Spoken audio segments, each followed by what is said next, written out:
with thousands of found ballots after the election. I've asked, and Pam Bondi, our Attorney General, has directed the Florida Department of Law Enforcement to do an investigation to understand. We want free and fair elections. We want people to participate, but we don't want any fraud. We need to know exactly what happened here. Scott says part of his goal is to make sure it never happens again. Both sides have filed lawsuits. The race to replace Scott as governor, also very narrow and prompting a recount. The first count isn't finished yet in the battle for an open Arizona Senate seat. At this point, Democrat Kyrsten Sinema is leading Republican Martha McSally by more than 30,000 votes. Officials estimate that count won't be finished until Thursday. A farm worker in Australia accused of putting needles in fruit. The case prompted a major food scare in Australia. Earlier this year, complaints began surfacing of sewing needles being found in strawberries. Today, police charged a farm supervisor, Mai Ut Trin. Detective John Wacker. 231 reports Australia-wide, so it's a fairly unique investigation impacting on virtually every state and jurisdiction in Australia. Prosecutors allege the suspect was motivated by spite or revenge. The food scare led stores to withdraw strawberries from shelves and some growers to dump fruit. Simon Owen, Fox News. An hour to the close on Wall Street, the Dow is down 503 points. I'm Lisa Brady, and this is Fox News. Security Title is honored to join in sponsoring Ray Gibson on The Point. Half a day. I'm Mark Beneventi of Santa Rita, and this is where I start my day, listening to the voice of our community and sharing thoughts and issues that affect us all. It all boils down to our people, our land. Protei Igumamo. Protect your home. When purchasing or refinancing your home, remember to call the professionals at Security Title, just like you call Ray Gibson in the morning. Super Typhoon U2 has become one of the strongest storms on record to date. APL recognizes the damage that U2 has left behind and sees an opportunity to help our neighboring brothers and sisters in the CNMI. We humbly ask for the community's assistance in providing donations and supplies to our fellow islanders. All supplies can be dropped off to our APL office or coordinated for pickup and loading. Call 588-4651 for more details and to learn how you can help today. If you can dream uncommon design and unprecedented engineering, you define the 2018 Lexus. The boldly designed IS Sport Sedan's aggressive design stimulates the senses. Advanced paddle shifting puts the exhilarating performance of the IS Sport Sedan at your fingertips. With deep, luxurious seating, the ES350 offers an ultimate level of comfort, while cutting-edge engineering delivers a thrilling drive. Put yourself in a 2018 Lexus. Now with special incentives. At Adkins Kroll. It's important to have claims process that works for you. At Guahan Insurance Services, we make things simple and convenient. Same door you walk in to purchase your insurance is the same door you open to file your claim. We can't pretend that the car insurance claims process is fun, but we can promise a hassle-free and speedy recovery without any runarounds. For your home, auto, and business insurance, visit us at the Camacho Landmark Center on Marine Corps Drive in Tamuning. Don't forget to like us on Facebook or give us a call at 475-1162 or text 929-SAVE. That's 929-7283. Konnichiwa! We'll be celebrating the 39th Japan Autumn Festival on Saturday, November 17th, 2 to 9 p.m. at the Governor Joseph Flores Beach Park or Ipao Park in Dumont. Parking will be available across Oka Payless with free shuttle service starting at 1:30 p.m. Advance tickets available now at the Japan Club of Guam office located on the first floor of PM Marine. Once again, the Japan Autumn Festival at Ipao Beach Park, November 17th from 2 to 9. Come join us. For information, call 646-8066. Thank you to our platinum sponsor, Bank of Guam, and the radio stations of Choice Broadcasting. Your first look at 93.3 The Point News is brought to you by Guam Hearing Doctors. Call the experts at Guam Hearing Doctors if you're worried about your hearing. The evaluation is simple and painless.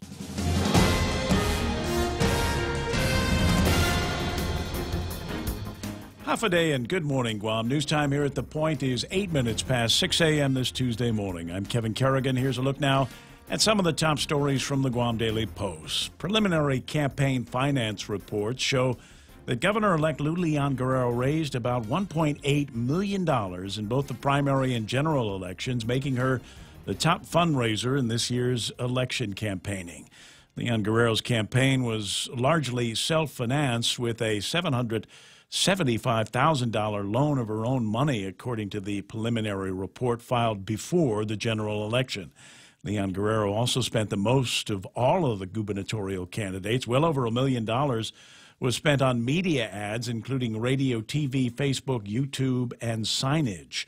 The BOTA campaign, meanwhile, of Republican Lieutenant Governor Ray Tenorio raised about $600,000, $65,000 of which was a loan from Tenorio himself to his campaign.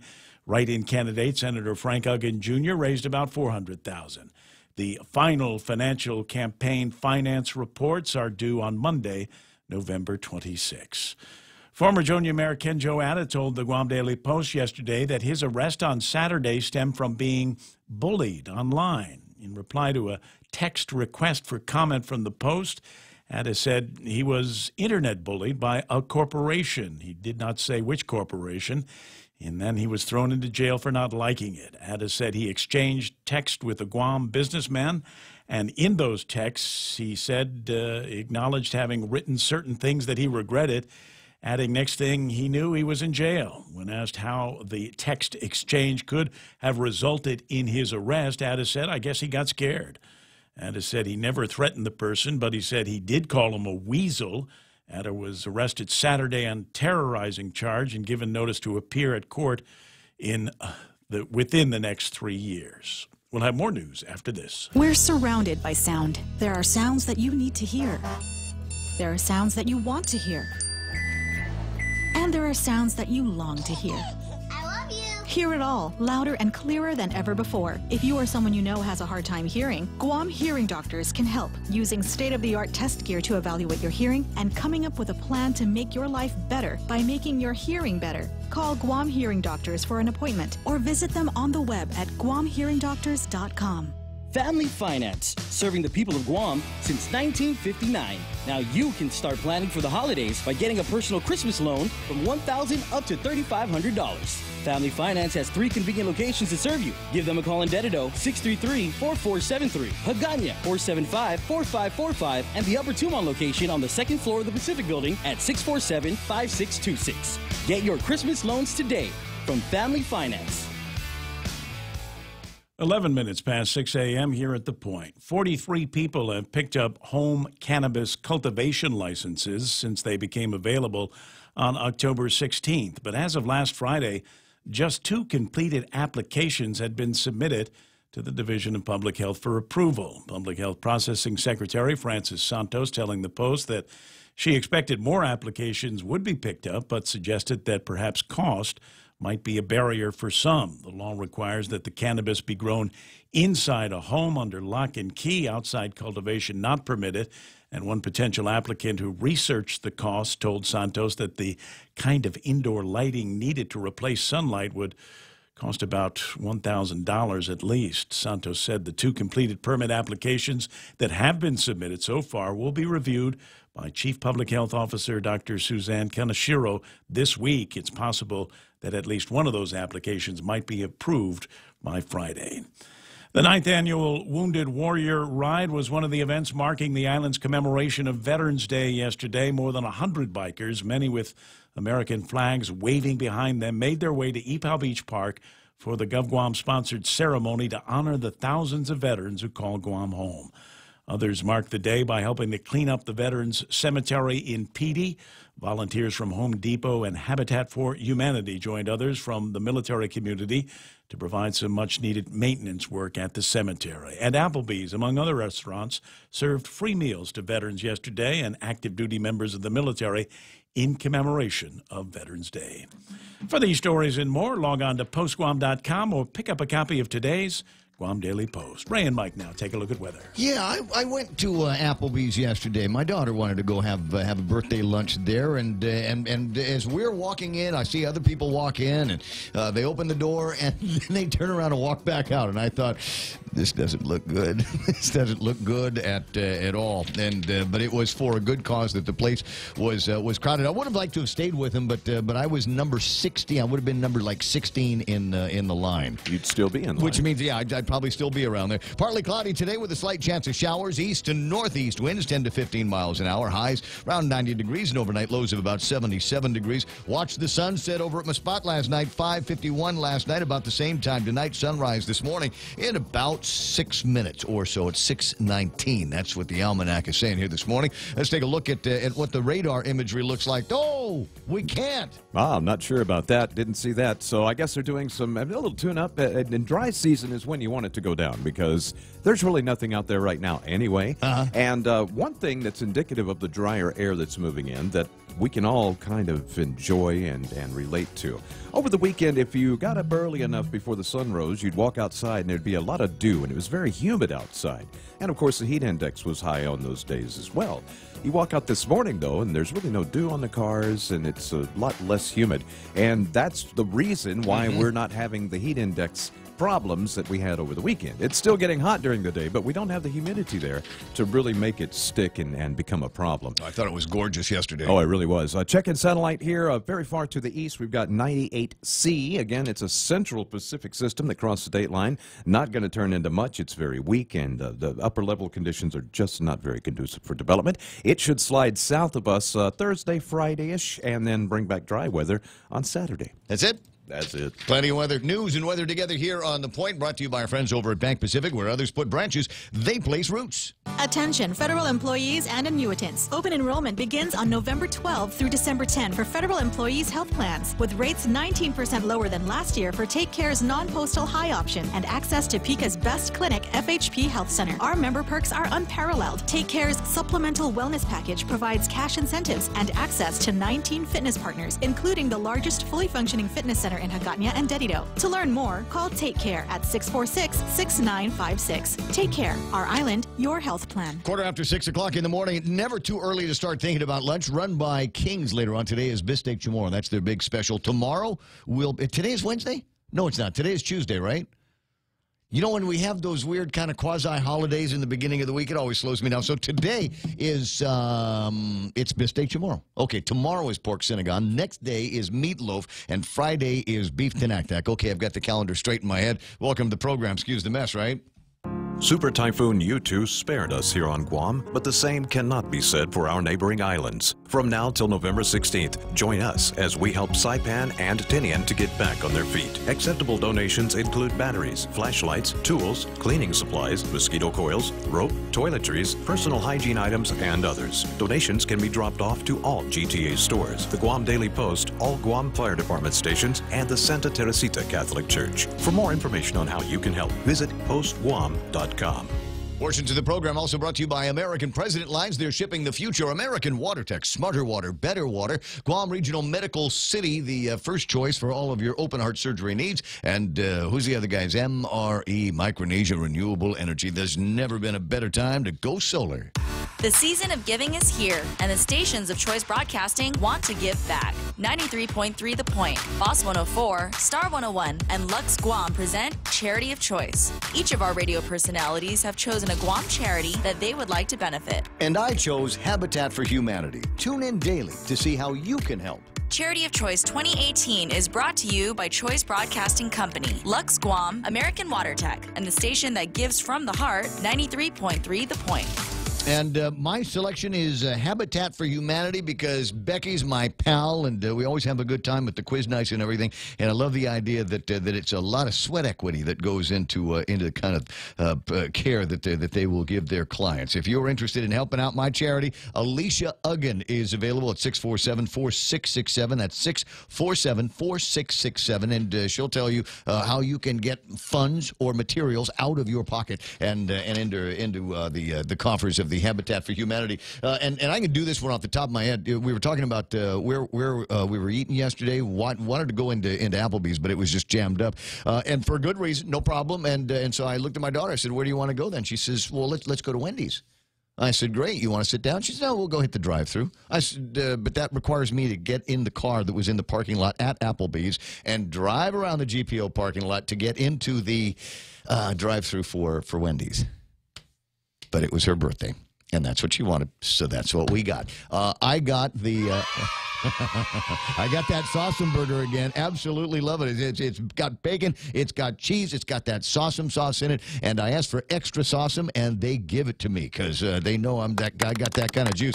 You got to try it as well. Comes in 3 different forms. You can get it in single, double, or triple, but get it soon while it's still there. The Sawsum sauce at Wendy's. The Ray Gibson Show. Morning talk that matters. Call now. 888-TALK. That's 888-8255.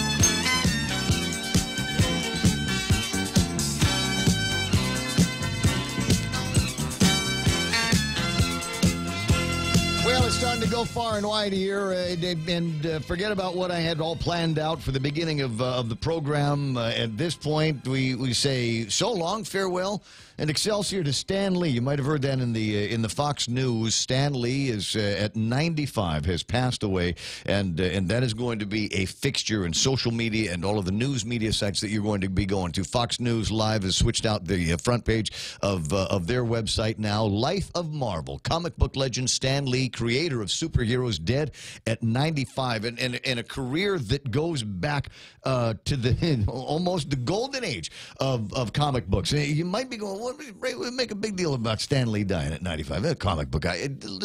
Trust me on this one. Stan Lee, talking about Stan Lee dying is going to have the same impact as when Glenn Frey, the guy from the Eagles, died, or Freddie Mercury, or David Bowie, or Prince. Everybody has got some frame of reference that they can get. I enjoyed reading comic books, but when I was a kid, there was the dividing line. You know, you got the Trumpers and the Never Trumpers now. Well, back in those days, it was the DC guys and the Marvel guys. I was a DC guy, and there were Marvel guys, and sometimes we'd get along. But you know, if I went to their house for goofing off, and that's all they had was Marvel comics. Hey, you got Tom Sawyer here? You got any Tarzan books? Got anything like that? Because I couldn't get into that Marvel universe. I'm a little bit older now, a little bit more mature, and I get it.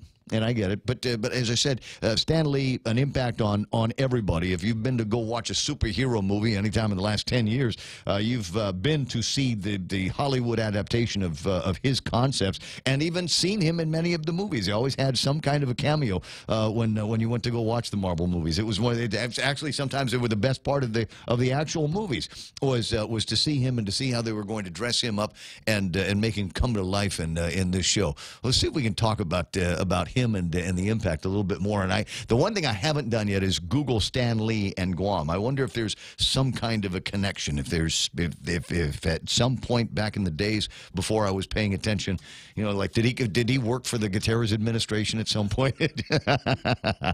Hey, you never know. What was the name of the guy, the senator from Virginia, ran for president a few years ago? He used to live here on Guam. Marine, came back a couple of times. Say hello to everybody. Married Lyndon Johnson's daughter. Is that right? Is that who that was? There is a Stan Lee's liquor store in Delhi in Tamuning. Just saying. That's him. We'll go put the black band across the front of it. What was it? What was the name of the guy? Come on, somebody will know. 888-8255 or hit me on the Facebook Live. We'll get around to doing that. Let me just welcome everybody over here. Not there yet. Not because Michael Knight gets the phone when you call it. 888-8255. I got to make sure that gets out there. Probably the most important guy to the operation in the morning. And then you've got Kevin Kerrigan, the amazing Kevin Kerrigan. And we were talking just before the newscast was getting started about our lives as young people and comic book dudes. And you read comic books when you were a kid, right? I did some. I really wasn't a big comic guy. I was more into sports cards and playing sports. He was an Archie, Richie Rich kind of guy, right? Well, there was always one. It's all right. You know, you can fess up to it now. Yeah. You can be. Yeah, I was openly a low-take comic book guy. It's a tough job. Somebody's got to do it. Somebody had to read those comics. And I was thinking about, I read comic books too when I was a kid. And then I looked over at Kevin Kerrigan and I thought, there's no way Kevin Kerrigan has ever opened up the inside of a comic book. He started reading news scripts when he was 6. As soon as he could learn to read, he was reading scripts and articles. I was hooked. DC, Marvel, didn't matter. I collected so many, my father got fed up and picked them up and threw them away one day. Oh, my God. That was, What trauma. He wanted to made a point. Wean me off comic books. Of comic books? Yeah. Amazing. Yeah, I'm sorry. Big fan. Yeah, I mean, do you still have an interest in them at all, or did that ruin it for you? No. That was a while. I don't think I can afford it anymore. Have you seen the prices for comic books? Too much. When we used to go Sunday morning when I was a little boy, and it'd be Sunday morning, and Uncle Jim, by way of getting Shelley and I to go to Mass, would say, we'll go to South Seas. Now, this will mean something to anybody over about 50 years old on Guam, maybe 45, but we would go over to South Seas, and he'd give me $1, and I could buy anything I wanted to. And the first thing I did is I go to the comic rack over at South Seas and get myself some comics, and then I used to buy them over at Moylan's when that was across the Spanish Bridge when I was a kid. Some incredible memories. Your old comics are in a trunk in Monterey Park. Is that what you're saying? Anyway, interesting way to start the program. And welcome to it. Excuse me, Jim Webb is the name of the guy. Shawnee Gumatau is reminding me. And Jim Webb ran as a Democrat against Hillary Clinton and a bunch of other people in the Democratic race. But he I'm sorry, he's too conservative to play in that particular crowd. And so they kind of kicked him out. But certainly a Guam connection there, and actually worked in the Calvo administration. I knew this because Carl Gutierrez remembered Jim Webb when his name was starting to bubble up in popularity on the national scene. 6:24 in the morning, and now we can say hello to everybody. Sometimes you want to go where everybody knows your name, and they're always glad you came. You want to be where you can see the troubles are all the same. You want to be where everybody knows your name. And Shelley Gibson says Stanley was a rock star at movie conventions. I met him. So cool. Well, that is cool. You take a picture. We selfie that. Lynn Vince Borrell-Polino starting her day off with the rest of the Facebook crowd here. Ismael Velez. Rest in peace, Stanley. Kick some DC butt from heaven from your Marvel universe in the sky. Can you imagine how many more characters the guy probably could have come up with? Tommy Barcina says, live long and no high. What? I don't know what you're trying to say there, Tomas, but right. Anita Muffness with the Valentine's eyes. Nice to see you there. Rico Blancaflor saying good morning. Smarvik Pareja sending her wishes along. Johnson Nicholas and Uncle Carl. Brad Hewitt's there. Carl TC says good morning, Ray and Mike and Kev. Nice to see everybody. All wavy. Juanita Machi and Dora Marie Fergerger, Jeff Ojeda, John Ray Taitano, Valerie Lynn Maige is there. Eric Carlson. I see Ray Haddock. Simon Sanchez, who's don't just stray too far away from a cell phone. Might want to find you at some point this morning. I see Craig Chong, Sahara Defensor. When are you coming home? Are you waiting for the inauguration? A bunch of strong women around here that I think would like your expertise and your legal advice these days. Connie May Santos Kitsutsu, Melissa Blas Scheibel. Was that you I saw driving around the road yesterday? Greg Karabrock. Brad Hewitt says, not a comic fan. Don't know who Stan Lee was. That explains everything. Isn't it terrible living in a world of black and white? Kate Baltazar is there. Chris Abalencia says Marvel rules. That's what the guys all said. Greg Karabrock and a good morning. Tommy Muffness and Greg Massey is there. Shawnee Gumatauta, like I said, reminded me about Jim Webb. Denise Legaspi, Lady D, is there. Yeah, I guess I do have some comic books with a buddy in California. He's got a stash of old comic books, #1, and I believe he still has vintage first copy ever of the original TV Guam magazine. Wonder if that's worth anything. And Mingo Rhea is there. A bunch of other people that will be coming in back and forth. As we come back to the fold, I want to say welcome to Tuesday morning, but for some of you it might feel like Monday morning. How did you manage your observed Veterans Day yesterday? I walked out of the building about noon yesterday, waiting to see normal traffic, waiting to see the full parking lot that we've got here at iConnect and the compound, and looking over at DPW and seeing their full parking lot. And Tamuning yesterday was kind of a ghost town. It wasn't anything going on. Unless you were trying to go and eat at a particular restaurant. A bunch of them were just jam-packed, as I said, for very, very, very good reason. Speaking of restaurants, you don't mind just a couple of minutes of small talk before we get into, a review of some of the things that we talked about yesterday? Because if you didn't hear it, it's fresh to you. I don't normally go backwards, but, kind of a slowish news day here. Somebody's got to get into some kind of a big trouble. But there's on Facebook, there has been a plug for something they're doing at Pika's. It's a beer pairing thing. So they're going to take some craft beers. You know, it's the beers that you have to drink with your pinky out, or I don't know, like have a kind of a millennial mustache beard thing going on, right? So you talk about being a beer snob, but they're pairing it with really, really good Pika food. And it's one of those things that you can make reservations, or you can actually go online and buy your tickets to this thing. It's foodbooking.com on the World Wide Web. So take a look at that. I don't know who's put this together. I don't know if it's like those ticket things that every once in a while you join a 5K and then you go to this ticket place and they take care of everything. But foodbooking.com, and you'll be able to reserve yourself a seat at this wine and food pairing that they're going to be doing at Pika's.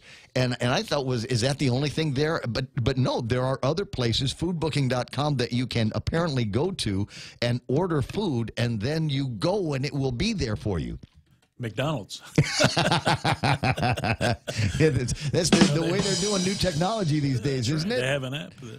But I don't know. It takes something out of the experience, doesn't it? I mean, isn't there something about going and sitting down and having somebody come, look at the menu and decide what you want? I mean, do you know what you're going to eat a half hour before you go someplace to eat it? No. Yeah. So you want part of the adventure is looking at the menu. Yeah, right? and seeing what's new here since the last time I got here, or I ate that already. I want to try something different. I'm just saying, it's just there's something. But for something like an event meal like this, I suppose it would be all right. Mm-hmm. Yeah. Foodbooking.com. So take a look at that and see if that's something that might change your life. Because everybody says it's all going to the web. Everybody says it's all going to the web. We'll eventually be able to do everything from the comfort of where our desk or the couch, on the phone, on the laptop, desktop computer. The one thing I do miss about the Philippines is I was able to sit on the front porch of my house with my Wi-Fi connection on my computer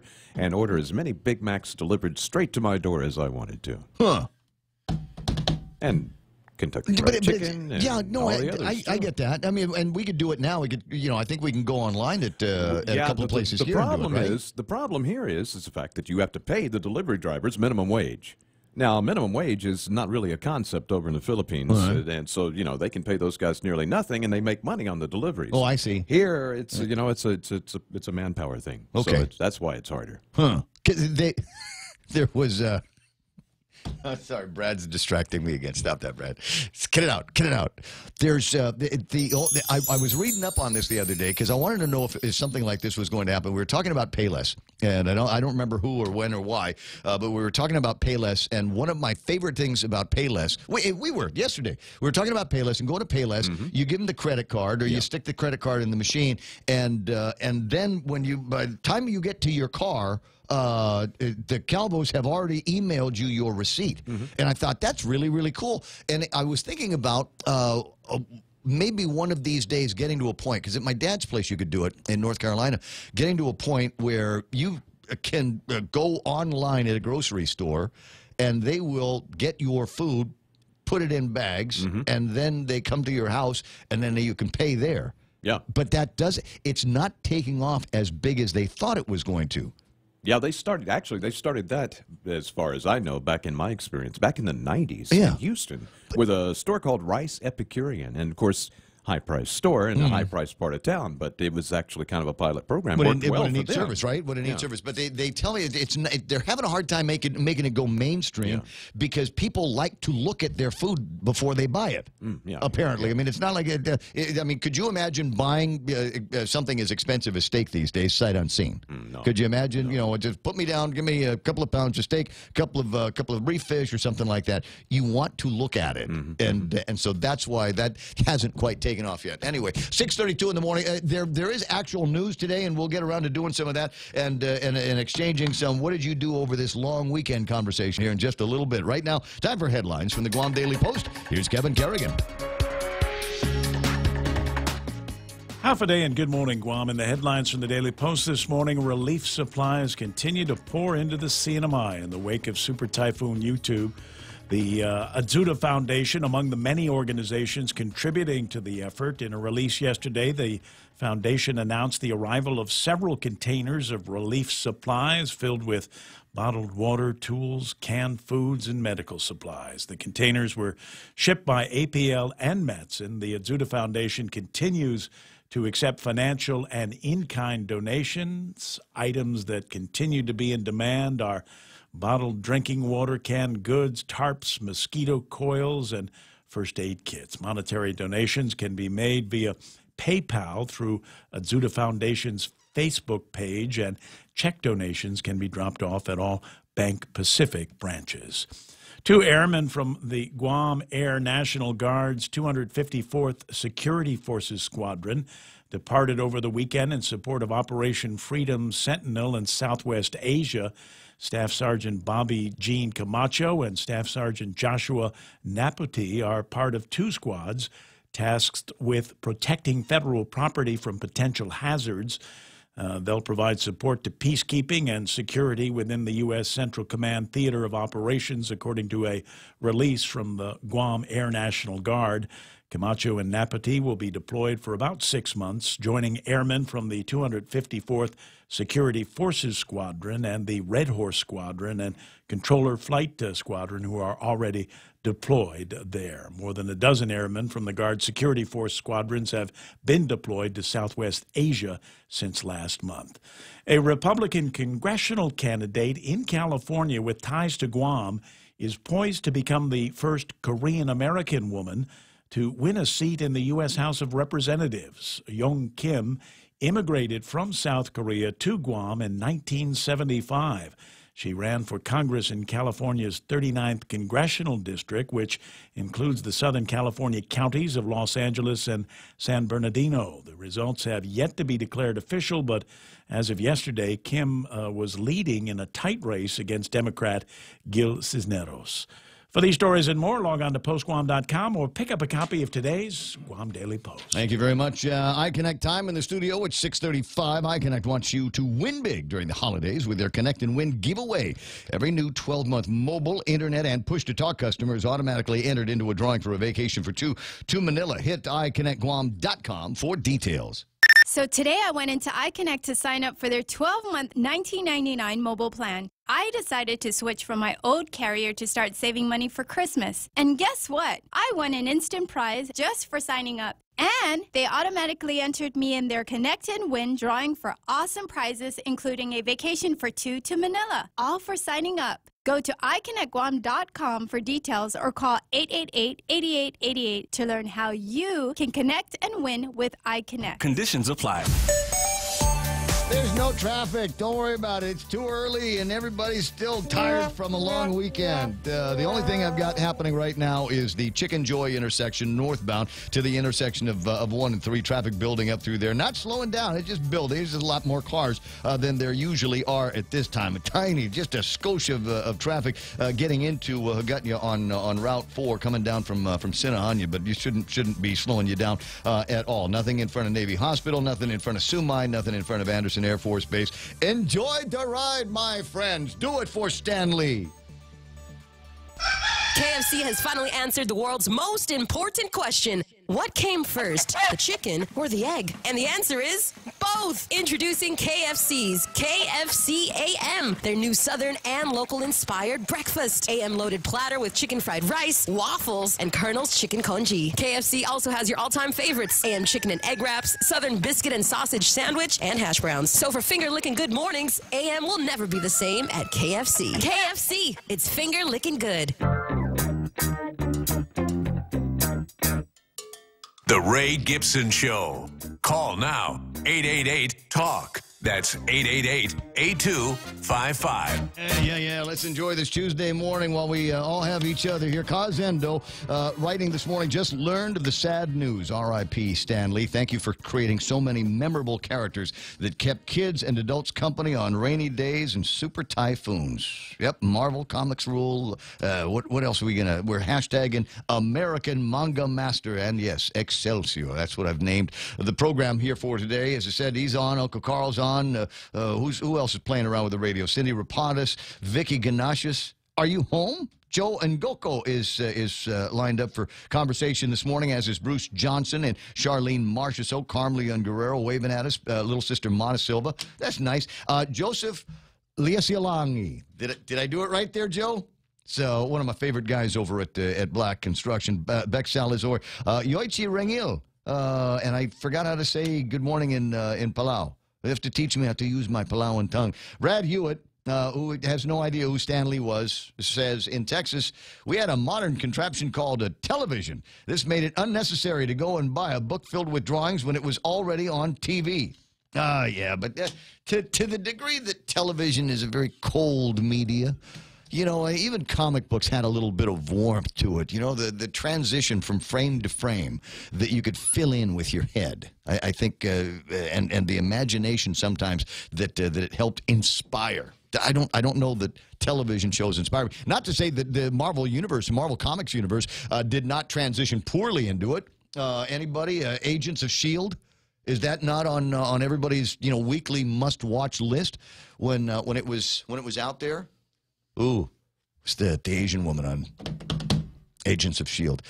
And just because it's fun to me, I took a look around and on the World Wide Web and thinking about some of the great characters in the Marvel Universe. Being a red-blooded man, though, I decided I wanted to know if anybody had done some kind of a ranking on the hottest Marvel Comics Universe actresses and women. And who do you think is number one on that? Of all of the ladies that populate the Marvel Comics universe, who do you suppose is number one? At least according to Screen Rant website, who do you suppose is number one on this? I got to check her name. I'm not a big Marvel guy, so I'm not even sure what her character name is. I know it's Scarlett Johansson. There we go, Black Widow. She plays Black Widow in some of the Marvel Universe, Comics Universe movies / TV shows. And she, according to Screen Rant magazine, is the number one person there. Now, I'm only using this number so I can, number one, put a hot chick on the Facebook Live screen. But number two, to begin to put other things on the Facebook Live screen, there's all kinds of crazy things that have been going on here in the last couple of days. We had yesterday footage from courtesy Brad of the police chase involving the Ben and Yan's car. I mean the van. Did you see that? We posted it up online. You should be able to, if you haven't seen the video from Brad, you should be able to go to the Guam Daily Post website and take a look at it as well. Guam is a crazy place, populated with crazy people. I don't mean like criminally insane people. I mean just like there's a wonderful spirit of kasi here, and it's delightful to see when people take some of the images, some of the newsy images, and turn them into something fun and exciting for everybody. I'm gonna play something from down here. So we're going to need to crank up the audio on this one. This is a new meme that is based on the Brad video. You know what DK stands for? So he asked in the beginning, he says, do you know what DK stands for? Some of you might recognize the movie this is from. I don't. You know what DK stands for? Donkey Kong. Drift King. Drift. What do you mean, drift?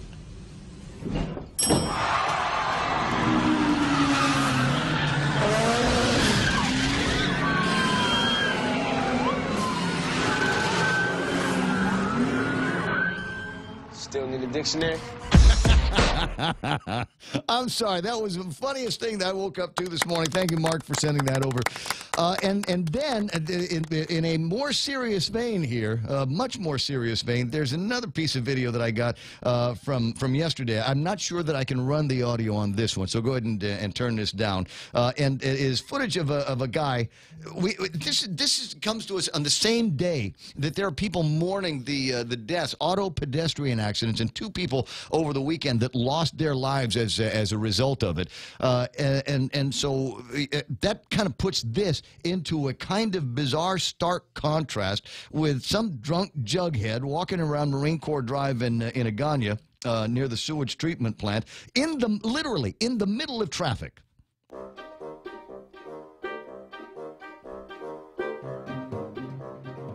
Just daring the cars. And now there is audio on this, and where there's no talking, you can hear these people honking their horn and yelling at the guy to get off the damn road. What are you doing out there? You're going to get run over and die.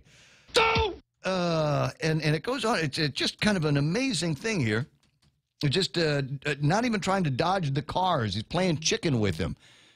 This is one of those things. Can I put this on the list of things that Lou and Josh need to fix?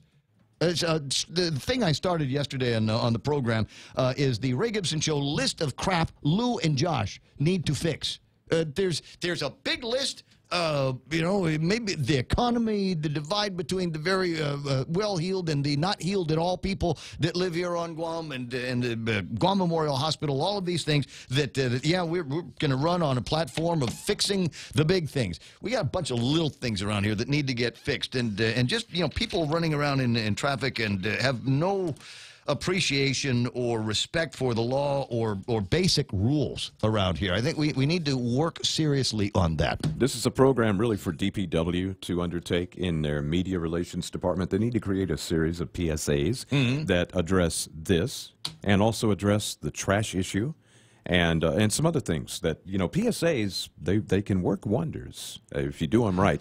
Back in the day, we get the guys, those Asian PSAs that you watch every once in a while on Facebook. They all have these very, very dramatic and kind of climactic ends. Yeah. See, back in the day, in the 70s, in the mainland, we had a problem throwing trash everywhere, all over the highways and everything. You probably have seen this PSA before, but it's got the old Indian guy, and he's standing there, Cody, and he's looking out, and he's crying, and it didn't say a word. Yeah. And it was one of the most powerful PSAs at the time and actually did something to help us stop throwing trash everywhere. We need that same kind of mentality in the PSAs here. There's something that will compel people to actually follow through with what the PSA is asking them to do. Or we can just start arresting people. And you just can't do that anymore. Do you see where the governor's getting guffed this morning for his deportation? I'll tell you, I'll take a look at that and spend some time with it. At any rate, Simon Sanchez up early on the post-Veterans Day morning. Hope you and Auntie Lou had a great weekend. Oh, we did. Thanks, Ray. I mean, the weather was just spectacular after, weeks of, we had to worry about a little storm out there for a day, I think, right? Yeah. But this weekend weather was really, really good. We did a little swimming, walked yesterday morning, and it was nice. Guam is beautiful, and it was good to have some friends and I camped out on Saturday night up at Runau. And I was in a hammock, and thank God I had one of those stolen from the airline's blankets, because it was freezing. It was where our blankets went. It was freezing up there, but it was gorgeous. A fantastic day, and a nice, cool, breezy overnight with the wind coming off the ocean. Must have been 72 degrees, and then camp out breakfast. Nothing better than that. What a great way to spend some Veterans Day weekend, huh? Yeah, we are blessed. And yes, it was a good Veterans Day weekend too. A lot of recognition globally, and here in Guam. The veterans all of us have veterans in our families, and so many have given that ultimate sacrifice so that we can have freedom, so we can have elections, so we can talk freely. And I'm watching the Jack Ryan series on Amazon, and there's a car pulls up, grabs a person off the street, throws them in the truck, and drives off. Yeah. You can't do that in America because of the sacrifices of our veterans and the way we're set up. It's not a perfect solution. Like you've got the list for Josh and Lou, and it's the same list we've given to governors and senators. And as we talked about on election morning, the day after, it's a lot of euphoria, a lot of excitement, a lot of hope. We always hope. That's the one thing I think is constant when we come out of election, the hope that the decisions we've made, produce the solutions to that list. But as we know, the list didn't change just because we got elected. Now all of us that have been given the opportunity to serve, we come together. We say, so how do we tackle these problems? And some of them are going to, I think, it's nice to campaign and say world peace, full employment, health care for everyone, all those things. But the devil's in the details. It is complicated, and you're not always going to have solutions that everyone will agree on. Even as Bob pointed out, it's a mandate for Lou and Josh to move forward, but it's 50.7%. That 49.3% said they might have chosen another way. So it's that's democracy, and that's what happens when you have three people running as well. But now we join hands, and veterans. I thought the Veterans Weekend was just it always was a nice way after the election to remind me of why we live in America, and why we fight so hard and disagree so vehemently about how freedom should be exercised. And there's lots of issues that we all have to address, and some of them are big and global and complex, and some of them are as simple as streetlights, which is why Mike Knight called. Yeah, thanks for segueing back into that. It is streetlights, and as I remarked yesterday, and both of the cases in the analysis that the police department gave associated with those two auto-ped fatalities were in poorly lit areas, but at least one of them was on a main routed road, and I'm wondering why there aren't more streetlights there. It's a question that we need to get answered. Did we not a few years ago make some serious investment in lower cost per unit and lower price to operate streetlights so that we could add more streetlights to some of these darker places? Yeah, yes and yes, and there's streetlights that are on federal highways, and there's streetlights that are on village streets. The federal highways actually have very stringent rules about the streetlights and how much cone of light can be issued from them. And what we've learned is as we've moved to LED lighting, which is better, will last longer, less costly, more energy efficient. Yeah, their cone of light isn't as big as the more inefficient, more expensive lights we used to have. And so there's your trade-off. We can put more street lights out because we're saving energy with the more efficient lights. And that's our plan with the DPW and the mayors, to put out more street lights as we change them out. And we're almost done. It'll take us another year or two, but there's 16,000 street lights. Yeah. But we're noticing that the cone of light isn't as wide. So, we can have more of them, but the coverage isn't as good as the prior lights. So that's one trade-off. The main highways that are funded by federal funds are very precise on the kinds of lights that we have to put there. But that's what we've noticed is that the more energy efficient lights don't give off as much light. Now, we're allowed to do more lights. That would be a good thing. But, having said that, as we know, people also have to take personal responsibility when crossing streets and being aware. And I didn't see the video, but I heard you on the radio, you were mentioning some video of people playing around in the streets. Humans are, I've been saying this more and more to myself, humans are funny people. Some of the things we do as human beings we scratch our heads and go, why are you even doing this? But there's the picture of the guy in broad daylight, the video of the guy in broad daylight walking down literally the middle of Marine Corps Drive and daring the cars to hit him. Right. And I don't know whether, Lou and Josh, you and me, anyone can solve all of those problems when we have these situations. But with regards to streetlights, yes, there will be more streetlights put out over the next few years as we change out to the more energy efficient streetlights. We are the customer's DPW, so they tell us where to put those lights. We had a meeting with the mayors about a month ago reminding them that as more lights come out, that they need to work with DPW as to where to locate them. And then when it comes to federal, the main drags that are funded with federal funds, there's a very precise set of rules about the type of light and how many we can do. And so we're restricted by the budget. The budget's about $5 or $6 million a year is what DPW pays for about, I want to say 16,000 lights, hopefully, and soon to go to 18,000. But even at 18,000, I'm not sure that would provide all the coverage we would want on all the streets, and that's not going to stop, people with poor judgment from stumbling around at 2 a.m, trying to cross a major thoroughfare when they really should be home in bed, safe. And so hard to account for that. I totally understand. I was just wondering if there's a conversation going on about adding more streetlights to the mix that we have on some of these quote poorly lit areas that we've got here, and maybe there as you have the conversation, because I realize that you're the service provider, DPW and the village mayors are the customers here, but maybe have a conversation with them with maybe prioritizing some of these other areas where we do have a fairly high volume of auto pedestrian accidents. Yeah, and we just met with the mayors just last month, as I said, at DPA, and we said, please get with DPW as we bring on more lights. And when we meet with them, they too said, hey, how about street lights here and here? And I said, hey, John B. said, hey, please, work with DPW.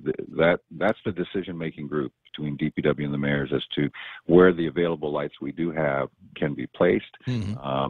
Glenn has to worry about the lighting for the main highways and how that has to be placed.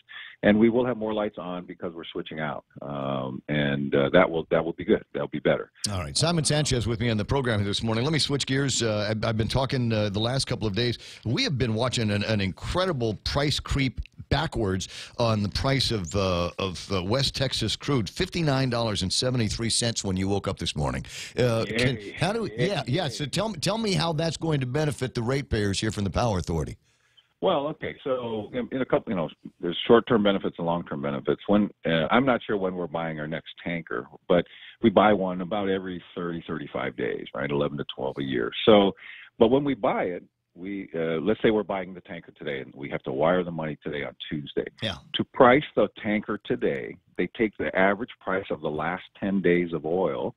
They take that average price, and that's the price that we're going to pay for that tanker today. So when I'm hearing 10, 11 days in a row of oil just falling very nicely, I'm going, okay, maybe this particular tanker is going to be significantly cheaper. At a macro level, at a bigger level, I mean, it's just a better trend. GPA had advanced on behalf of the ratepayers some $18, $19 million in fuel payments that we did not recover from ratepayers. We were concerned about costs and just trying to we deal with it and phase it in as best we can. But we finally had to raise it in February, and, we're raising the LEAC. We're looking at rising oil prices, getting concerned that, God, is it going to go up anymore? Well, as you know, in August, we didn't have to raise the LEAC, and we were able to actually recover some of that money back. And I'm hoping we should see it in the next, I don't know if it's either this meeting or the meeting, we're going to have a meeting on the 27th, and John B. is presenting to us next week, and so is GWA, or the one on the 5th. But in the next less than 30 days, we will have a proposal from GPA as to what the fuel bill they will propose to the PUC. Falling oil is always good. That means also we're recovering from what we had advanced, not because we have to raise rate, but because our current buying of oil is dropping. The price of oil is dropping. So that's good. And if it continues, it means as you project forward, what do you think oil is going to be doing from February to August? Because that's what we have to do. We have to look at February to August of next year, tell the PUC by December saying this is our guesstimate, and then they make a decision by January 31.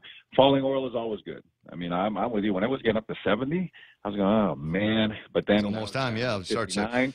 So I'm hoping that provides some stability where at least we don't have to raise the LEAC.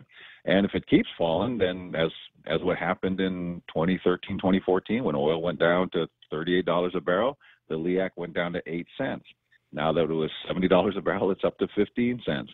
I mean, it just moves up and down with the price of oil, and everyone should cheer when oil and WTI is going down. That's the closest one to our price that we pay in Singapore. And I'm like you, I was very happy to see that continue to fall. And but oil is a fickle commodity. I mean, it can jump and fall. Well, the Russians are starting to want to talk about getting back into the game heavy with a lot of the OPEC countries. And it's not, we're not talking about production. They're talking about curtailing production, which is going to drive the cost of oil up. Well, and that's what happens. So when there's too much, they cut back to drive the price back up, and then they have to always compete with gas now. Oil and gas are fighting it out all the time, so they have to watch that as well. So because gas is taking a huge market share from oil, because there's more fracking. Of course, that has its own trade-offs, right? So, it's not, and unfortunately, all we can really do is observe and just be energy efficient. I was talking to someone who said their power bill went down because they converted their air cons, and everything we can do to reduce our own personal consumption or business consumption, insulates us from the up and down of oil. We like renewables because once you get that fixed price, 6 to 8 cents a kilowatt hour, with storage, for example, for these 120 megs of new storage or new renewables, that's it's 6 cents now, and by 25 years from now it'll be 8. But for the next 25 years, you're not going to be paying more than 6, 7, 8 cents for 60 megs of renewable energy from each of those to solar farms, and that it doesn't go up and down like oil. And so part of what you're buying not only is savings, but just stability. Getting stability. Right? That helps. Hey, Zach, I'm gonna let you run. Appreciate the answers here. Got what I was looking for. Yes, there will be more conversations about putting streetlights in some of these places where we are seeing some issues with auto pedestrians. But you're right. There needs to be more by way of an outreach that says don't walk around in the streets in the middle of the night. You got to be careful out there because the cars aren't looking at you. They're looking at their phones. They're playing with the radio or picking their nose, putting on makeup, and you literally take your lives into your own hands. And we'll all be watching the rate. 62.31, I think, is the rolling 10-day average. So we'll keep an eye on that number over the next couple of weeks. Yeah, like our folks always told us, that very little good things happen at 2 in the morning.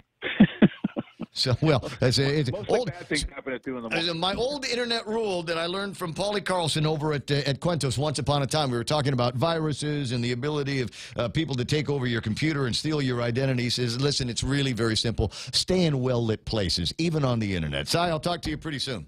Take care, Ray. Thank you. I will. Did I admit out loud that I've got a blanket that stolen from me? I didn't steal. I don't know how I got it. It was in the hammock when I opened it. Yeah. I opened the hammock and I went away to go get a soda pop, and I came back and there was this nice blanket in the thing. I don't know where that came from. 888-8255. Keep that number handy. You might want to use it later on. 988-5874. 988-5874. If you want to get involved in something where you can send me fun and exciting memes, just like the one I played from Tokyo Drift, I guess is where that came from. Somebody on Facebook Live. This is my favorite. This is my new favorite thing about Facebook Live. It's just that it used to be if I didn't know it, or Mike doesn't know it, or Kevin doesn't know it, then forget it. We're never ever going to be able to get a fact out. But if all I need to say is, what was the name of that senator from Virginia that ran as a Democrat in the last presidential election? 20 guys. Jim Webb. You're talking about Jim Webb. Oh, I know what movie that's from. That's from Tokyo Drift. Isn't that great? You don't have to dial a phone or anything or wait until Mike picks it up. You just start typing and you can get back to me. It is amazing. Denise Legaspi says the pedestrian accident in Gigo happened between two traffic lights, maybe a block apart. Do we need more lights there? Is there something happening up there in that part of the island where we've just got to throw more lights at it or tell people stay off the road?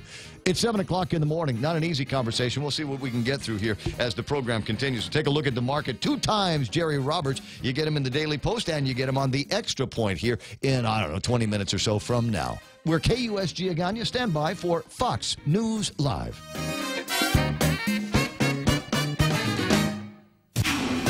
This is a Fox News alert. A major sell-off on Wall Street. I'm Lisa Brady. The Dow down over 600 points at the closing bell. The S&P and the NASDAQ also down about or over 2%. A slide in tech shares getting much of the blame after one iPhone supplier said orders were being reduced, raising concerns about overall demand. The Dow again down over 600 at the bell, but the numbers are now settling down about 594. New election lawsuits filed today in the battle for a Florida Senate seat, one of several races getting a recount. Fox's Evan Brown is live in Broward County. And Lisa, this back and forth between politicians caught up in these recounts continues. Incumbent Democratic Senator Bill Nelson fires back at Republican Rick Scott's claim that Nelson is trying to steal the election. And one fact is that Rick Scott isn't interested in making sure every lawful vote is counted. And the second is that he's using his power as governor to try to undermine the voting process. And now there's concern out of Florida's Panhandle, where it's being claimed about 150 voters submitted mail-in ballots via email. If it happened, those votes might be invalid, Lisa. Thanks, Evan. 2 new fires erupting in Southern California, where the Woolsey fire has already destroyed nearly 400 structures around Malibu. What's made this fire so unique compared to maybe others is that there's so many people who have been told to evacuate, around 250,000 people. There's also a lot of firefighters out here, both working on the ground and in the air to do anything to get this fire somehow under control. Those firefighters are doing their best to try to save as many homes as possible, but unfortunately, some of these homes just cannot be saved. Fox's Jeff Paul, at least 2 deaths blamed on that fire, at least 29 dead in Northern California, where the fire around Paradise has destroyed thousands of homes. This is Fox News. Taste the sizzle at Chili's with our new fajita flavors. Our signature fajitas are served with sliced bell peppers, caramelized onions, topped with chipotle garlic butter, and chopped cilantro. Build your fajita with over 16 ounces of tender grilled chicken, juicy steak, and a dozen pieces of seasoned grilled shrimp in the family fajita trio. All served with warm flour tortillas and fresh toppings like mixed cheese, guacamole, salsa, and pico de gallo. Experience bold, sizzling fajita flavors only at Chili's. More life happens here.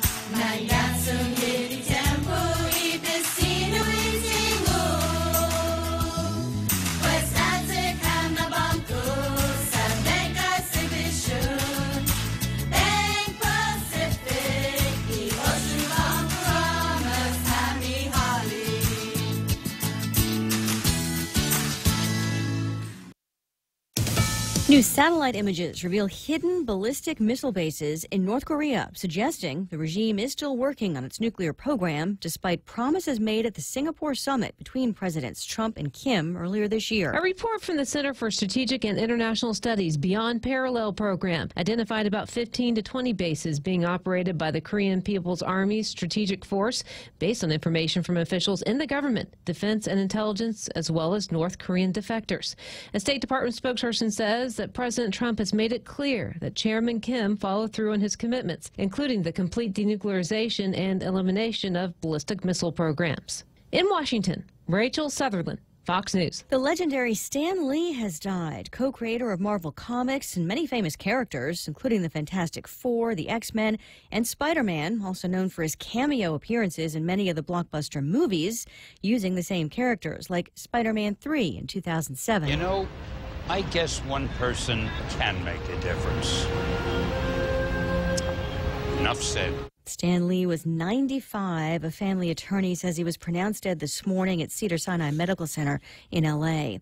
Dozens of neglected dogs, nearly 170 of them, rescued from a puppy mill in Iowa. The Worth County Sheriff's Office says deputies serving a warrant Monday found the puppies crammed in filthy kennels with no clean water and limited protection from the elements. Authorities describing the dogs, all of them Samoyeds, as fearful and under-socialized. Sheriff Dan Fank says they tried to work with the woman running the facility in addressing the growing concerns about the welfare of her animals, but were met with resistance. The American Society for the Prevention of Cruelty to Animals taking the pups to a temporary shelter until custody is determined by the court. Steve Rappaport, Fox News. Again, tech shares leading a sell-off on Wall Street. The Dow down 600 points. I'm Lisa Brady. This is Fox News. At Guam Regional Medical City, it is our mission to become the island's premier choice for specialty care, like cardiology, pulmonology, neurosciences, orthopedics, oncology services, and more. We aim to protect our island from heart attacks, strokes, cancer, and diabetic complications. But should you suffer from such diseases, we're ready with world-class options, both inpatient and outpatient. For more information, visit us at grmc.gu. Super Typhoon U2 spared us here on Guam, but the same cannot be said for our neighboring islands. From now till November 16th, join us as we help Saipan and Tinian to get back on their feet. Acceptable donations include batteries, flashlights, tools, cleaning supplies, mosquito coils, rope, toiletries, personal hygiene items, and others. Donations can be dropped off to all GTA stores, the Guam Daily Post, all Guam Fire Department stations, and the Santa Teresita Catholic Church. For more information on how you can help, visit postguam.com. Good news, Guam! Now you can design a phone plan that suits your needs by switching to GTA's handset payment option. With HPO, you can take home a new smartphone today and pay it down over 12, 18, or 24 months. You decide. And since there's no contract, you can upgrade phones at any time. So stop waiting. Join the thousands already taking advantage of the most flexible phone plan on Guam. Limited time offer. Terms and conditions apply. GTA, your island, your network. Hi, welcome to this Subway ad for the new Chipotle cheesesteak. How would you like it? Can I get that red with AI? Sure thing.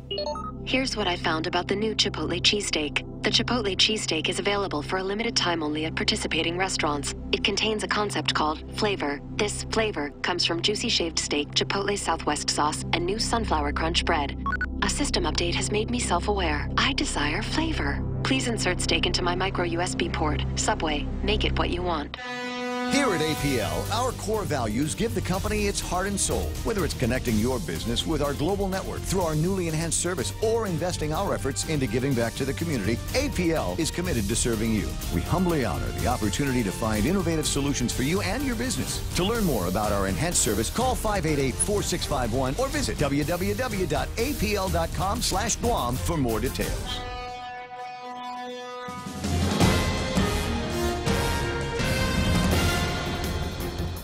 Half a day and good morning, Guam. News time here at The Point is 8 minutes past 7 a.m. this Tuesday morning. I'm Kevin Kerrigan. Here's a look now at some of the top stories from the Guam Daily Post. Preliminary campaign finance reports show that Governor-elect Lou Leon Guerrero raised about $1.8 million in both the primary and general election campaigns, making her the top fundraiser in this year's election. Leon Guerrero's campaign was largely self-financed with a $775,000 loan of her own money, according to the preliminary report filed just before the general election. Leon Guerrero also spent the most of all of the gubernatorial candidates. Well over $1 million was spent on media ads, including radio, TV, Facebook, YouTube, and signage around the island. The BOTA campaign, meanwhile, of Republican Lieutenant Governor Ray Tenorio raised about $600,000, $65,000 of which was a loan from Tenorio to his own campaign. Write-in candidate Senator Frank Uggan Jr. raised about $400,000. The final financial campaign finance reports are due on Monday, November 26. 43 people have picked up home cannabis cultivation applications since they became available on October 16th. But as of last Friday, just 2 completed applications had been submitted to the Division of Public Health for approval. Public Health Processing Secretary Frances Santos said she expected more applications would have been picked up, but suggested that cost might have been a barrier for some. The law requires that the cannabis be grown inside under lock and key. Outside cultivation is not permitted. One potential applicant who researched the cost of growing inside told Santos that the kind of indoor lighting needed to replace sunlight would be at least $1,000. Santos said the 2 completed permit applications so far that have been submitted will be reviewed by Chief Public Health Officer Dr. Suzanne Kaneshiro. It's possible that one of them might be approved by the end of this week. We'll have more news after this. Attention federal employees and annuitants. Enjoy free health screenings and learn about Take Care's health plan offerings, including rates 19% lower than last year for its federal non-postal high option at the Micronesia Mall every Saturday from November 10 to December 8 from 10 a.m. to 4 p.m. Join us for raffle prizes, group fitness demos, and a health fair while getting to know the team. Hope to see you there from your friends at Take Care. Konnichiwa! We'll be celebrating the 39th Japan Autumn Festival on Saturday, November 17th, 2 to 9 p.m. at the Governor Joseph Flores Beach Park or Ipao Park in Tumon. Parking will be available across Oka Payless with free shuttle service starting at 1:30 p.m. Advance tickets available now at the Japan Club of Guam office located on the first floor of PM Marine. Once again, the Japan Autumn Festival at Ipao Beach Park, November 17th from 2 to 9. Come, join us. For information, call 646-8066. Thank you to our platinum sponsor, Bank of Guam, and the radio stations of Choice Broadcasting. 11 minutes past 7 a.m. here at The Point. Former Jonia Mayor Ken Joanna telling the Guam Daily Post yesterday that his arrest on Saturday stemmed from being bullied online. In reply to a text request for comment from the Post, Atta said he was internet bullied by a corporation which he did not name. He was then thrown in jail because the person he texted did not like what he texted. Atta said he exchanged text messages with a Guam businessman, and in those texts, he acknowledged having written certain things that he regrets now, adding, "Next thing I know, I'm in jail," he said. When asked how the text exchange could have resulted in his arrest, Atta said, "I guess he got scared." Atta said he never threatened the person, but he did call him a weasel. Atta was arrested Saturday on a terrorizing charge. He was then released from custody on notice that he may be called back to appear in court within the next 3 years. Residents of the CNMI are going to the polls today, a week after the rest of the nation voted. The election was postponed for a week to allow more time for recovery efforts in the wake of Super Typhoon Yutu. The gubernatorial contest in the CNMI is among the races at stake. Incumbent Republican Governor Ralph Torres is facing Democrat former Governor Juan Babauta. Meanwhile, relief supplies continue to pour into the CNMI in the wake of Yutu. The Adzuta Foundation is among the many organizations contributing. In a release yesterday, the foundation announced the arrival of several containers of relief supplies filled with bottled water, tools, canned foods, and medical supplies. The containers were shipped by APL and Matson. For these stories and more, log on to postguam.com or pick up a copy of today's Guam Daily Post. Ray and Mike now take a look at weather. So which one of the three people that were on the complaint is Kenjo referring to as a weasel? Do we know? No, one person. There's just one person. Yeah. Okay. Do we have an identity on that one person? No. The or the corporation. No. The magistrate. Yeah. Well, you talked about weasel. We're not going to see a magistrate's report. We're not. No. Because he was released on, the same conditions that as Troy Torres did. Yeah, just don't go anywhere. Maybe in 3 years. Might see in 3 years. Yeah, right. I recall that. Okay, I got that. Well, maybe as we give Ken Joe the benefit of the doubt, maybe he was using weasel in a nice way. Maybe there's guys. I'm on the websites right now looking the perfect hunting machines. Chances are you've probably never seen a weasel in the wild, but you're familiar with them through nursery rhymes and story characters. Weasels are often thought of as bad guys, and they do have some unsavory habits. They can't really help it, though. They're just being, weasels.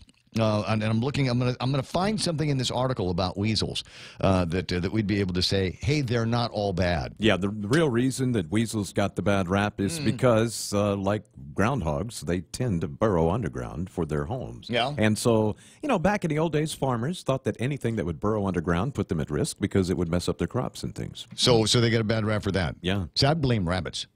Yeah, rabbits too. And rabbits cause a lot of problems yeah. on farms and things like. So I'm gonna look around because I just want to try the holistic approach. Maybe he meant weasel. Yeah, maybe he meant weasel in a good way. 7:14. Is there weather today? There was earlier. We were looking at it, and I got my fingers crossed that we're going to have the same kind of great weather today as we had yesterday. Partly cloudy skies and maybe on some showers. Winds to the northeast, east to northeast, about 10 to 15 miles an hour. Highs 90 degrees and overnight lows of about 77 degrees. So what I'm going to want to know is when do the winds begin to decrease? I was 15 miles an hour as I was running back from the Paseo back to my car in near your place. Yeah, and of course we're approaching the dry, trade wind season where the winds just don't die down much. Yeah, we're getting more of that. It's great. I walked outside for the break at the top of the hour news, and it's still nice. The air is so dry out there that you can stand in the shade, and it still feels beautifully wonderful out there. 5:51 for sunset tonight. Sunrise at 6:19. Remind me to take a look at the traffic gizmo before we get too lost in talk here. 7:15 in the morning. That's news and weather together here on The Point. If you can dream uncommon design and unprecedented engineering, you define the 2018 Lexus. The boldly designed IS Sports Sedan's aggressive design stimulates the senses. Advanced paddle shifting puts the exhilarating performance of the IS Sports Sedan at your fingertips. With deep, luxurious seating, the ES350 offers an ultimate level of comfort, while cutting-edge engineering delivers a thrilling drive. Put yourself in a 2018 Lexus. Now with special incentives. At Atkins Kroll. Eat at King's. It's simple. That's the only mention we need to do. Well, maybe I could add a little bit more to it. King's been feeding us for about the last 40 years. They know what we like. They know that we've got there's a unique kind of flavor that we expect when we go to King's, and so they do not disappoint. They've got a weekly lunch special, daily lunch special. It goes all week long. So yesterday was Salisbury steak. Today it's Bistec Chamorro. So if you've been craving that, best place to find it every Tuesday at King's. Support the Motorcycles and Cars Club in the Poker Run fundraiser on Sunday, November 18th at the VFW in Gigo. Stops to be made at Just Pirates Cove, Canyon Point in Umatic, and the Memorial Park in Asset. $10 per rider or car, $5 per passenger, and $5 for an extra card sheet. Prizes awarded to the top 5 poker hands. Registration starts at 10 a.m. and lasts right out at 11:30 a.m. A portion of the proceeds to benefit the Operation Christmas Drop. For more information, check out the flyer on our Point Facebook page or visit thepoint.gu. Yeah, I tell you what, I don't even know what a poker run is, but since it starts at VFW up in Jigo, I think maybe I could learn. I could find something out. Portions of the program brought to you by First Hawaiian Bank, where it all starts with yes. Guam Regional Medical City, the first choice for all of your open heart surgery needs. American Water Tech, Smarter Water, Better Water. American President Lines, they're shipping the future in Micronesia. Renewable energy. There's never been a better time to go solar. News to fill your mind. Talk to get it out. The Ray Gibson Show.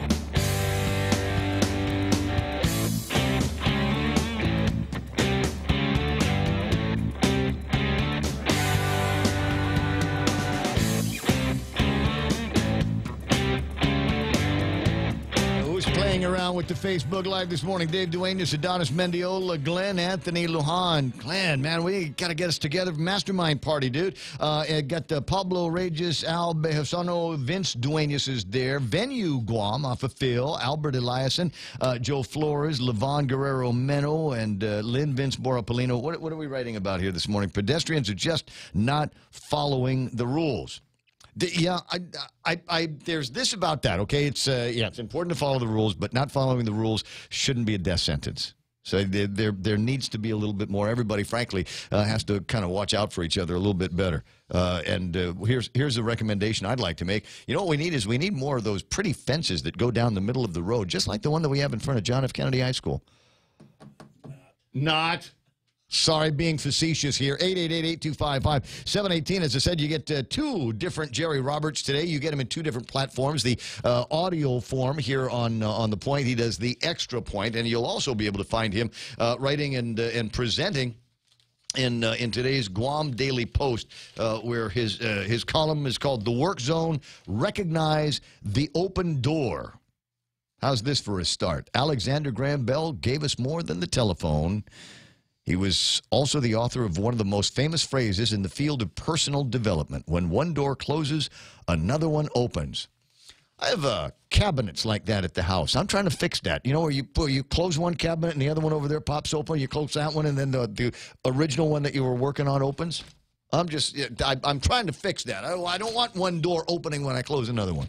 Just take a very small drill bit and drill a hole into the face of the cabinetry. Yes. And that'll stop. Or some kind of relief for the air pressure, equalize it. All right, gotcha. 7:19 in the morning, so you get Jerry Roberts there. You get Jerry Roberts here as well.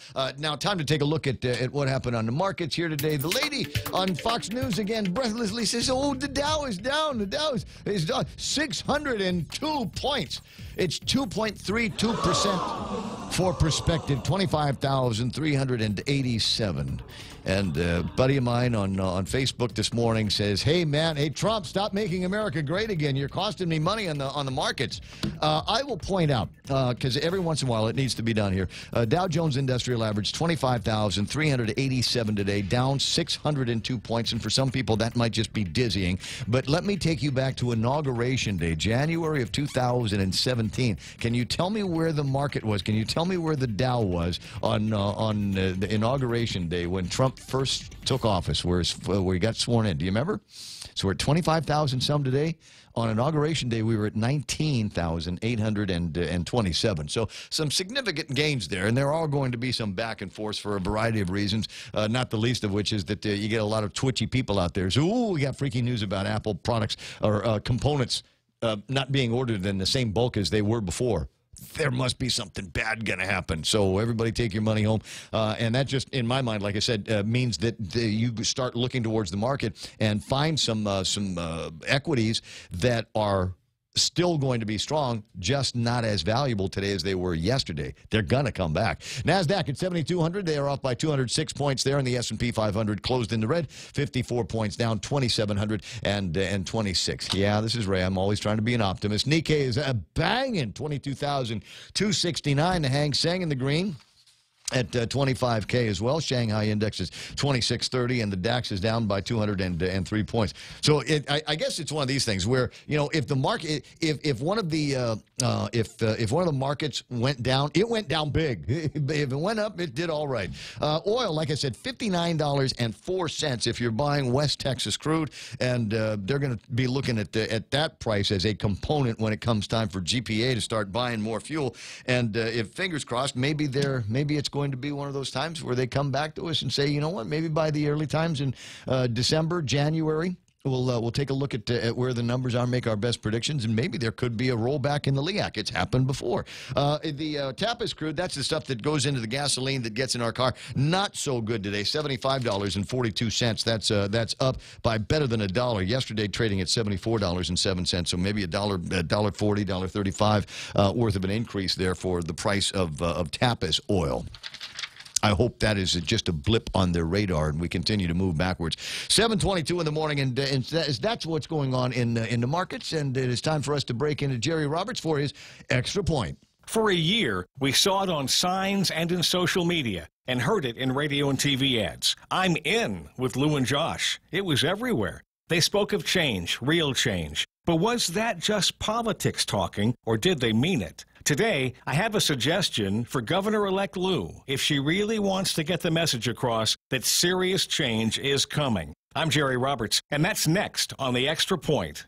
I've said it before, and I'll say it again. I want this incoming administration to be the most successful in Guam's history. The same goes for the legislature. You might know that I say the same thing with every election. I always support those who win because they have the power to make decisions that can help us to get further and do better. Lou promised change, but that has to quickly get beyond this historical business of her being Guam's first woman governor. If we're still talking about that a year from now, then the first 12 months of her administration are not going to yield what anyone is hoping for, Lou included. Somewhere in her inauguration speech, I love to hear these words. Yes, I am Guam's first woman governor, and as of this moment, that is no longer significant. As of this moment, I'm just the governor, and there's a lot of work to do. If it doesn't get done and Guam doesn't see the progress we all want, then nobody is going to be celebrating my gender. Those would be lovely words to hear, and I suspect we will hear something along those lines. We'll also hear a lot about change. But there's one way I think Lou can send a signal to everybody in Guam that it is definitely not business as usual, government as usual, and politics as usual. And that message can be sent well before she takes the oath of office. It's in her choices for who runs key positions in her administration. Every incoming governor cleans house and replaces GovGuam directors with who they want in those positions. Some people claim these are political payoffs for campaign support. Every governor always denies that. So will Lou shake things up and bring real change to that process? Will she recruit people from the private sector for some of those jobs? Will she retain some of the existing directors who are delivering results? I've always thought it counterproductive to push out people who are getting things done just because the last governor appointed them.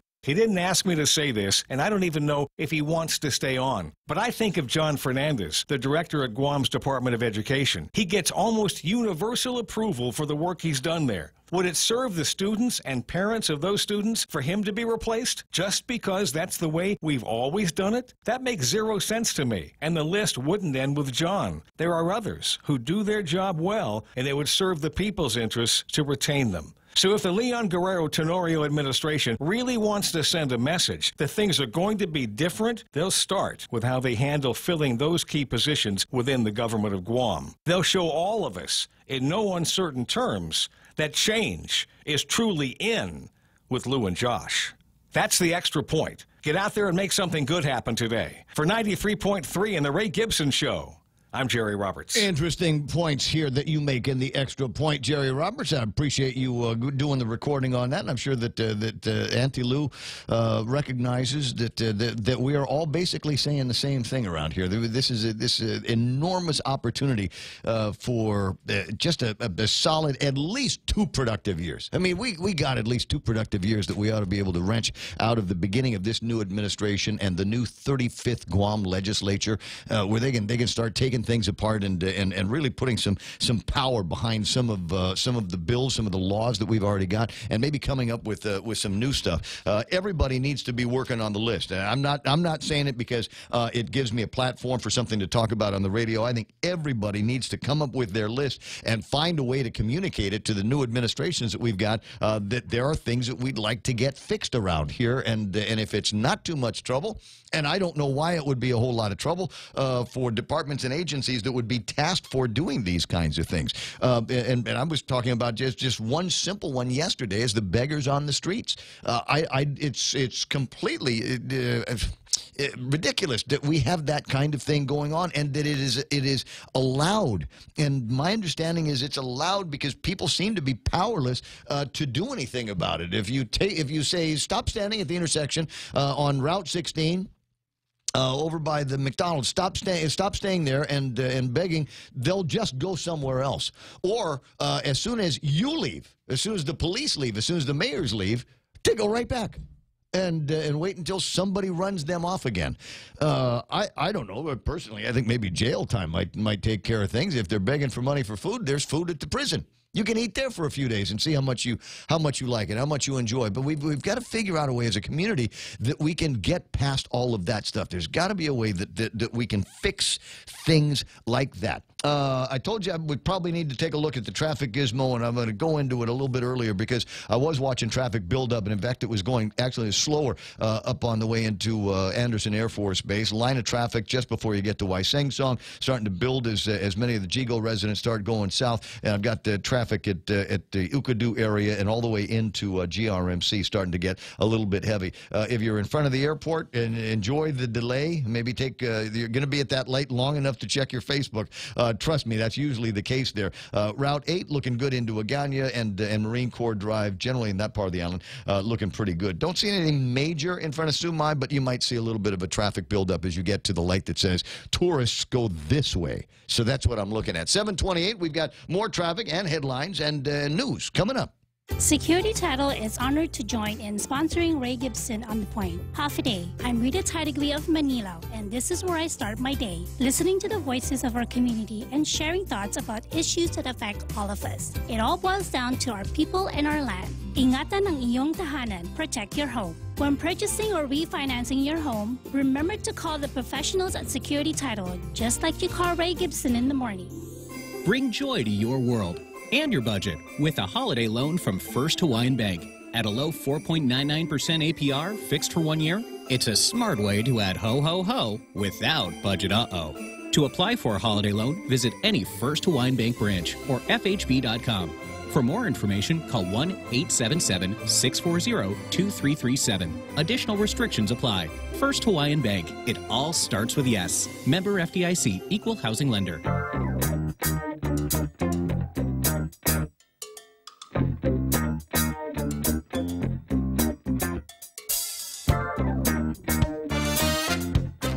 So I finally got to that article about where it says fun facts about weasels.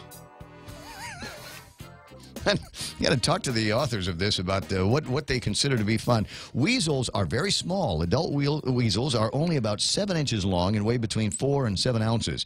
Weasels can kill prey that is much bigger than it, including rabbits and squirrels and small children.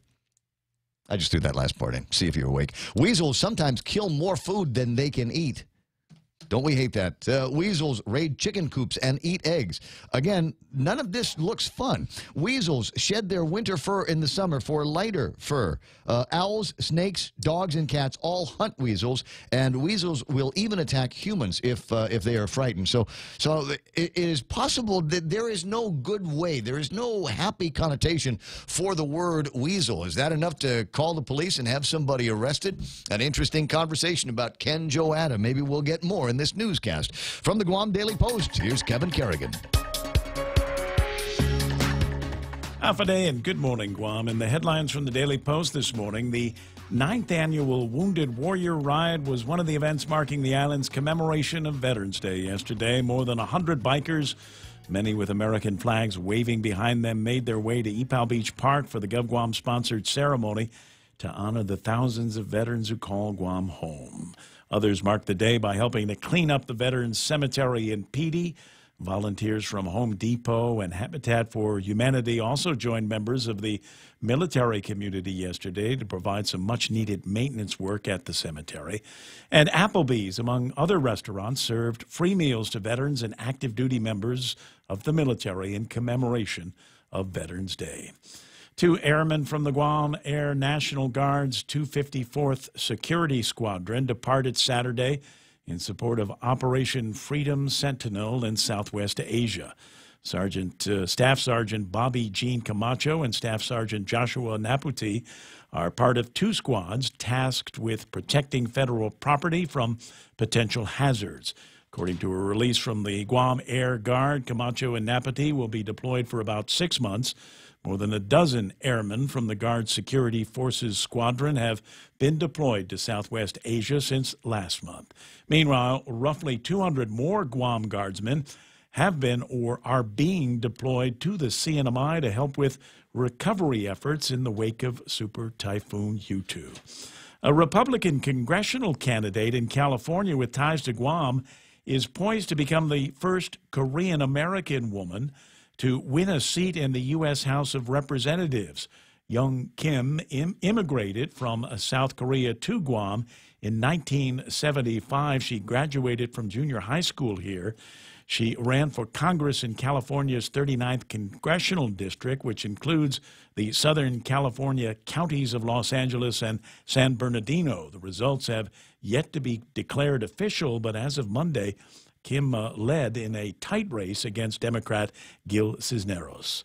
For these stories and more, log on to postguam.com or pick up a copy of today's Guam Daily Post. That story about young Kim, very, very interesting story at a couple of different angles, because up until recently there had been criticism of the media because they were looking at this landscape of all these women that won elections all across the country, and there's one, but it didn't get as much attention. Some people say because there is a bias against Asian Americans, and I thought, well, that was pretty interesting. I was looking for that story. South China Morning Post writing, young Kim could win California congressional race, but not all Koreans are happy about it.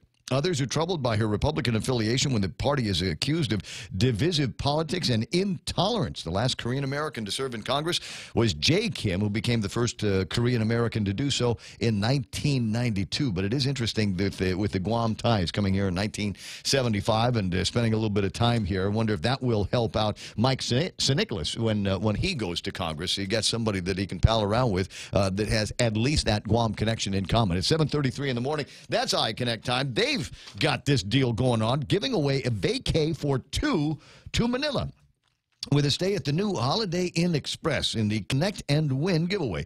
Here's how you play. Sign up for a 12-month plan, and you're automatically entered. Great prize when you sign up, maybe a weekly prize, maybe the grand prize. 'Tis the season for winning with iConnect. For details, iConnectGuam.com.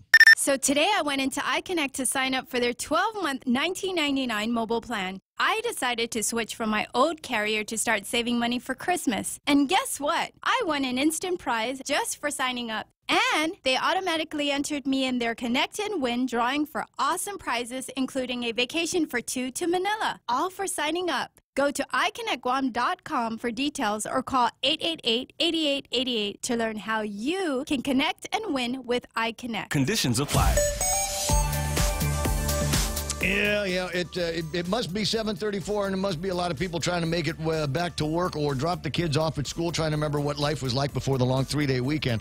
Traffic building up coming out of Dededo southbound. Traffic on Route 3. It's stop and go in a few places as traffic is built up there and slowing down, and you make your way towards the intersection of the of Route 1 and Route 3. Traffic in Upper Tumon beginning to slow down in some spots. It should open up before you get to St. John's, but it might slow up again by the time you get to Kmart and John F. Kennedy. You'll see some traffic building up at the major intersections in Tamuning. 8, 10, and 16 starting to go heavy right now with traffic coming out of Route 10 towards that intersection and traffic coming out of Route 8 towards that intersection. It looks like it's smooth going on Route 16. Talanpago area is clear, a little bit more into the Mangilao area over by the University of Guam and GCC Main Road. You'll see traffic beginning to build up through there and a little bit of traffic coming out of Ordot and into Sinahanya and Agania Heights. Nothing in front of Navy Hospital, nothing in front of Big Navy and Sumai. That's right now traffic on the point. Hungry? Stop by Circle K for Craft Kitchen's hot breakfast, lunch, and dinner items delivered fresh 3 times a day. Circle K, take it easy. Be your own barista at Circle K. Create your perfect beverage with our large selection of premium coffees, sweeteners, and creamers, including 2% almond milk and soy milk. Circle K, take it easy.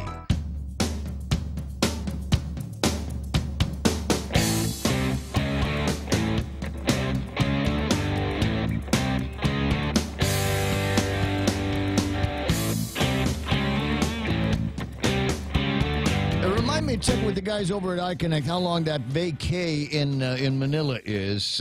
My problem is when I get to the Philippines, I'm not there long enough. You know, it's usually a fly in, goof off, go check Medical City or St. Luke's or something like that, and then fly home. I actually like to be on the ground for a little bit longer. They say there's new research that says it takes 4 days of vacation before we stop thinking about work. So, so try to build some of that in when you go off island on what is supposed to be a stop thinking about work and just enjoy life, go hiking and go experience other cultures, other foods, and things like that. But 4 days of the first 4 days, you've at least got a little bit of work going on in your head. Frankly, that never goes away. And I'm sure you're the same way. You know, Type A driven kind of people. That never goes away. I get on the airplane and I almost immediately want to start talking on the radio again because there's all of these experiences that I pick up that I frankly want to share. Yeah, I mean, even when I'm traveling with somebody, you know, I kind of go into a monologue mode to talk about what I think is interesting in front of me and think of how I might be able to use this experience or talk about this experience on the air. Think that's interesting. Got a couple of other interesting things that we can go on here as we make it. You know, I haven't even started talking about the table of contents. There's some interesting stories that we've got. Today's program is Excelsior. I've titled it Excelsior. It is a phrase from now the late Stan Lee. Those of you that are tuning in that haven't heard the big news, and it's not just comic book news. I mean, it's not just the guys that will hang out at HeroCon at Ganya Shopping Center next weekend or the first weekend in December, something like that. These guys, Stan Lee, you know, major influence on entertainment in comic books, and that has turned into entertainment in pop culture, in the movies, and any number of television shows. You remember TV? Back in the old days, you just sit down and they'd tell you Thursday night, 7 o'clock, you have to watch this. But now it's all streamed. We watch TV differently than we used to. But he's also kind of mastered that with Marvel TV shows that people will binge watch one, and then they kind of dovetail into another. And then there's a lot of shared characters between them. So I don't know. It's hard for me to keep that universe in my head. But he passed away earlier this morning. So I named the show today Excelsior. Yesterday, the show was named, Okay, You Can Take the Signs Down.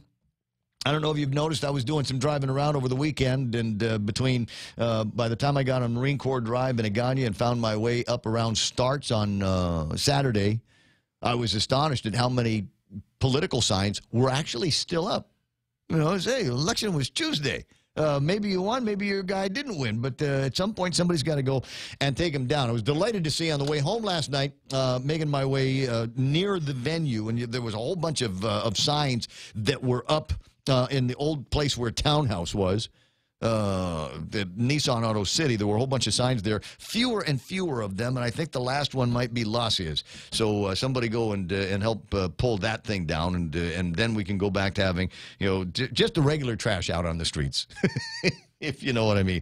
888-8255-988-5874. The WhatsApp has been rather busy. A bunch of interesting memes that are floating around, and including this one here with the guy brazenly walking up and down Marine Corps Drive, daring the cars to hit him. And I don't know exactly which one of the islands he's from, but I'm pretty sure he's not from this island. I wonder if this guy's going to end up being a candidate for a deportation list that the governor is still going to be is going to be putting together. He's actually taken some guff about that in the Pacific Daily News. A letter to the editor, Vidalino Raatior, who is a former resident of Chuuk and a graduate of the University of Guam, takes issue with the governor. And I think there's going to be some interesting commentary.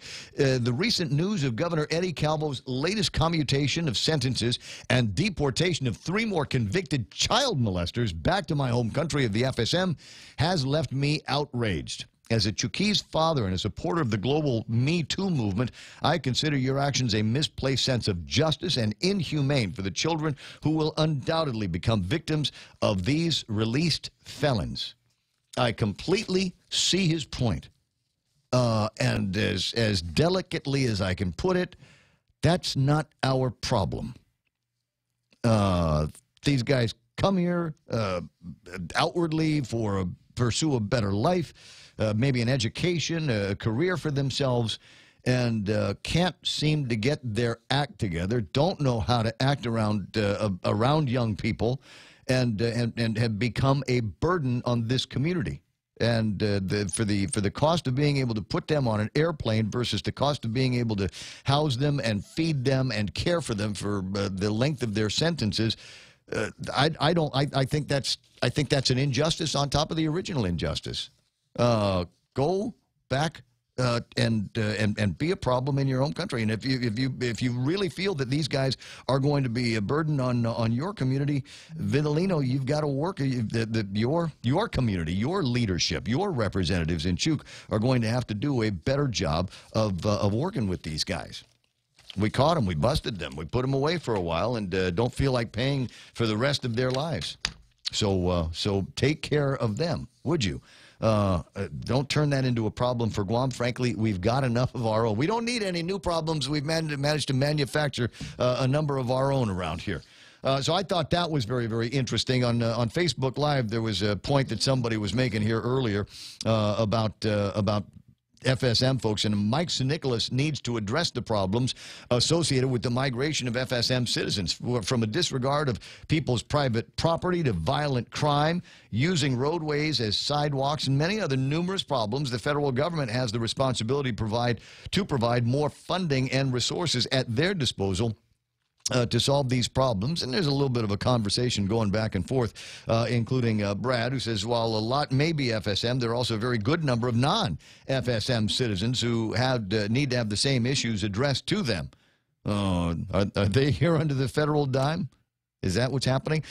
Joe Angoko says, understood, my focus is on the problems created by the influx. Feds arbitrarily made their decision and are now tap dancing when funding and resources are being requested of them. Now, this is a perennial conversation that I hope that is one that will be addressed by the folks that we have elected. Nick chiming in, there's a lot of good FSM citizens on island that do contribute to the community, but for heaven's sakes, take your trash back. There is that. It's an astonishingly small percentage, but man, that astonishingly small percentage is responsible for major problems that we've got here, including that jughead that's walking up and down the streets there just a little bit ago. Take your trash back. I can't disagree with any of that. I see that Congressman's replacement, Mike Nicholas, couldn't even show up at Veterans Day. Is that the future of concern that will be shown to our veterans? Poor start, says Chris Chip on the Facebook Live. He did what? I can't understand what you're saying. Mike? I think he's on his way to Washington. Yeah, he could not be there because he'd been called to Congress. Yeah, that's why he flew away. He's not on island. And he's going to come back, and then he has to go back again is the deal. I'd wait out a little bit more time in his career as congressperson before we start determining whether he's going to be any good or not. Maybe it's a poor start, maybe it's not. But the important thing was that he has got to go and learn how to be a congressman. They, like anything, have got some kind of initiation that they're going to be taking place there, and teach him how to Congress, I suppose, the same lessons that we generally all of us have to learn about a few other things. So Ken Joke calls a businessman a weasel. And according to Kevin Kerrigan, we're not going to see anything by way of a magistrate report because he had been arrested and then released. With notice to possibly appear if he's called on within the next 3 years. In the next 3 years. That's become a judicial version of sweeping something under the carpet, hasn't it? Because you just don't think anything is going to come from that. Or in 3 years, who's going to remember? Or the AG thought there wasn't enough there. Yeah, or just frivolous in the face of other things that we've got to worry about here. People walking down the street, doing that, maybe just a little bit more frivolous. There are a few other points in the table of contents that I wanted to get into. Another story in the newspaper talking about lapsed funds over at the legislature, and this is something comes up every once in a while. Usually at the end of an election, when we start looking at how many dollars and cents there are left over at the legislature, and you would think that they would have spent to the limit of whatever was in their budgets. Doesn't look like that is necessarily the case. There are actually a few $100,000 that are laying around over at the legislature. And I'm one of those guys. I'm thinking, well, if you're not going to use it, there's plenty of other places in the government of Guam that might be able to use those dollars. I mean, if you're not going to be using it, I don't know, to transfer it to this guy so that you can get a job in that guy's office while you wait out the election in another 2 years.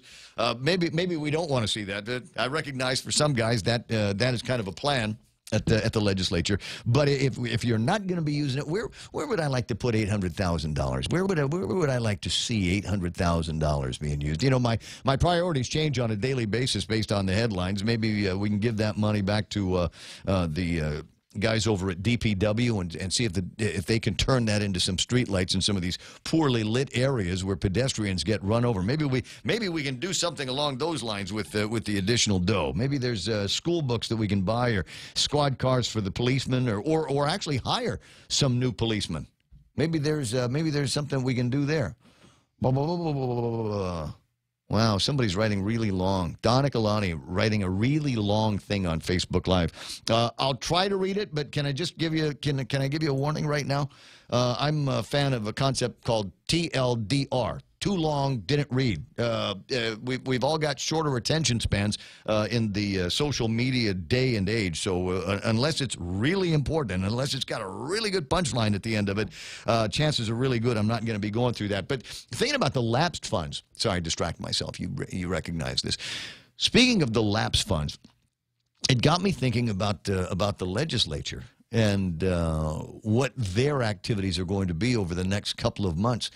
And I'm not sure. I took a look at the legislative calendar, and you can do the same thing because it is online. You can go to GuamLegislature.com, as I'm going to now, and take a look and see what is on the calendar for our full-time legislature.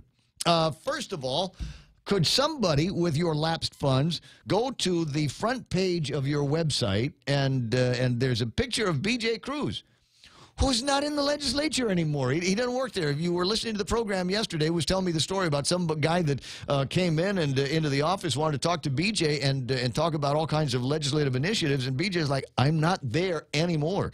And he says, well, I thought you were because your picture's still on the 34th Guam Legislature website. How long has it been? What, 3 months now? No, it hasn't been quite that long. Maybe since he became the public auditor. I'd have to look it up in my WhatsApp. It's been about 3 months. No, it can't be 3 months. It was 3 months ago we just had the primary. It was in August. The special election was held the same day. Well, and a couple of weeks primary. later. So September, October, November. Wow. Time flies. Sure does. Oh, man. Anyway, so you figure in 3 months they'd be able to find a picture of Therese Terlai and put her up there as the acting speaker of the legislature.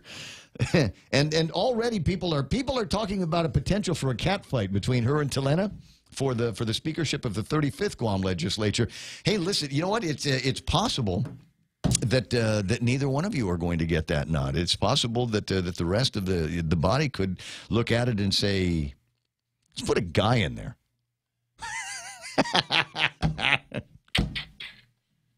Come on, just for grins. No, I'm kidding. Maybe we don't want to do that. Anyway, so first of all, BJ's picture is there. And then you can go to where it says, just click on left-hand side. It says Legislative Calendar. And we look in the Legislative Calendar, and what does it say for today? Hold on. I got to pull something up. There is one item on the legislative calendar today, and it is the Veterans Day flag raising, which will take place 10 minutes from now at the actual Guam Congress building. please kindly join us for the Veterans Flag Raising Ceremony, which will be held on the lawn of the Guam Congress Building Tuesday, November 13th at 8 a.m. this month of November. We will recognize all veterans. So if you're not ceremonied out, if you were not sufficiently honored over the last couple of days, then find your way over to the legislature and do that. Is there anything else going on today? No. There will be on Thursday public hearings. They're going to be looking at the appointment of Bob Perrin to serve as member of the Guam Environmental Protection Agency, Flory Sanchez to serve as a member of the Guam Environmental Protection Agency, and maybe a hearing on a bill that came out just recently, within the last month, Bill 36434. Frank Uggan has introduced this relative to granting the office of the mayor of Telefofo and the Municipal Planning Council of Telefofo the use of lot number 1, block 14, track 2831. What they're going to use that for? To enter into a memorandum of agreement with the Guam Football Association. This would be soccer football, for the use of the real property for a term not to exceed 30 years. I guess they want to take that piece of property and turn it into some kind of municipal soccer athletic field for the kids. Give them something to do down there. Not a bad idea. Good idea, and we'll see what happens. It freaks me out, though, when we have measures that were introduced over here, and bang, public hearing. And then we'll see where that ends up on the legislative agenda. And I'd love to tell you and give you an idea of what's on the legislative agenda after this Thursday, the 15th. But frankly, there isn't anything on the legislative calendar for the rest of the year. Yeah, note it says, what is it? Something about scheduled through January of 2019, and there's nothing on the list. Nothing. Every single day is blank. So, again, full-time legislature. Tax dollars hard at work. And I don't know whether this is a good thing or a bad thing. It depends on where you are, what kind of love or affection you have for the 34th Guam legislature. But frankly, we haven't had any new pieces of legislation introduced since Halloween. Since before Halloween, there hasn't been anything new introduced. And I would normally think, well, that's a bad thing. As you say, our tax dollars at work, our full-time legislature, should they not be cranking out all kinds of delightful problem-solving, hard-hitting pieces of legislation? And the more I think about it, I go, no, the fewer is the better, because otherwise we will end up with just junk bills and unfortunately junk laws. Yeah. I know. Darrell Taggarty says, lame duck legislature, you got to look out. I'm trying to keep my ear to the ground, and you need to be my eyes and ears, if you don't mind, on a couple of things here, because my perch here at the point, I've got windows. I cannot see through them very well. I've got all kinds of media in front of me, but sometimes I'm incapable of seeing anything because I've got so much media in front of me. But you need to be my eyes and ears and alert me and Kevin when you see something that looks like lame ducks draining what's left of the Treasury. It's not unheard of. Not unheard of. I recall when the end of the Camacho administration and the beginning of Eddie Calvo's administration. I remember walking around. We did a rehearsal for the inauguration ceremonies. I was the master of ceremonies along with Sabrina Montanani from KUAM, just kind of keeping things going and making the announcements as the ceremony went on. So we had a little bit of a rehearsal. And I remember overhearing some of the guys going, this is going to be harder than I thought. And I said, why is that? He says, because there's no money in the Treasury. We have no cash with which to run the government for the first few days around here. So things are going to be a little bit dicey going through. Obviously, they were able to get their hands on some money and work that all out. But I think it was a little bit of a nail biter between the first, the inauguration and the first couple of big rounds of money coming through the Department of Revenue and Taxation. What are we writing about? Patrick Iriarte is on a tear on Facebook Live. To all the followers of Lulian Guerrero and Senator Michael, undercover select care agent who are nothing but CBS certified blind sheep. Uh-oh. Maybe somebody on the wrong side of the bed this morning. It's early Tuesday. We've got all kinds of time to crank that out. While we're looking around at some of our issues here, boy, I tell you what, you got to look and see how tough other guys have got it. Have you seen any of the videos of that massive Southern California fire?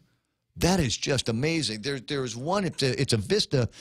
And I don't know what road it's on. I will acknowledge I have absolutely no real understanding of Southern California. For me, it's always a fly-in, fly-out state. I very rarely ever stay longer than a Disneyland trip or a couple of days to visit my buddy Kiki. But for the most part, I don't know anything about it, so I couldn't tell you which direction this picture was taken and or what highway it was on. But a shot of a cloud, just this huge, massive cloud of smoke that had risen up. I mean, it looked like the smoke went from one part of the horizon to the other. You know, and that feeling that you get when you take a picture of the sunset and you want to capture all of the sky and you realize that you can't. Well, somebody had a camera that was able to grab the entire vista, the entire scene, and post that up there. And you just know underneath that there are people dying, and there are, and hundreds of homes that are being lost in all of that. At some point, they'll go in and rebuild and lose. Jerry Roberts says the Pacific Coast Highway. Yeah, Sonny writing, it's amazing.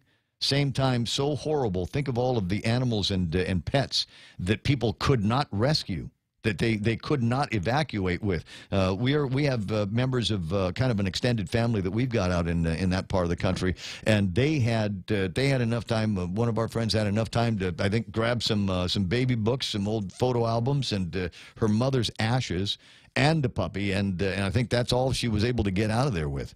They've got these mobile DNA labs that are going around making sure that they can identify some of the bodies associated with it. So that in my mind is one of the more amazing stories that we've got, an amazing killer nature right there in Southern California.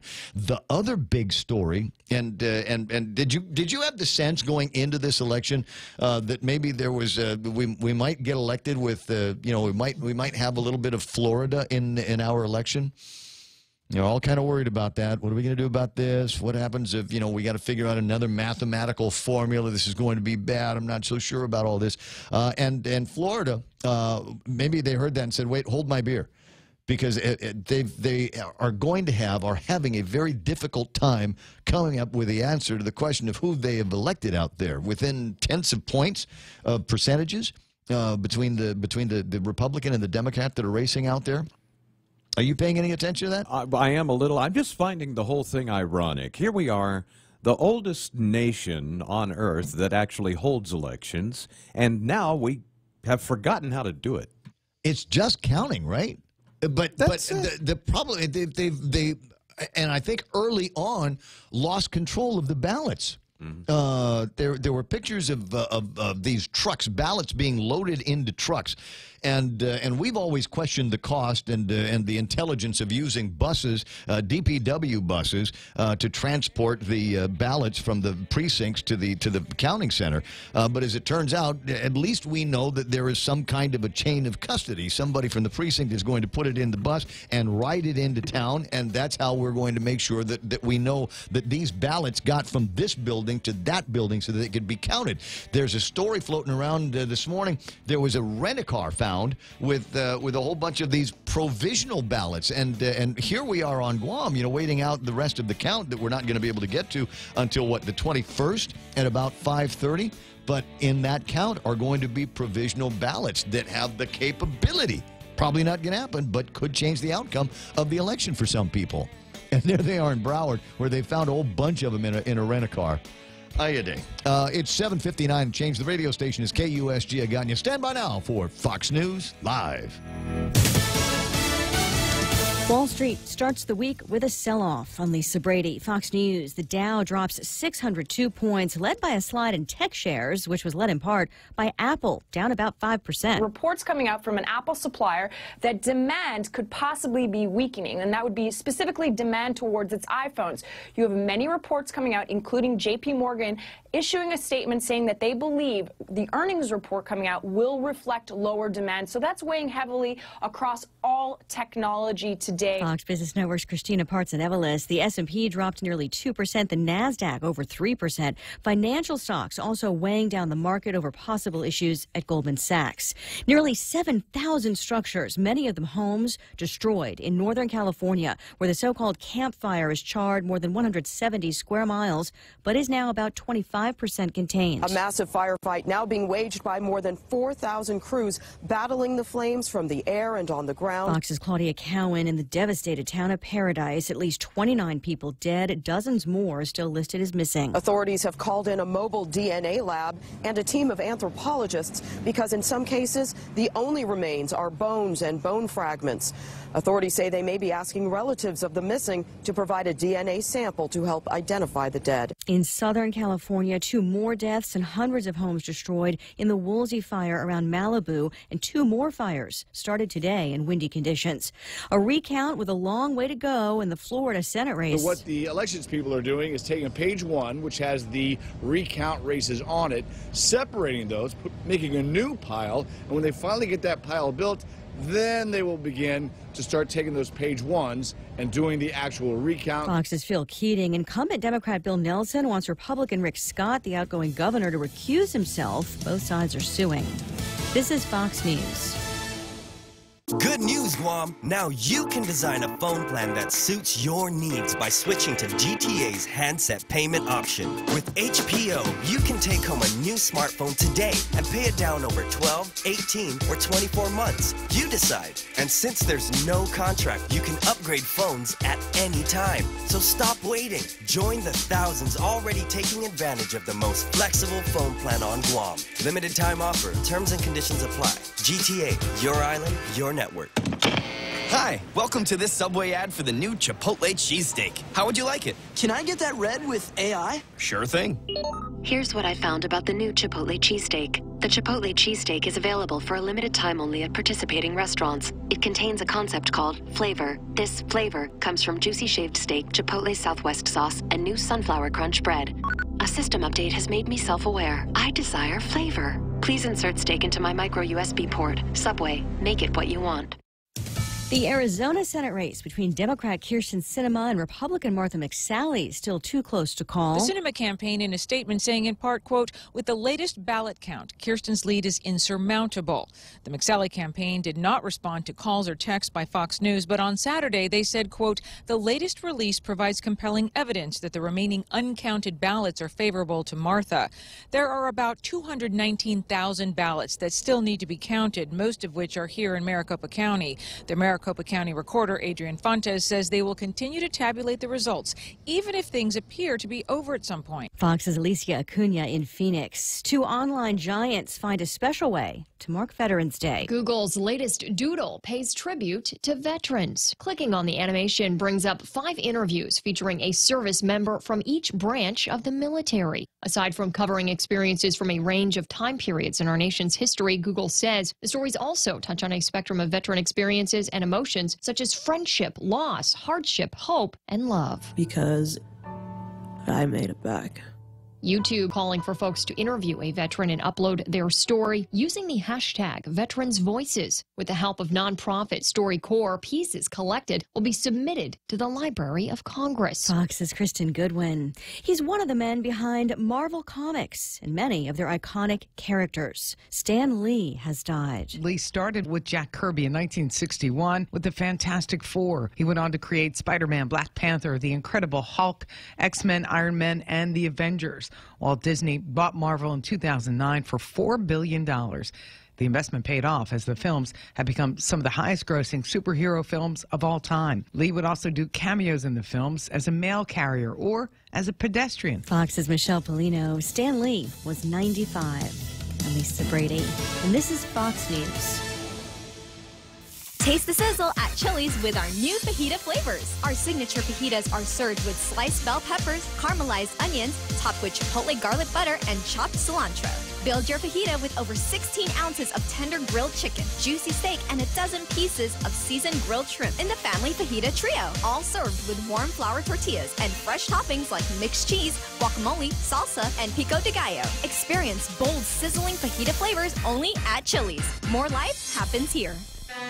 Here at APL, our core values give the company its heart and soul. Whether it's connecting your business with our global network through our newly enhanced service or investing our efforts into giving back to the community, APL is committed to serving you. We humbly honor the opportunity to find innovative solutions for you and your business. To learn more about our enhanced service, call 588-4651 or visit www.apl.com/Guam for more details. The season of giving is here, and the stations of Choice Broadcasting want to give back. 93.3 The Point, Boss 104, Star 101, and Lux Guam present Charity of Choice. Each of our radio personalities have chosen a Guam charity that they would like to benefit. And I chose Habitat for Humanity. Tune in daily to see how you can help. Charity of Choice 2018 is brought to you by Choice Broadcasting Company, Lux Guam, American Water Tech, and the station that gives from the heart, 93.3 The Point.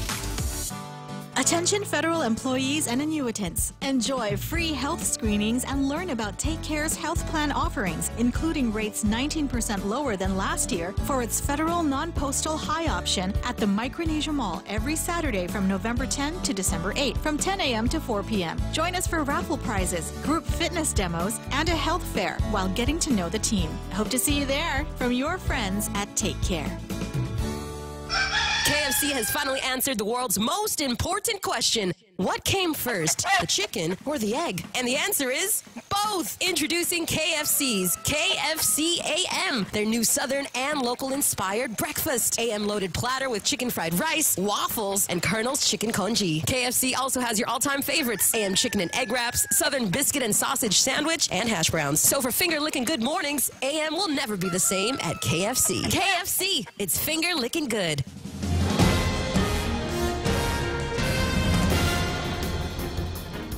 Half a day and good morning, Guam. News time here at The Point is 8 minutes past 8 a.m. this Tuesday morning. I'm Kevin Kerrigan. Here's a look now at some of the top stories from the Guam Daily Post. Preliminary campaign finance reports show that Governor-elect Lou Leon Guerrero raised about $1.8 million in both the primary and general elections, making her the top fundraiser in this year's election. Leon Guerrero's campaign was largely self-financed with a $775,000 loan of her own money, according to the preliminary report filed before the general election. Leon Guerrero also spent the most of all the gubernatorial candidates, well over $1 million, spent on media ads, including radio, TV, Facebook, YouTube, and signage. The BOTA campaign of Republican Lieutenant Governor Ray Tenorio raising about $600,000, $65,000 of which was a loan from Tenorio to his campaign. Write-in candidate Senator Frank Uggan Jr. raised about $400,000. The final financial campaign finance reports are due Monday, November 26. Former Jonia Mayor Ken Joada telling the Guam Daily Post yesterday that his arrest on Saturday stemmed from being bullied online. In reply to a text request for comment from the Post, Ada said he was internet bullied by a corporation and then thrown in jail for not liking it. Ada said he exchanged texts with a Guam businessman, and in those texts he acknowledged having written certain things that he regretted, adding, "Next thing I know, I'm in jail." When asked how the text exchange could have resulted in his arrest, Ada said, "I guess he got scared." But he said he never threatened the person. All he did was call him a weasel.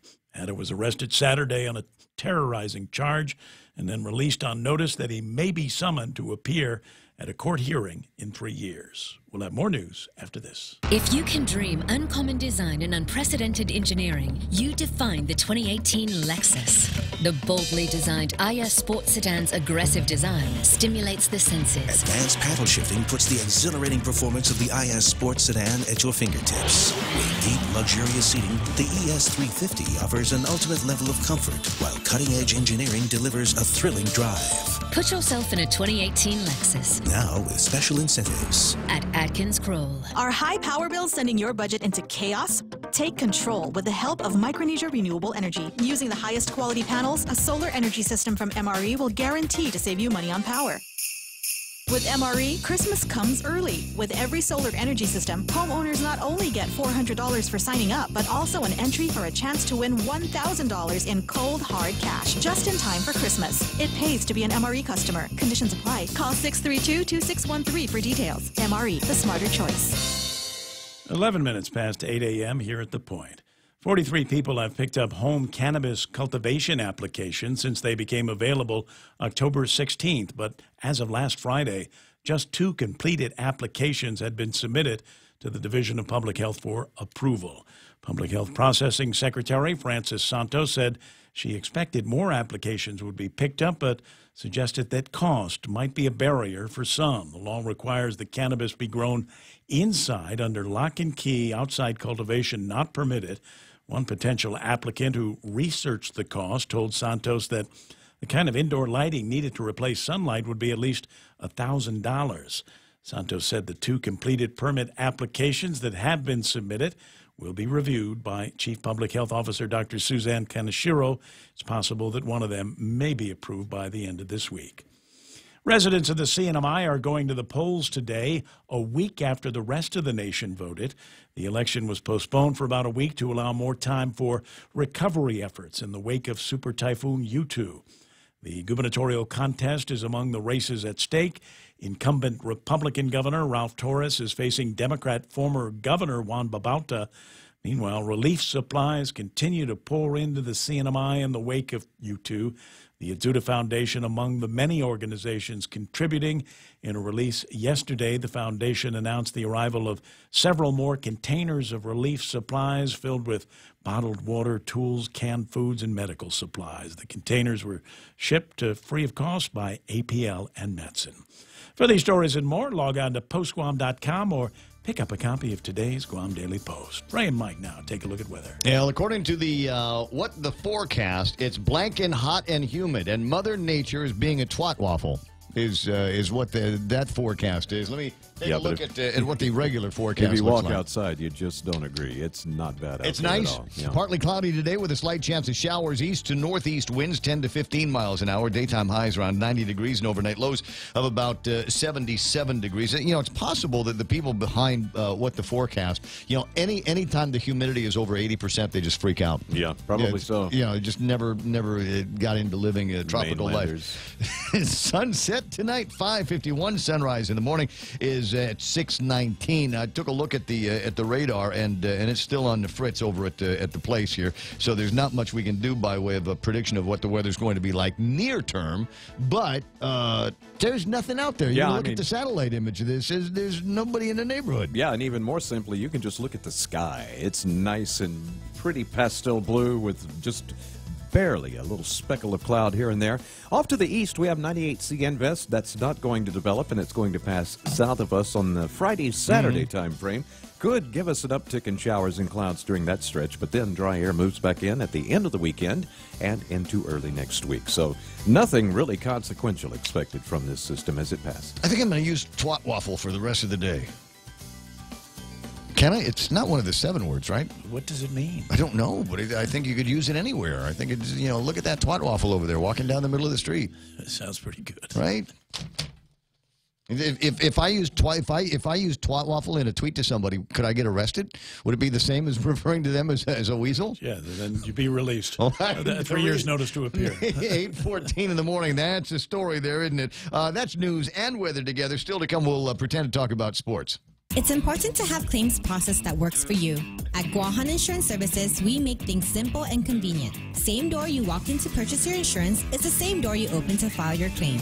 We can't pretend that the car insurance claims process is fun, but we can promise a hassle-free and speedy recovery without any runarounds. For your home, auto, and business insurance, visit us at the Camacho Landmark Center on Marine Corps Drive in Tamuning. Don't forget to like us on Facebook or give us a call at 475-1162 or text 929-SAVE. That's 929-7283. 8:14. Twat waffle sounds like something you ought to be able to buy for breakfast, right? What would you put on that? I'm sorry, it's funny to me. Where was I? Oh, thinking about lunch. Never mind breakfast. Lunch today over at King's. It's Tuesday. Let me just repeat that for those of you that they've still got plenty of 3-day weekend in you. It's Tuesday already. Yay! We like short weeks. Twat waffle Tuesday.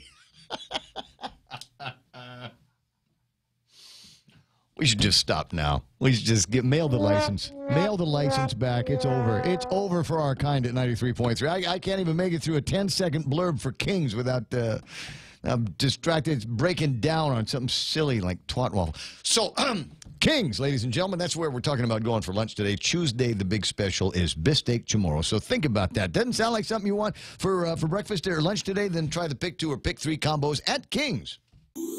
Bring joy to your world and your budget with a holiday loan from First Hawaiian Bank. At a low 4.99% APR, fixed for 1 year, it's a smart way to add ho, ho, ho without budget uh-oh.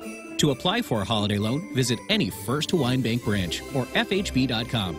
For more information, call 1-877-640-2337. Additional restrictions apply. First Hawaiian Bank. It all starts with yes. Member FDIC, Equal Housing Lender. There's a whole bunch of other people I want to say thanks very much for supporting our morning show here on The Point. They're AK and AK Lexus in particular, because they have different versions of the AK. But AK Lexus, where they've got a brand new ES 350, top of the line, state of the art in Lexus technology. Test drive it. You will want to drive it home the rest of the way for the rest of your life. GRMC, first choice for all of your open heart surgery needs. American Water Tech, smarter water, better water. Their security title. When you need some help in some of your complicated transactions, these guys have seen it all and can help guide you through what can sometimes be a very complex process. You know, sometimes you're swapping houses, and making different changes to what you're offering in terms of how much you want to throw into escrow, all of that. Anyway, these guys know how to do it. And our other friends at American President Lines, where they're shipping the future, and Micronesia Renewable Energy.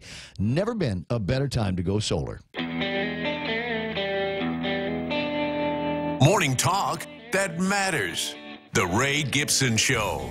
Call now. 888-TALK. That's 888-8255.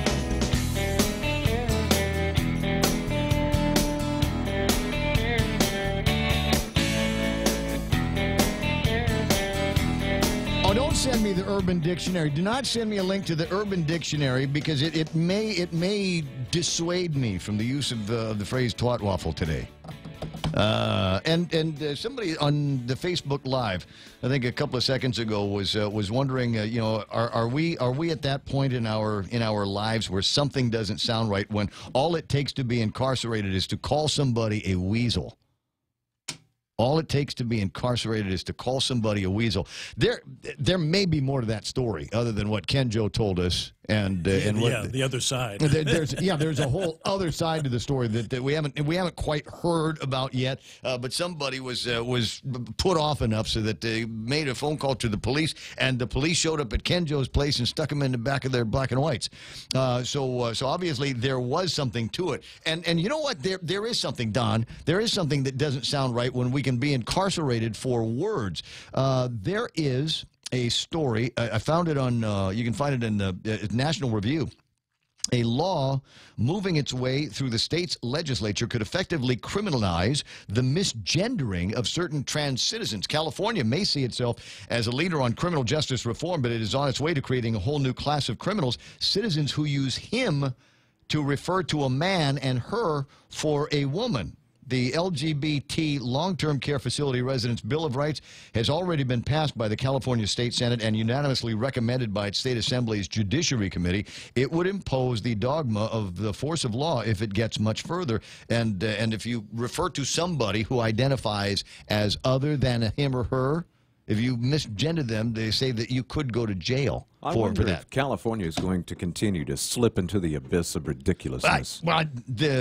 The doctrine of absurdity, is that what it is that you want to? Anyway, so it's an interesting story. I haven't read the entire article, and I'm sure this one here from the National Review, I'm sure there is another version that will contradict every word that is said in print there. But yeah, it's funny. Bob Klitsky did a long conversation on the program yesterday about the dangers of words, and the use of words, and being told what words you can and can't use. There's two whole dudes that I've listened to on random podcasts, and I think now one of them has been ousted from already just quit working there at the college he was at because of what we're talking about, and then another one has actually gone on kind of like an arena world tour where he's giving big lectures in arenas, and he's touring with Ben Shapiro, cool. And his name is Jordan Peterson. But Evergreen College, Jordan Peterson and Brett Weinstein were two guys that I've heard that actually were ousted from their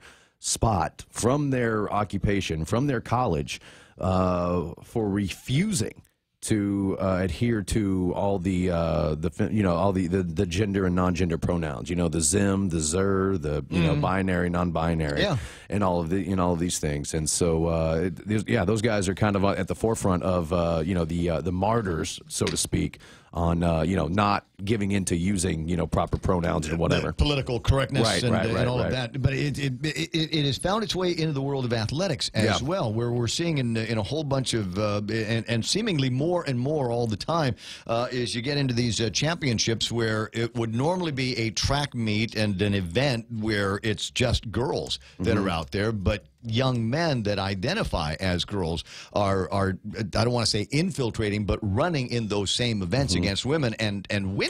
Well, yeah, and there's also one very, very controversial one that has been for a few years, Fallon Fox. If you don't know who Fallon Fox is, she is the first openly transgender athlete in MMA history. I want to be described as openly something one of these days. Is there an openly we should all be, there should be Blake Watson, the openly something hair guy. and beard Heterosexual, enthusiast. openly normal. Yeah, I'm openly Aquaman enthusiastic. I'm openly idiotic at times. Openly Aquaman, man, that'd be so much fun. You're an open radio I want to be an open twat waffle guy. There you go.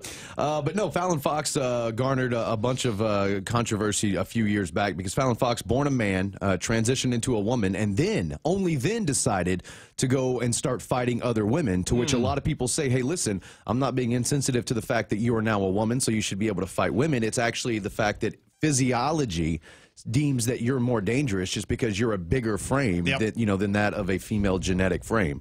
So Fallon Fox has been, battling that, whether it's legit or not, for the past, I want to say, probably 6-7 years. How far away are we from a woman in the NFL? Well, there is one in the there is one as for a ref. We have a woman ref for a couple seasons, and I will tell you this: there's a couple of players here locally, Guam High, and so they had a transfer student who was a kicker for the Guam High varsity football team Panthers, and talking to some other girls, because we have the Guam Women's Tackle Football League. Some other girls I know have actually shown some interest and tried to. I think maybe even Southern had one on the team, maybe, or I heard a rumor. But yeah, so I don't think we're that far. In 8th grade, way back, not that far ago, but when I was in 8th grade in 1997, 98, Ray, we had a girl on our team in Texas. She was the tight end, and she was much bigger than than anybody else that was in that position. That's why she won the starting job. Right. Yeah, she was a bigger body, so she could push people around. But she wasn't given that just by virtue of the fact that she was a girl wanted to play in a boys team. As a matter of fact, her position on and as a matter of fact, she was a transfer because in 7th grade is when we actually met her, and so the next town over, she played for them. And then in 7th grade, I guess her family moved to our town, and so she came in, tried out for the team, and made it. I mean, she had to make it. She had to transfer, change schools, change teams, and go out for tryouts just like everybody else, and she made the team, starting A-team tight end. Christina Gaithright was her name. Wow. Yeah, Christine. Good memory. 8:23 in the morning, and it must be time for Sports with Blake.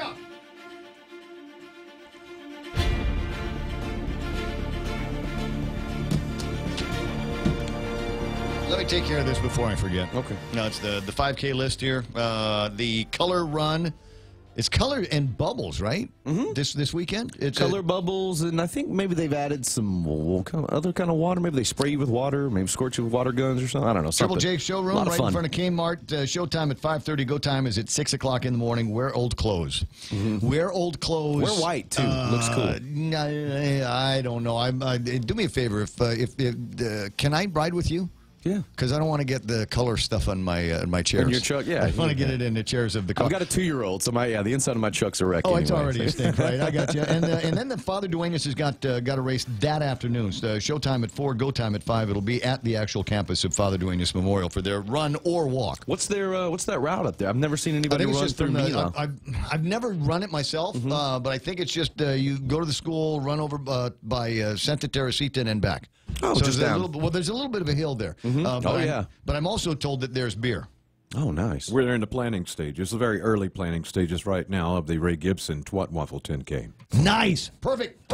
So, now there is and I can totally be this guy if you want. Everybody gets a participation ribbon. The Twat Waffle from the UrbanDictionary.com. Complete idiot that mere idiot or imbecile cannot adequately describe. However, to earn the title of Twat Waffle, one must also attempt to assert authority or expertise where none is had, or use power or authority when they are offended by things that most people find humorous, and then use that authority to get the offenders in trouble and the offending material removed. Okay, so I don't want to be a Twat Waffle, but we certainly know people like that have absolutely no sense of humor, and will try to use whatever elected authority that they think they have to make us stop doing whatever it is that. So I would be the opposite of the Twat Waffle. I would be the one that finds those things and is amused by them, and everybody says, "Stop it, Raymond! Stop, Ray! Cut it out! That's not nice." So I would be the anti-Twat Waffle. It's 8:26 in the morning. Sorry if you're offended. Not sorry. Okay, so what do you got? Well, I was going to say this. I did find that it got so bad getting to what we were saying right before sports. In 2014, Fallon Fox, a transgender MMA fighter, beat his female opponent, Tamika Brent, so severely she suffered a broken skull and concussion before being TKO'd. So she got broken skull, concussion, then she got knocked out. The fight lasted 1 round, was over in almost 2.5 minutes. That's why trans people who go the other way to fight, that's why they garner a lot of criticism. So there you go. So, like I said, interesting time that we live in, and 5 years ago you would never heard any of this kind of just thing in anything that sounded like sports. Yeah, I know. Speaking of something that kind of doesn't sound like sports, but I like this because it's always fun visually to watch. Do you like the Ninja Warrior stuff? Very much. Very, very cool. Well, Guam. We sent an athlete, or he sent himself on our behalf. Darren Perez smoked the Ninja 300. He won all 3 stages in the obstacle course. It was held, the event, in the Philippines. 55 men with several international backgrounds as far as Brazil, Spain, Guam, U.S., Philippines, and Singapore competed in Makati over the weekend. And Darren Perez, like I said, he won all 3 stages in the obstacle course, and he will advance to the top round. 1 minute, 29 seconds. The top 3, Sanchez from the Philippines and Miranda from Philippines, round out the top 3. But what about that Never Ready guy? But Darren Perez, number 1 from Guam. He was there. He was there. But I guess he didn't finish as highly as Mr. Darren Perez. Because that is what made the news. But I did see on his Facebook, Billy Neveretti, so you're talking about, I did see on his Instagram, he was posting from there. He was running it a little bit. We've actually, Grace Tukyawan takes home gold, masters, and bronze in the International Powerlifting League in Vegas. She broke the deadlift record for her age division and weight class. She deadlifted 446 pounds, and I believe in the same event, we had a few records broken, Ray, putting Guam on the map as a new world record. Another Big Tone from Guam, Anthony James Salas, a.k.a. Big Tone, sets a new bench press record with a 468-pound bench press lift at the recent International Powerlifting Championships, also in Vegas. The record was set in the open raw 125-kilogram division. So we got people at the, just taking names over in the Ninja Warrior contest. We got powerlifters over in Vegas just setting world records. So are these our guys? I'm looking at a video on Billy Neveretti's page, and I'm assuming that this is the competition that those guys are at. So I'm play a little bit of it for you. I don't know what the audio is like, so just leave that down. And so it looks like they've got 3 different heats going on at the same time, so that they can eliminate guys and move them through a chute a little bit faster. And as you can see, this is not one of the easy ones. No, for the American, for the Ninja Warrior type games that they've got out there. Frankly, I know for a fact I don't have the upper body strength to do any of that. But the running and the jumping and the stuff, I think I could get through some of that. Yeah. But do I have to do it as fast as these guys? That's the other thing. To qualify. Yeah, you gotta motor through it just like they do. And what this looks like kind of like a little preliminary qualifier. And then I think what I was reporting on earlier with Darren Perez, I believe what he actually got to run was just like the next stage up. Maybe and then from there they go on to probably a regional, then to eventually to the big stage, which I believe is on broadcast TV. Yeah. Okay. So the only thing I think that would be missing from this is the breathless Japanese to English translations. Oh, right.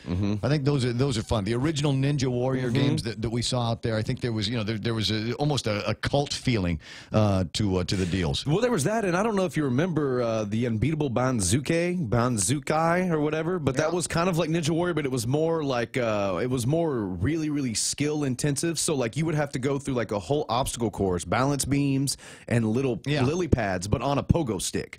Or balancing a bicycle on one wheel. Good. Kind of popping a wheelie. I mean, there's some really interesting and cool skill showcases, I guess, that the Japanese come up with. So cool. Yeah. So, I mean, these guys, there it is. There's the first guy that got through. So that must be our dude because Billy put the camera on him when they were shooting that video. Anyway, interesting stuff. Yeah.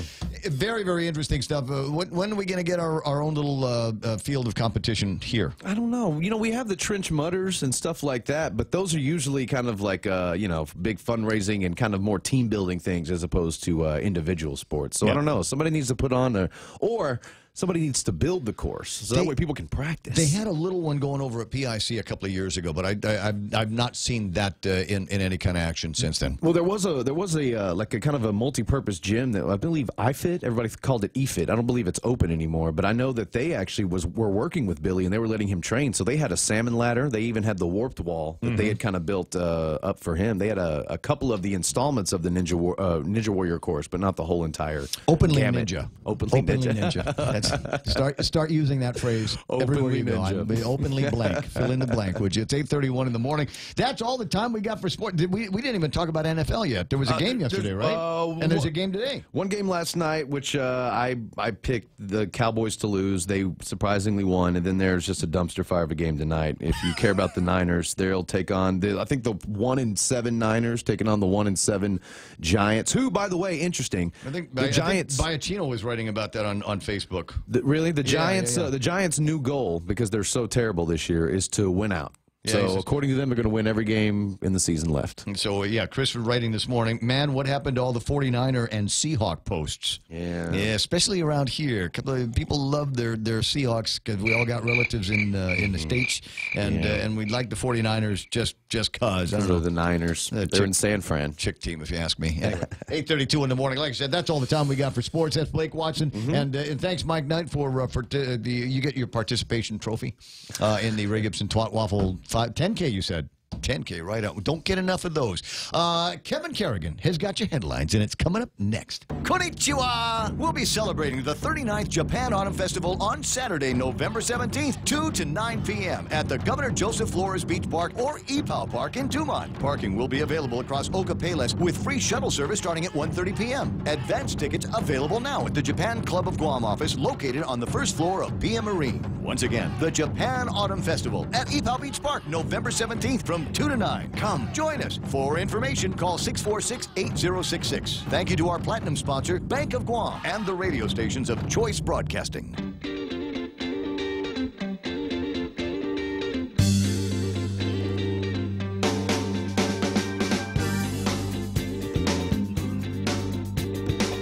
Lady D asking a question, whatever happened to the Coconut Olympics? Actually, Coconut Olympics is a copywritten phrase. It's owned by a media group here on Guam, and I don't know what they have managed to do with that over the last several years. I was only loosely associated with the last of the Coconut Olympic events, and I recall it being less than legendary. If for people that remember the original Coconut Olympics back in the day, those were all seemed to be legendary. It was one of those where so you go hang out at one of those beach bars where they had the Coconut Olympics. Somebody was getting arrested. Somebody before the end of the day would get arrested. It was just fantastic times. 8:34 in the morning, and is it time for our last look at headlines from the Guam Daily Post? Yes, it is. Their managing editor, Kevin Kerrigan. Half a day and good morning, Guam. And the headlines from the Daily Post this morning: the 9th annual Wounded Warrior Ride, one of the events marking the island's commemoration of Veterans Day yesterday. More than 100 bikers, many with American flags waving behind them, made their way to Ipoh Beach Park for the GovGuam-sponsored ceremony to honor the thousands of veterans who call Guam home. Others marked the day by helping to clean up the Veterans Cemetery in Pidi.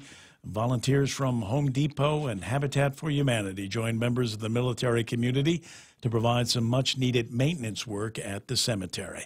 And Applebee's, among other restaurants, served free meals to veterans yesterday and active duty members of the military in commemoration of Veterans Day. Relief supplies continue to pour into the CNMI in the wake of Super Typhoon Yutu. The Atsuta Foundation, among the many organizations contributing to the relief effort. In a release yesterday, the foundation announcing the arrival of several more containers of relief supplies filled with bottled water, tools, canned foods, and medical supplies. The containers were shipped at no cost by APL and Matson. The Atsuta Foundation continues to accept financial and in-kind donations.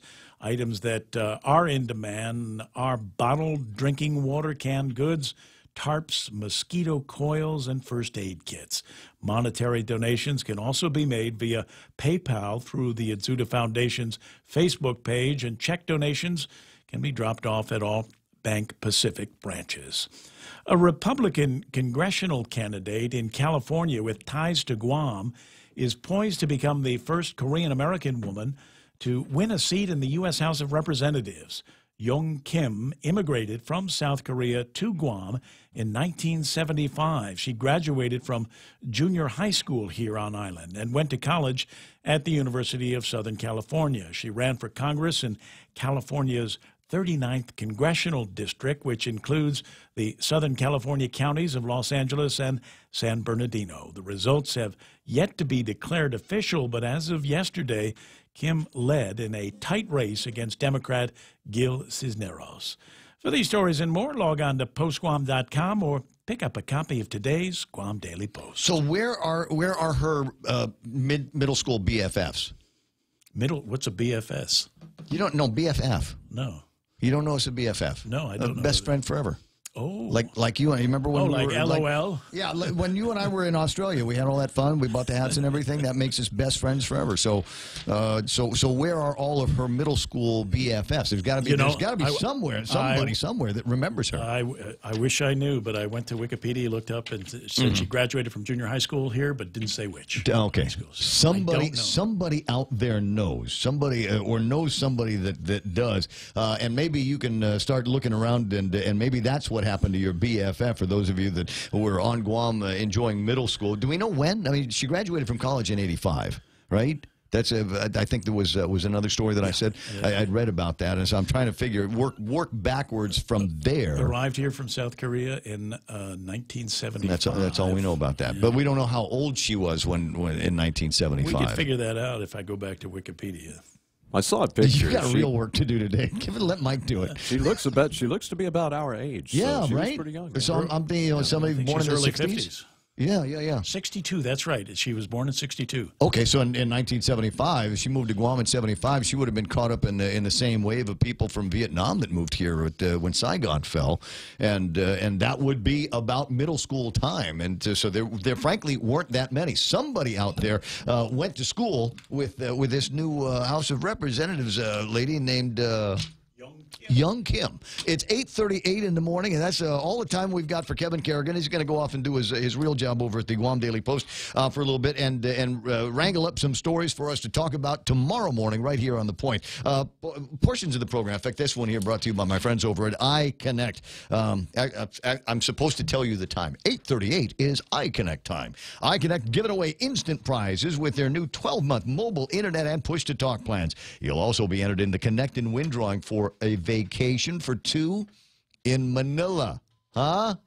Imagine that, you and your BFF in Manila. If you would like details, 888-8888.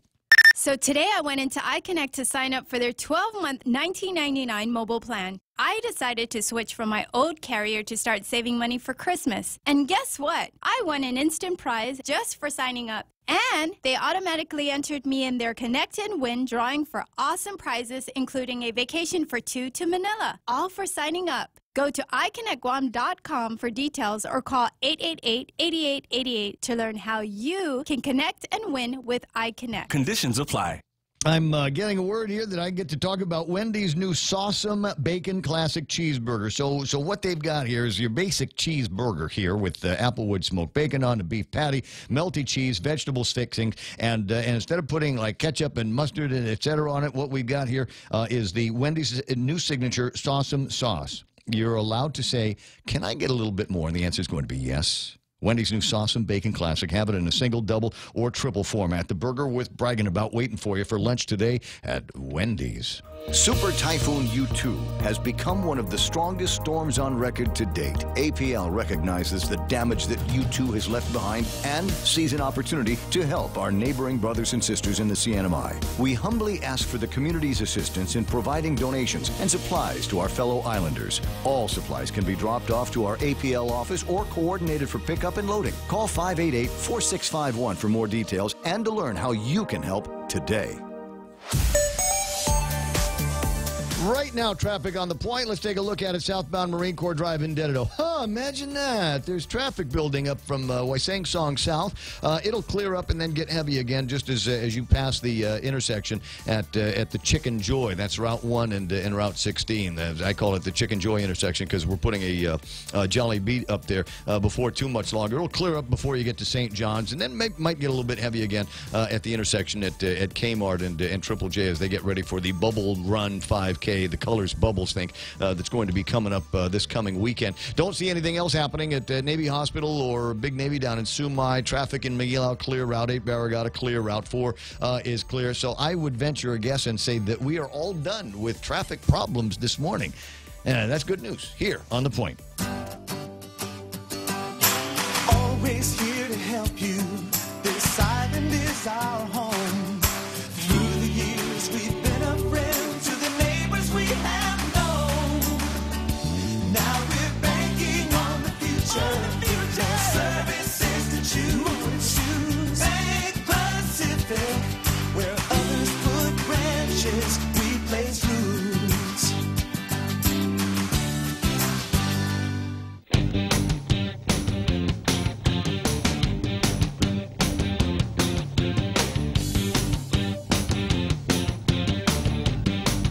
I was playing on the Facebook Live video. I'm not sure if it was live, but I was playing video of where's that place? Legislature. Wait, hold on. I got another video popping up on my phone.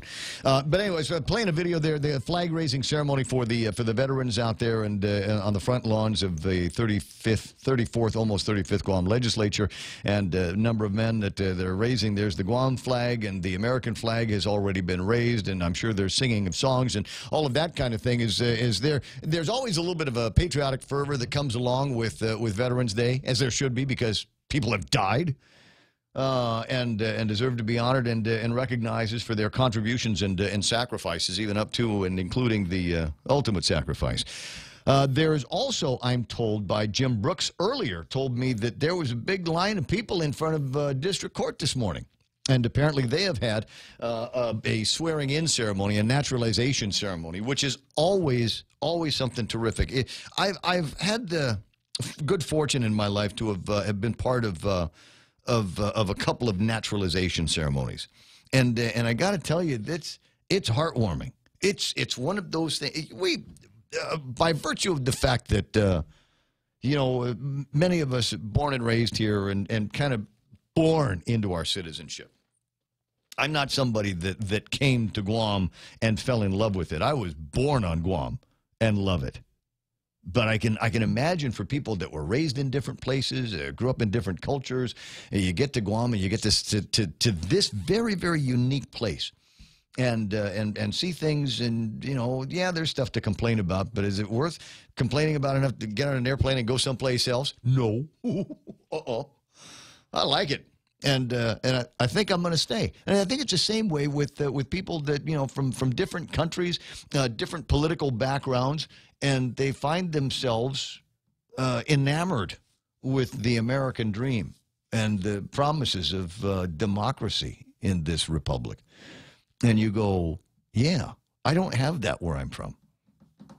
You might have these benign dictatorships in some places, outright socialists in some places, and you could live there, but could you prosper? The same way that we've got opportunities to prosper here. I'm a fan of equal opportunity and recognize that we don't always have equal outcome. I guess it's just how you do the job. So we welcome our new citizens that have gotten sworn in, and thanks for the effort, because I know it's tough to do.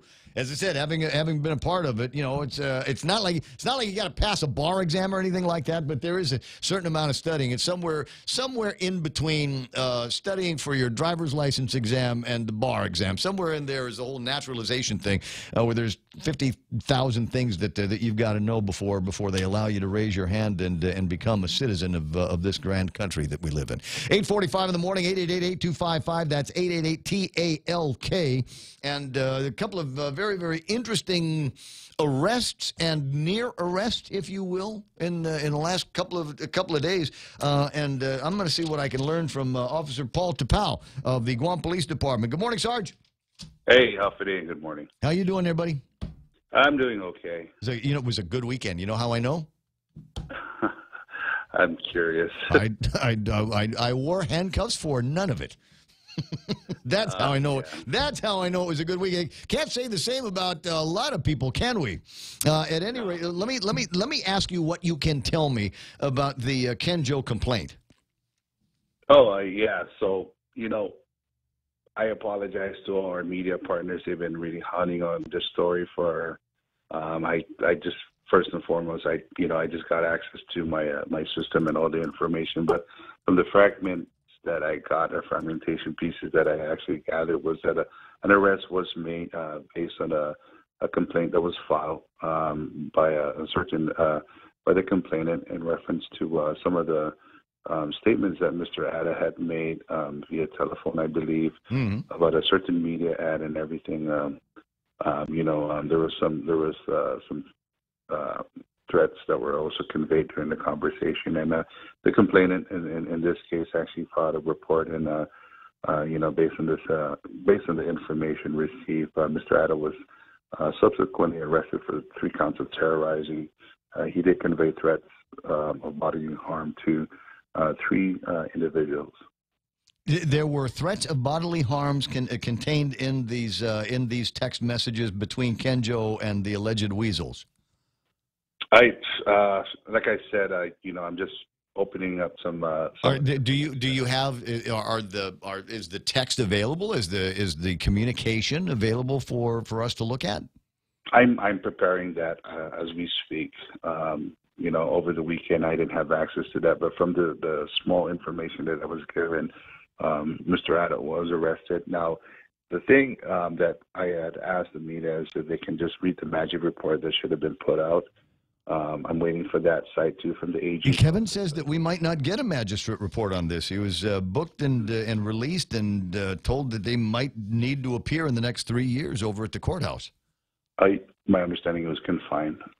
So the AG's okay. Let me. Yeah, if that's what you were told, because there seemed to be some differences in the recitation of the facts here.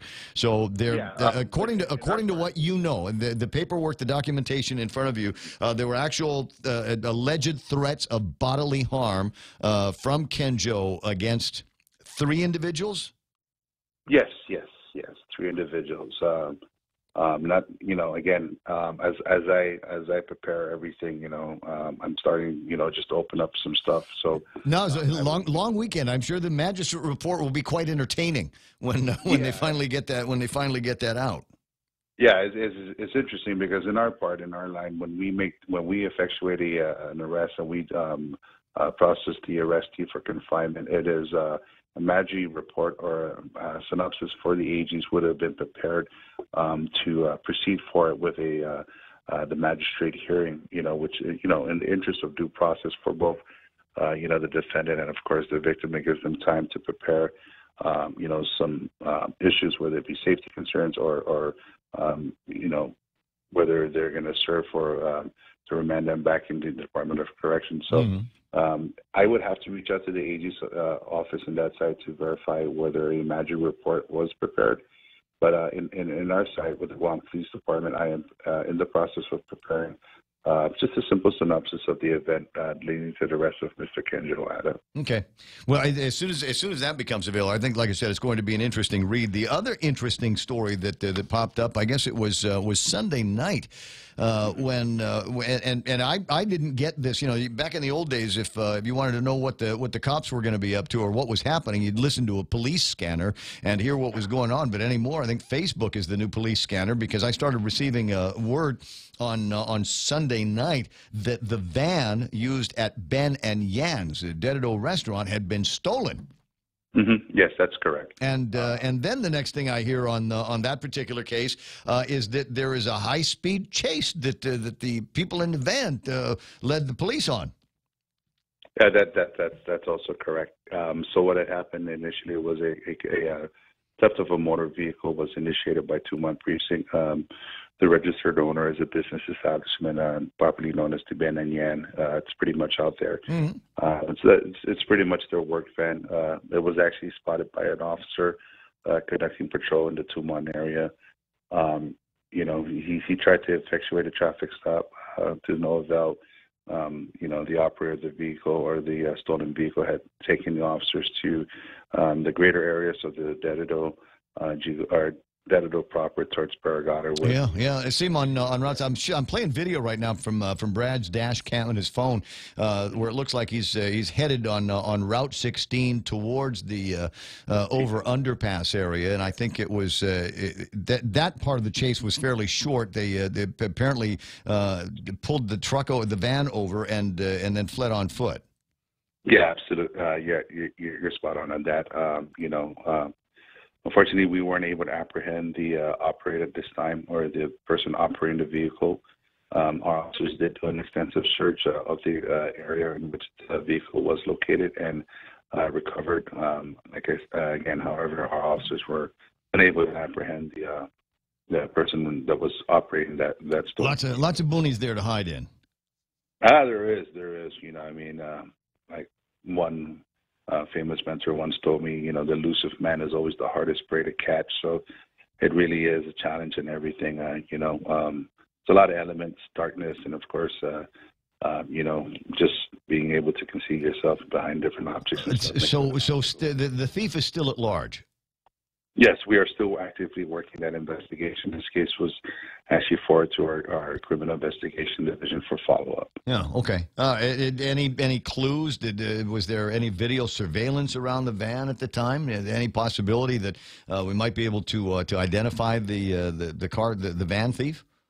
We are ascertaining all information pertinent to this investigation to include the processing of the recovery of the vehicle, trace evidence that may be left behind, fingerprints and stuff. So we do have a database that we can fall back to in the event that our crime scenes investigators are able to leave any types of latent prints at the scene or within the recovered vehicle. Yeah, well, crazy. What is there something going on here? I got a fence. I can close the fence at the house, but I generally don't, because I got this feeling of certain amount of safety where I'm at right now. So I'm not bothering to close the fence behind the truck. Should I be closing the fence behind the truck, or is there a crew of guys that are? Because it was just a couple of weeks ago we had that one family that had two of their cars stolen and burned. Yeah, a lot of it is really securing your belongings and everything, and not creating opportunity. The individuals responsible for a lot of these vehicle thefts, they just take advantage of the misfortunes of people forgetting to secure their cars, properly securing the cars. We've seen videos where individuals who have been arrested actually going down, a row of vehicles, checking to see the door if the doors are open. There's one of the recent videos that I've seen is a guy knew he was on that they had video surveillance, so he turned his shirt inside out over his head and then went up to the car and just opened it. It was unlocked. Yeah.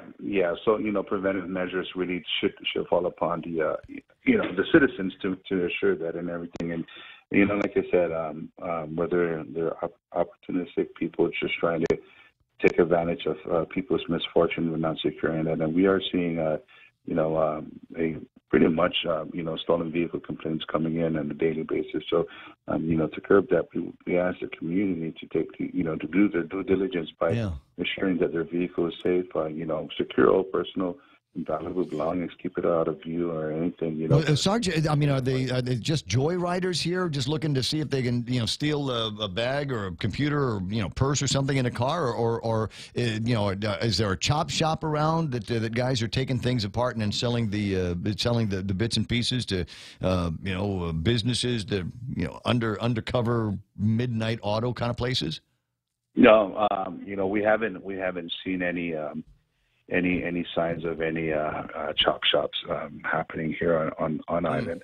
What we are seeing is it's just vehicles are stolen and found abandoned at really secluded areas. So it's a good indicator that it was just joyriders, people just taking advantage of that opportunity. It's gonna suck. That's gonna make the insurance go up. But we get problems like this that we don't get our hand around. The insurance companies are going to say that if you want theft insurance, it's going to cost you more because you live in a neighborhood with thugs. Yeah, absolutely. But the way I'm starting to see an uptick of the community taking a stance by posting it on social media to help speed up the recovery, because not only are you filing a report with, a complaint with the Guam Police Department, with the officers who have, who actually have, what do you call it, a BOLO, a be on a lookout alert system. Now, when you take to social media and Facebook and you share it with your neighborhood chat groups and everything, it spreads like wildfire. Seems to be going a lot faster these days. We've got somebody had posted up on social media, somebody walking out of the hardware store with a drill or one of these combo kits, and I want to say that should have led to an arrest. Certainly, somebody knew who he was.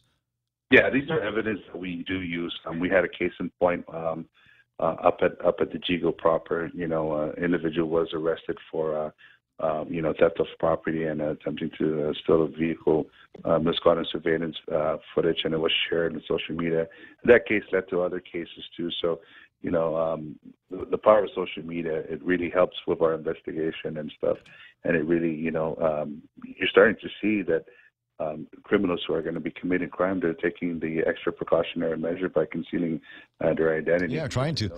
But it's very interesting. One of the things I'd read about, and there was part of the new kind of handle on community policing around where if you've got a surveillance system on your house, some kind of video surveillance system, and you can kind of, I don't want to say register it, but you can. It's the only other way I can say it is to register it with the police department. As an example, I've got one at my house. So if something were to happen near my house, the police could come to me and say, "Hey, Ray, you still got that surveillance system up?" You wouldn't happen to have video of a camera facing this part of the street at this time, would you? And that way, it allows you to be able to collect more evidence. Just knowing who in the neighborhood has got those cameras. Yeah, you're spot on in that.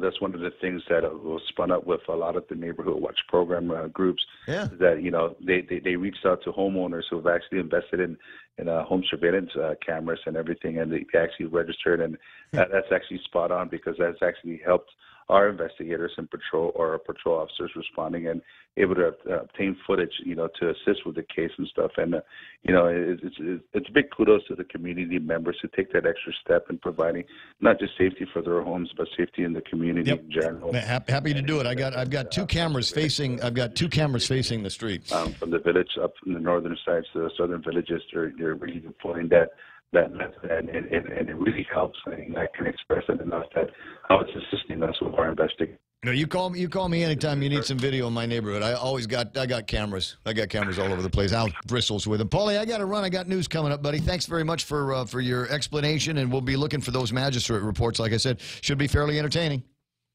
Talk to you, amigo. 9 o'clock in the morning, really close to 9 o'clock. And my sister was passing by the house. She says, "Oh, you gotta go after the guy that installed your cameras because I can see the wires." And I said, "No. I installed the cameras and I left the wires hanging. I'll dress it later, but I left the wires hanging." She said, "Why?" I said, "Because I want the thugs in the neighborhood to know that this house has cameras on it, and there are some that you can see, and there are some that you cannot see. So." It'll be entertaining one of these days when the cops come over and say, "Do you have footage of this car or this guy that was walking up and down the road?" 9 a.m. and you know what, you can get. Maybe I'll see if I can get you a link to the system because it wasn't expensive and very, very easy to install. And I think for a lot of people, that might be all the help that they need to help secure their homes. We're KUSG, Agania headquarters for Fox News Live. That's coming up, another hour of the Ray Gibson Show here on The Point and Facebook Live and YouTube Live, etc. I'll be right back. Let's see if we can catch up on that mess in Florida. Devastation in California. I'm Lee Silasera, Fox News. 2 deadly wildfires there. The most deadly and devastating one in Northern California. That is the Camp Fire. It's burning about 80 miles north of the town of Sacramento. The town of Paradise, California, in fact, was wiped out by this fire. 29 people so far killed by this fire, and officials believe that number could rise. Those who did manage to get out of the fire and who were in it say they feel lucky to be alive. Fox's Jeff Paul in Malibu. Fire crews now battling 2 spot fires near the Camp Fire where the blaze is being fueled by high winds. In Southern California, thousands remain under evacuation orders where the so-called Bullseye Fire continues to burn. 31 people confirmed dead in both fires.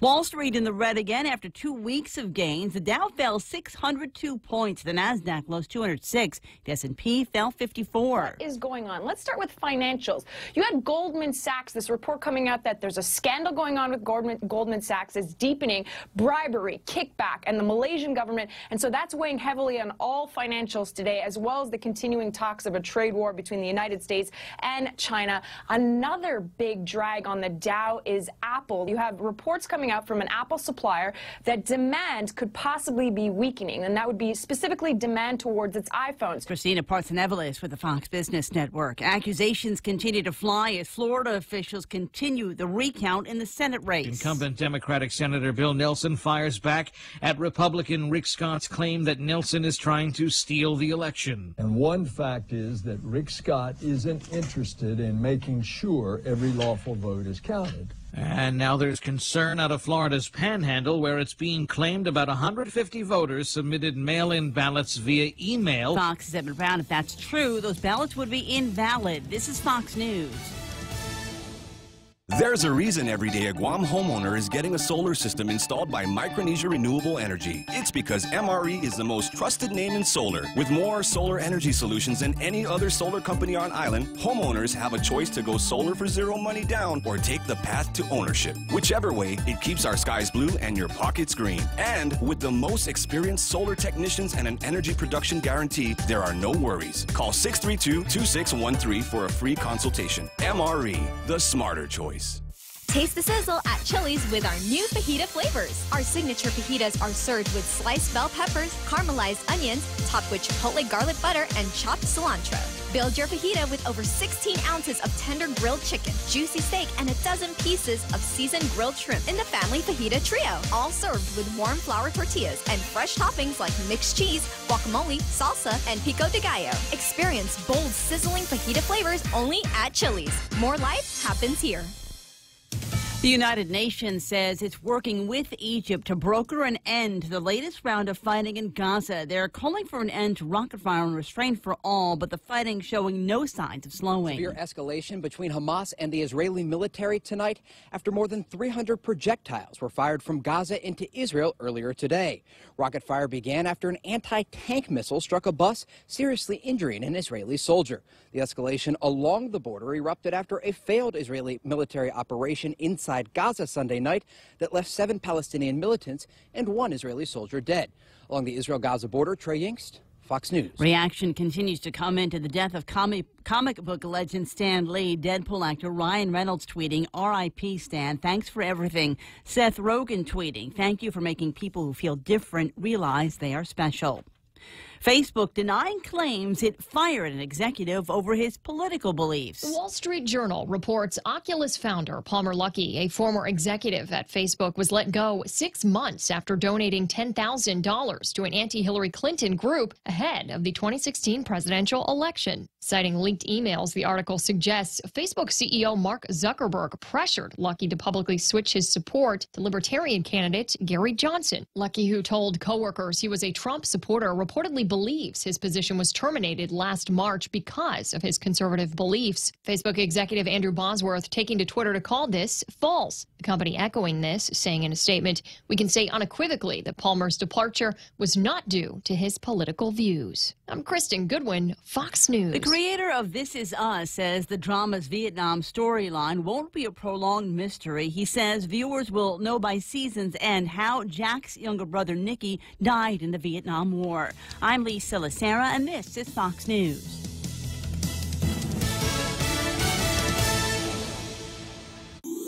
Bring joy to your world and your budget with a holiday loan from First Hawaiian Bank. At a low 4.99% APR, fixed for 1 year, it's a smart way to add ho, ho, ho without budget uh-oh. To apply for a holiday loan, visit any First Hawaiian Bank branch or FHB.com. For more information, call 1-877-640-2337. Additional restrictions apply. First Hawaiian Bank. It all starts with yes. Member FDIC, Equal Housing Lender. Yeah, it's a fact, isn't it? 5 after 9 o'clock in the morning, 888-8255. I realize I roll right through that. 888-8255 is the telephone number here at the Point. You can WhatsApp us at 988-5874. And you might be thinking, well, what kind of things should I WhatsApp you, Ray? You can WhatsApp me videos, you can WhatsApp me pictures, you can WhatsApp me audio, or if you like, you can WhatsApp me text.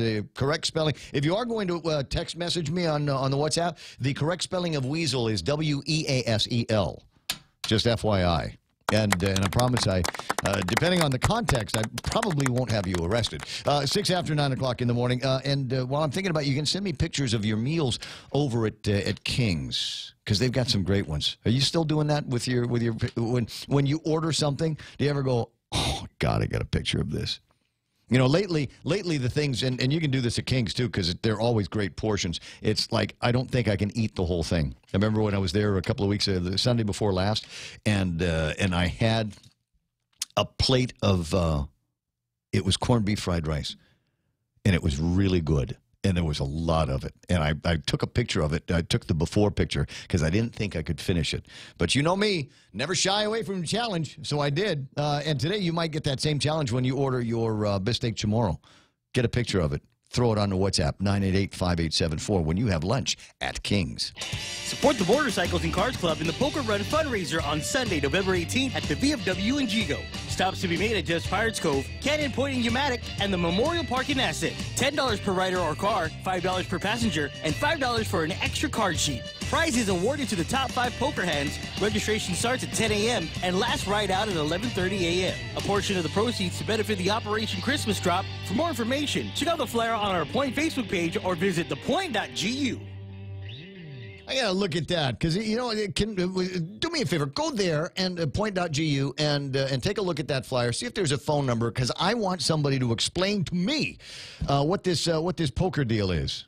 And, you know, it's some kind of a ride. Can I do this on a moped? Do I need to have a big motorcycle? Do I have to be a member of a club or something like that? Or just show up with money and they'll sort it all out? I'm kind of curious about how that. I've never experienced that. And I'm all about new experiences, right? Portions of the program also brought to you by my friends over at American Water Tech. Smarter water, better water. American President lines where they're shipping the future. Guam Regional Medical City. First choice for all of your open heart surgery needs. And, of course, the guys over at Micronesia Renewable Energy. You know, now there has never been a better time than now to go solar.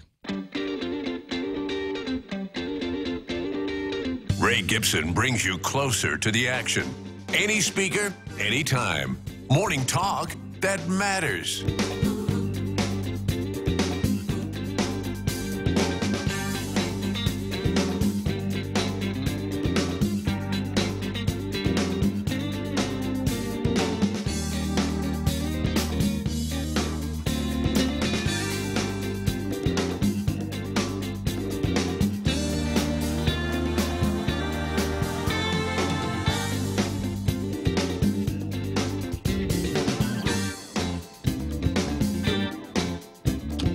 not be. You might need to go through that rotate. There's a thing where the GIFs will rotate. The.point.u. Yeah, that's me. Yeah, right there in the deal. I'll find it. I want to get some phone numbers here because to me it's going to be interesting. So you click on that, and there should be a little thing that you can click on it again, and it will go to another thing, or not. I don't know. I'll look for it. Oh, there it is. That's the one I'm looking for. Is that it? Hold on. There's the arrow. There's that. No. Nope. Don't see it. Bug didn't yell about that.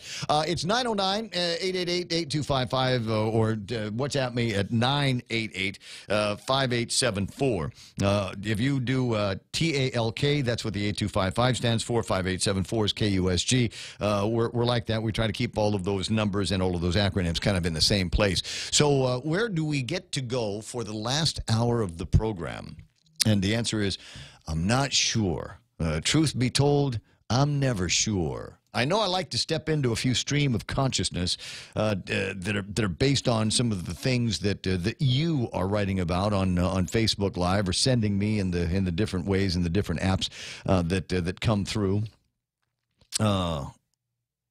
MCX was the best. I don't know what you're talking about, Dennis. That goes back a little bit too far. Dennis Bensour, a buddy of mine. Great cook. Made breakfast the other day. It was a breakfast pizza, and it rocked. And then there's Donna Kalani. He's got a couple of links that he popped up. I actually put a link up this morning, and I don't know how much time I want to spend talking about this, but I guess until I'm done. There's all kinds of aggregating services, if you will, on the World Wide Web. My daughter, as an example. My daughter likes many things Japan. She's half Japanese to begin with, but she likes many things Japan, and there's a place where you can go on the web where you can sign up for it's like a monthly service, and every month they'll send you a box of stuff from Japan, and it's candies and gums and little Japanese-y kind of trinkets, and that's very, very nice. I mean, it's I don't know. I think it's like $10, and they send you $5 worth of stuff. But you're always excited to get it because like, oh, this is the same stuff. A kid of my age would be eating this, or they'd be playing with these toys in Japan. So it's very good. And there's all kinds of other ones that you can get. Kind of an outfit of the month club. And so last month I signed up with an outfit called Stitch Fix. StitchFix.com. And what they do is there's kind of a longish process to get involved in it. It's not, it's not like they're asking everything that you've ever wanted to know about your life. But they really, really try to narrow down the sense of what clothes you would like to wear. And that you would like to be shown. And once you've got all of that stuff out, then at some point you get a stylist who works with your account. And then they'll start sending you clothes. And so I took a lot of time to finesse the registration on this, and I got my first box of clothes from Stitch Fix yesterday, and I absolutely loved all of them. It was as though somebody was shopping with me and said, "This is here. You'll like this. You'll like this. You'll like this." And I unboxed it with Mayumi. And she is a harsh critic of the clothes that I wear. She's the one that would not let me buy a pair of skinny red pants from Tommy Hilfiger. She walked out the door when I was looking at them. She says, I'm not staying here for this. That was sound advice. I'm sure it was. No, I look good in those pants. No. Men look good in red pants. Trust me. You see, now you sound worst wife ever. You sound like my daughter. No. and so she walked out of Tommy's. And so she's a very harsh critic, and there were, I don't know, the 7 or so items that were in the box. The only thing that she didn't like was a pair of turquoise shorts. I kept them because, frankly, it would have cost me more to send that back. But it was a delightful thing. So I thought I'd share it with you. The link is there, stitchfitch.com, and there was a referral, and it's got my name on it. And the way it works is if you click on that and you sign up, then we both get $25. Now, I'm not doing this because I'm saying that as disclosure. Now, you can just go to stitchfix.com and sign up on your own It doesn't make any difference to me. I just wanted to tell you about the product that is out there, and decent-looking clothes. The prices weren't that much more or less than what you'd pay at some of the mall places that you're going to, and they were a lot more in line with clothes that I probably actually would have bought. So, just saying, if you're looking for something that is interesting and even kind of fun to do, I mean, you can send everything back if you want to, or you can keep, just the shirt or just the shorts or just whatever. You can tell them, I told them, no T-shirts. I don't want T-shirts. Don't waste my time with expensive T-shirts. So don't send me any of those. I live on Guam. And so I like clothes that breathe a little bit and that don't stick close to my body, and don't send me any winter clothes either. Don't send me any fall fashions or winter fashions, because they ain't going to work for me. I've already got a million jackets, don't need any more. And so your stylist will go through all of that and filter it, and it's a fun process. But you may need a parka for that trip to Russia. Well, no, actually, I got sisters for that. I have sisters for that, and anytime I go on a trip, they hook me up with some kind of a jacket. The most recent jacket, in fact, that my sister gave me was one. It's like a down jacket. Don't ask me why I'm talking about this crap, but it's entertaining to me. It was a down jacket, but it's extremely light. Oh, nice. Yeah, I mean, it doesn't weigh any more than a heavy shirt. But almost feels like nothing. It feels, yeah, but man, I'll tell you what, when it got to be the cold time, the last trip to North Carolina, where it was like 9, yeah, put this thing on, and you're practically toasty. It wasn't bad. So like I said, if I got to go to Siberia, then all I got to do is ask Shelly if they can get me something. They got for kiddies, plus sizes, bigger men too. So StitchFix.com. If you want to click on the link, great. We'll both get $25. If not, it doesn't make any difference to me. Like I said, just wanted to share it with you. Henri Bainham is online this morning. There's Andy Tydinkel, Ike Isaki, Rose, Bill Murphy, Isaac Banks, who is off somewhere in the east coast of the United States trying to get us to go and watch his singing groups. I don't think we're going to get on the airplane for that. There's Darlene Bloss, and who else is watching on the program here this morning? It's Daryl Taggarty. And this is something that Daryl and I were talking about on Facebook Live. No, I did not. That's not the word that I was using, which is a takeoff on the Waitresses song from back in the day. No, it's twat waffle is the word that I've been using. Twat waffle, et cetera, et cetera. But what we were actually talking about prior to that was a little bit more of dare I say sinister? Dare I? No. Lame duck legislature. Lame duck administration. And maybe we should all be wary and watch for the opportunities for feather nesting. Nesting of feathers. Feather bedding. I don't have a duck, but that's close enough. It's a bird. Because we're all going to be wrapped up in the holidays. We're all going to be wrapped up in Thanksgiving holiday and the ramp up to Thanksgiving holiday, and then there's going to be Thanksgiving, and then there's going to be Black Friday, and then there's the weekend after that, and then about a month after all of that, then it's going to be Christmas, and there's going to be all kinds of activities and Christmas parties and stuff, and while we're all involved in all of these things, when we're all involved with all of these things, there might be some, I don't want to say even behind the scenes. It'll all be done in public. It'll all be done where everybody can see it. But nobody will see it because we'll all be busy, right? Let's pay attention. It's an old Guam thing. We refer to it as hiding in plain sight. And so this is what Daryl says to watch out for. Watch out for special interest legislation.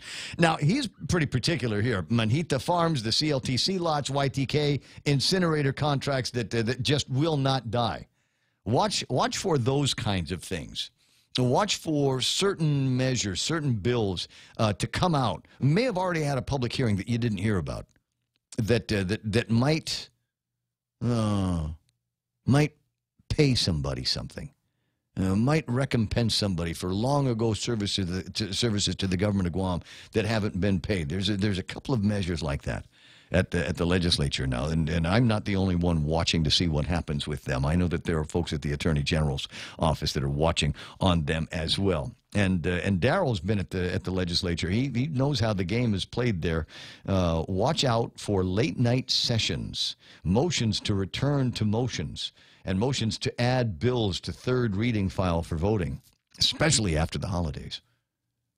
And there could be some of those kinds of things. And the problem is that, number one, by the time we all get around to recognizing that it's happened, it'll be too late to do anything about it. That's the concern. So keep a weather eye, guys and girls. This is one of those things that there's only so much that I can watch out for. For heaven's sakes, I got my own problems. So I need you to be on the lookout for all of those kinds of things that are taking place at the legislature. And if you see something hinky, if you see something that just that doesn't look right, that doesn't, I think I see what they're doing, but I also think I see something else going on. So what could it be? Couldn't we do that about everything that they do down there? Oh, yeah, absolutely. Shelley asking if we can find a number for GWA that a person answers. Maybe, could. Janae sending me a picture of a guy. What is it? What does it say? There's a sign. All right, hold on. No, it could be news. It's a protester in front of the legislature, where they have just had the. I've seen this. Guam legal bud, free weed, adult use the better way. And let me see if I can save this and then throw it up on the Facebook Live. I don't know if I can do it. It's too much trouble. It's just suffice to say, there's a guy near the legislature holding a sign that says basically free weed. He does realize that carrying a sign like that in front of a legislature could leave him up to suspicion and lead to a search of his person. Yeah. If anybody cares, I don't know that anybody really cares. I don't. You know, here, this is a good example of it. Where's my Daily Post from today? Where did I put it? And it's a story Kevin Kerrigan did. 2, apply for cannabis cultivation. 2. In the intervening years, in the years that built up to the conversation about the medicinal marijuana referendum, and in the intervening years where we didn't actually come out with a medicinal marijuana program, you would think that there was all kinds of demand for it. There's hours and hours of talk radio that went into it. Thankfully, that's none of it that I participated a whole lot in, because I thought it was a futile conversation to begin with. And so, but you would think it was one of those deals that, oh my God, the people are suffering. That there's hundreds and hundreds of people out there that for the lack of a marijuana cigarette, they were just in pain and doomed to a withering death. That they would be able to find absolutely no relief from. And then Louise came up with the bill over at the legislature, this little stopgap measure that the governor signed, which guaranteed that Louise was going to get reelected. And then everybody's okay. It's got, and I remember remarking how quickly they moved over at public health, between the public health guys, the legislature, the police department, everybody else that needed to get involved. How quickly they moved to a point where they actually had the applications, and you can go to the Department of Public Health and Social Services website right now and fill out your application. And then all you got to do is get some kind of certification from a doctor that you have one of the maladies, and there's not too many of them, one of the maladies for which medicinal marijuana can be recommended for your relief. That's hurdle number one. There's only one doctor on this island that will even remotely approach that level of condonement. But there is one. Yeah. And he's apparently not busy. If there was a call for it, if there was a demand for it, you know, the doctors are business people too. Mm-hmm. And if there was a demand for it, trust me, they would make a whole nother wing over at American Medical Clinic down the street. Well, I think we got to separate here, though. I mean, there may be a people who have a demand or a need for the substance that cannot necessarily afford to put together a grow room because you're going to have to invest upwards of about $5,000 for a well-working grow room, and that's if you put it inside your house. If you build it outside, you're looking at up to $10,000 just for the grow room that can sustain what they've legally allowed. Not many people have that. I'm not buying it. I love you, buddy, but I'm not. It's the truth. Yeah, I get it. I mean, if we wanted to buy the absolute best grow stuff, we wanted to throw all the best, look, it's a plant. It's like a flower. It's not, I don't think it's any all that much different from the tanga that can grow on asphalt, all of this other stuff. Yep. I think if you want to get the primo stuff, I mean, if you're talking about what have I been joking about is the snob. We're going to have the medicinal marijuana snobs that are out there saying, well, I only grow it indoors in a humidity-controlled environment, and I only use the absolute best combination of LED and incandescent light in order to bring out the absolute best of these buds. It's a plant. But the fact is that legally you can only do it indoors, which adds the complications, because to do it indoors, then you must supply the light, you must supply the air, you must supply the nutrients. Yeah. It doesn't rain inside either. All of these things you have to supply. Yeah. It costs money. It costs the same amount. I guarantee that there's a house near yours and mine. Mine doesn't currently have any plants living inside of it. But maybe when I get the Christmas tree out, maybe that's going to be it. I'm just of the mind here that it's a solution that was out looking for a problem, and they found a couple of people that they could bring in for testimony, and they said, we've absolutely got to do this, we've absolutely got to do it, and now we've been able to do it for a month, 2 months since the governor signed off on the paperwork, and there's still only a couple of people that have gone out for it. So is there more by way of a stopgap? What if we removed all of the restrictions? Because this is a local construct, right? If you wanted to, yes, you could put it against the window from the backyard. Would that assuage the financial concerns? You put it here's a pot, and you stick a marijuana plant in it, and you stick it by the rear window of the house so that it cannot be seen from the street. Would that eliminate any of the concerns? Would I still need the $10,000 grow light? Probably. Marry it. Marry it. I understand. Like I said, I don't think that's the whole big deal. I think there's a lot of folks that are going, well, I've really actually got a serious condition, and I think I need to do what the doctor tells me to do. Denise on Facebook Live is agreeing with you. I think they want to grow outside instead of inside. And the problem, I think, Denise, is if you grow it outside, somebody gonna sake it. Somebody will take it. They'll look and they'll say, hey, now that's an interesting plant. It would sure look good at my house, and grab it. And then you would be out your medicine. So I think that's one of the things that they want to do, is just prevent people from being able to look to look inside your house or to look inside your backyard and see where all these marijuana plants are being grown. Or you can be like some of the other guys that are currently growing marijuana and just be armed to your teeth. That's what you do. And big signs outside that say, what are some of my favorite ones? Protected by Glock, right? Or the one with just the gun that says Castle Doctrine on it. Sometimes that's all you need. I like the one that says, never mind the dog. Beware of owner. The owner. Yeah. Those are all of our favorite ones. So I don't know, guys. I don't know. In my mind, it seems to me, as I said before, a solution out looking for a problem. We now have the solution, which is one even the guys over at Department of Health and Public Services say they can't pay for. And so even if it were, let's pretend here for a second that you wanted to do everything by the book. I went to go see the doctor, paid the doctor. He certified that I have this ailment, and now I've filled out the forms, and I'm now capable of growing marijuana in my home. I can't grow it outside, so I've got to grow it inside. Can't be near a window because people aren't supposed to be able to see inside, so I'm going to have to do it inside and buy all of the crap, the grow lights and the good soil, the good potting soil over at Home Depot. I'm not going for the cheap stuff, right? I'm going to go for the really, really good stuff, and I'm going to put my best compost in it.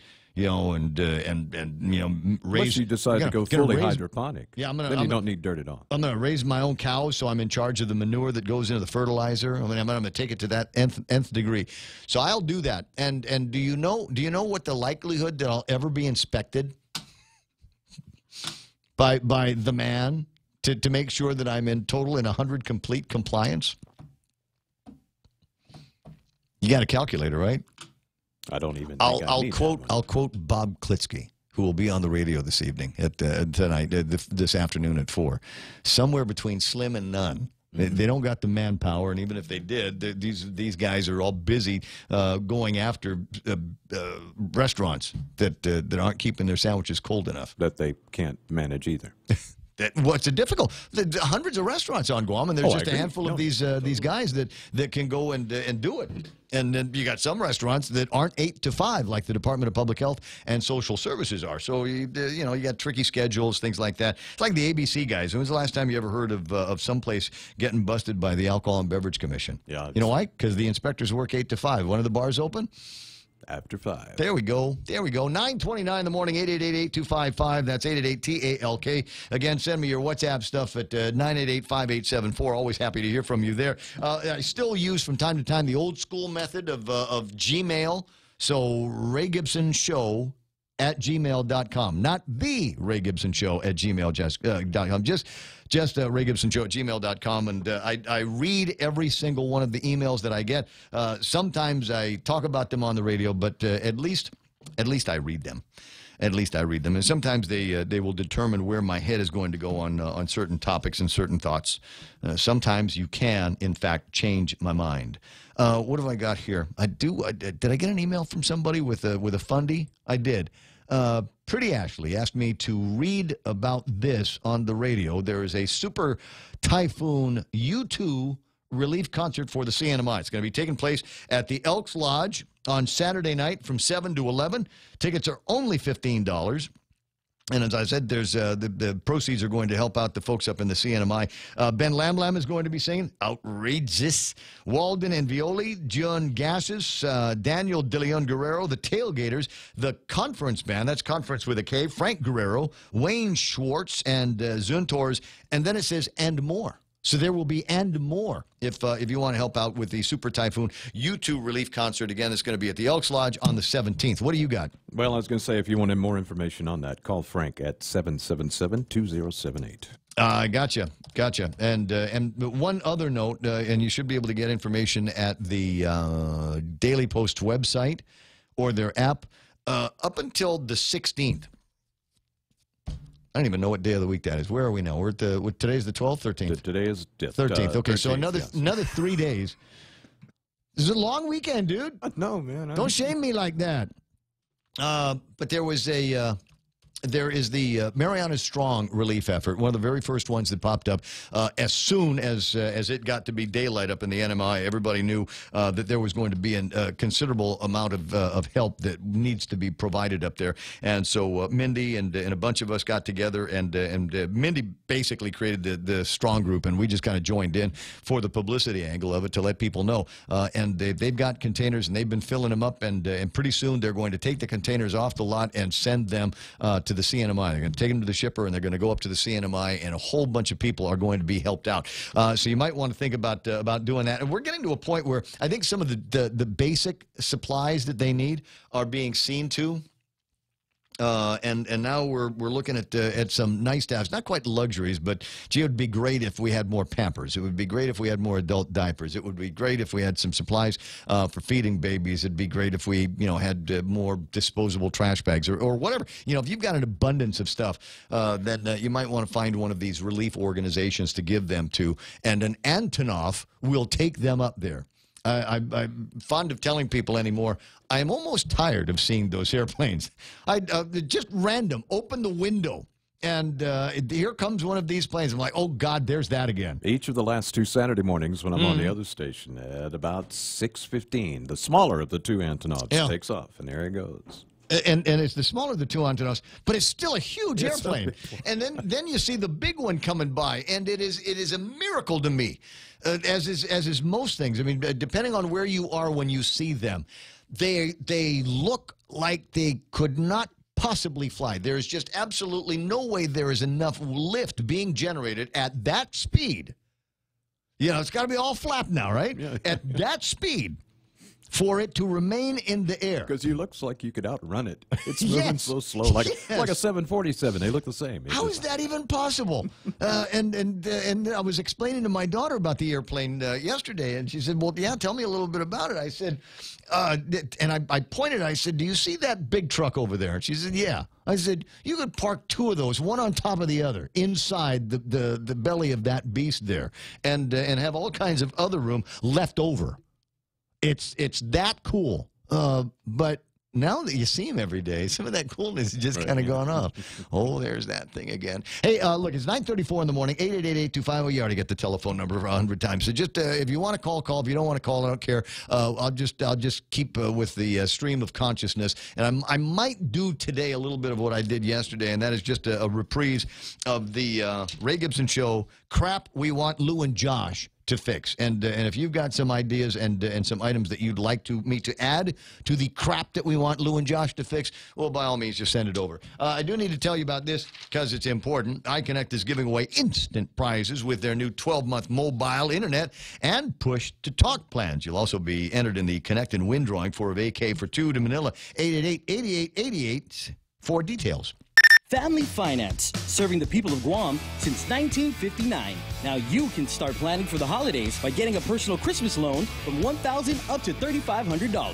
Family Finance has 3 convenient locations to serve you. Give them a call in Dededo, 633-4473, Hagåtña, 475-4545, and the Upper Tumon location on the 2nd floor of the Pacific Building at 647-5626. Get your Christmas loans today from Family Finance.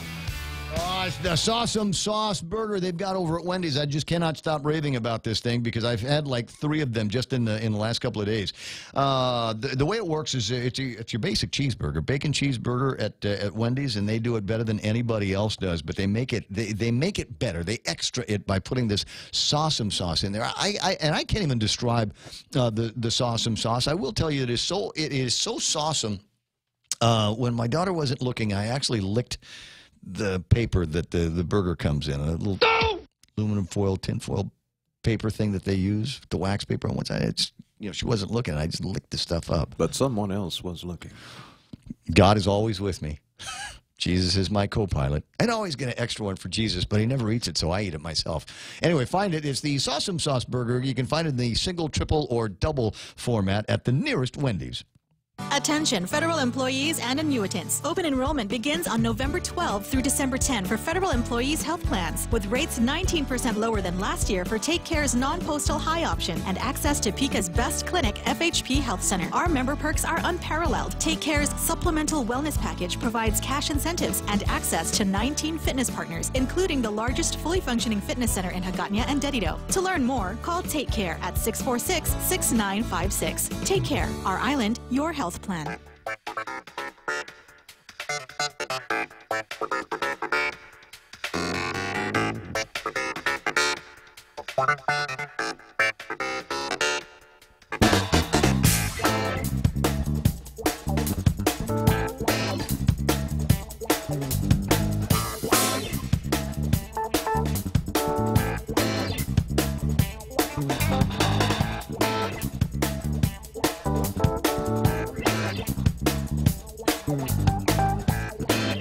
For something on Facebook, and I don't know if I'm going to find it.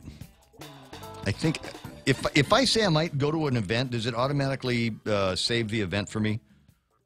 Yes, right? So it'll go, yeah, these are the things that there it is. Okay, perfect, found it. Because I said I was interested in going to this. I actually mentioned it earlier today. And I don't know that I did it justice, and rather. And this is not an advertisement. It was just something I was commenting about because I wanted to comment about something else. But PICA's Guam is going to have a Brewers Table. This is going to be taking place on November the 15th from at 6 and again at 8 o'clock. And what it is, they're saying, join us for a special 4-course dinner paired with a sampling flight of locally crafted beers from the Guam Brewery. Be one of the first to try their line of brews Thursday, November the 15th. Pick up your tickets for one of 2 exclusive seatings at 6 or 8 p.m. Tickets available at Pika's Cafe. Hurry, limited seating available. Now, you were able to go online for this, but I don't know if you can still do that. Yeah, they were lined up with foodbooking.com, and that was one way that you could get your tickets to go and watch this. Anyway, or to be a part of it. And the reason why I wanted to talk about it a little bit was because it was using this foodbooking.com on the World Wide Web. The other reason why was because I thought it might be a way for you to get into Pika's Cafe, because sometimes you can't get in there. That's one of the things. I've managed to eat at Pika's once. Just once. I've managed to eat at the little mini Pika's down at Tumon maybe 3 times. It's a little bit easier to get in there. But the regular Pika's, that's a little bit tricky. So anyway, I thought it was interesting because of the World Wide Web aspect of foodbooking.com, and it's something that I'd like you to try. And I'd like you to try it to let me know how it works. Is it possible that that this might be a vehicle by which I might be able to go and find something that I want to eat and order it, and then just kind of go pick it up, which saves me a lot of time. I am one of those people that, I kind of do like to peruse menus and things like that. But look, if I know all I want is a Loco Moco someplace or fancy cheeseburger from another restaurant, I know I don't need to look at the menu. I just need to go and either pick it up or sit down and enjoy it. So foodbooking.com, I think you can download an app or go to their website, and it will know where you are so that you can start looking for the food. Yeah, I don't know. I'm not getting a whole lot out of the website.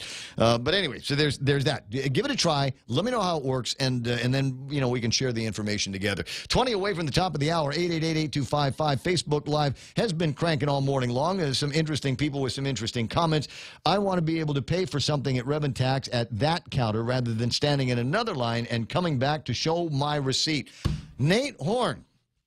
If I had T-shirts to give away, I'd give you a Ray Gibson Show clear as day thinking.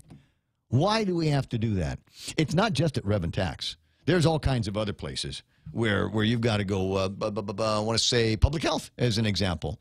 When I needed to get my mother's death certificates, I got in one line, filled out the form, and the lady says, how many copies you want? I told her how many copies I wanted. And then she wrote out a thing on a piece of paper and said, take this to the treasurer.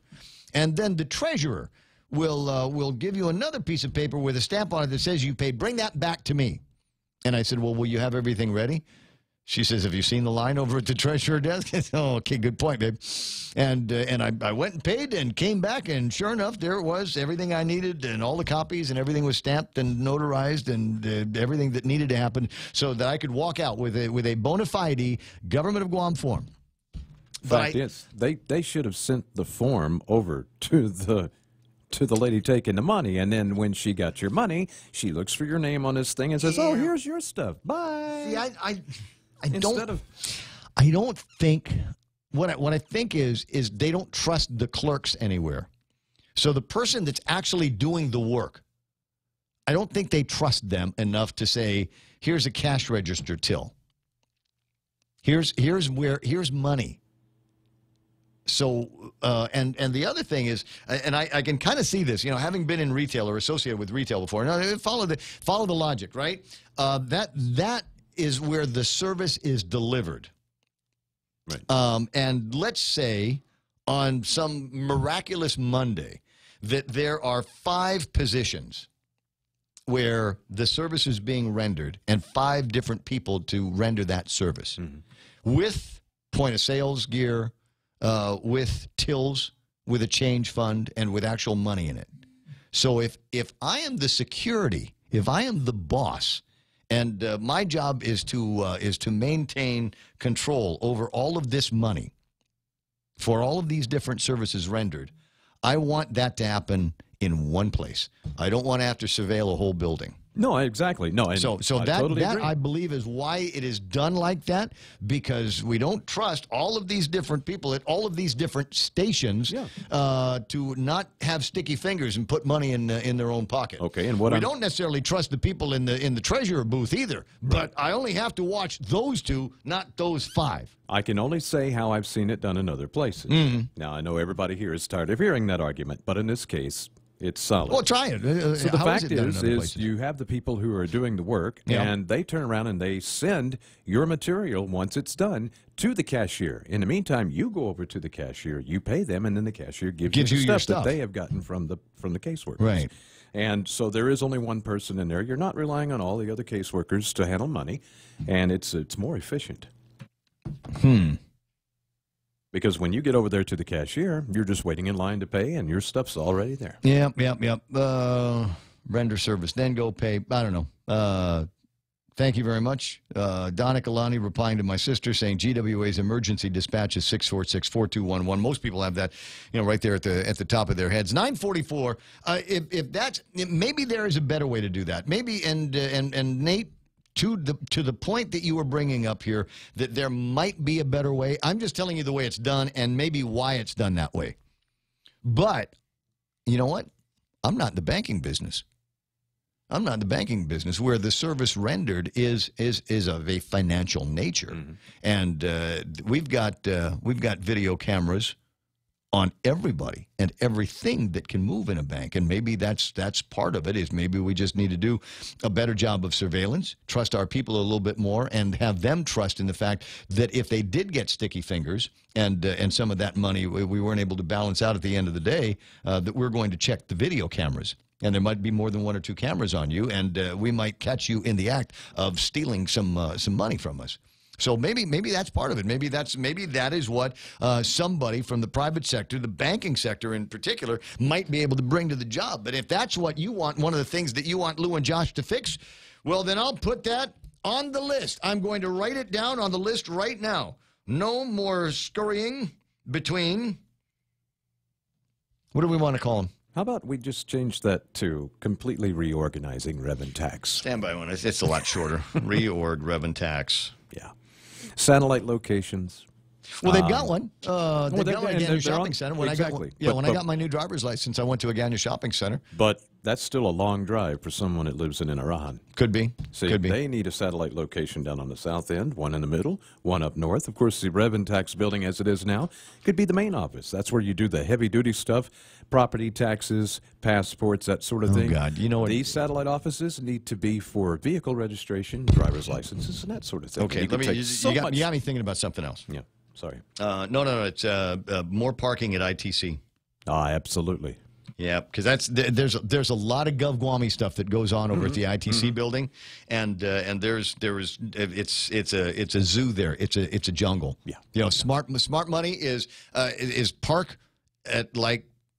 I'm not going to say because they're going to get mad at me. I'm going to say, no, I didn't say Lone Star. I didn't say First Hawaiian Bank, but it's in my head. I want to say that. I don't know. That could work. Park elsewhere and walk over there. I know what you're thinking. It's Guam. It's hot. I hate to walk, but you'll survive it. It's not that far. It ain't that far, and you don't have to be a runner to say that. But more parking in ITC or less government at the ITC building. You figure it out. Brad Hoganson. Love the great pictures of you and your brother on Facebook for Veterans Day, Brad. The clerk has to be a treasury agent to be able to take money.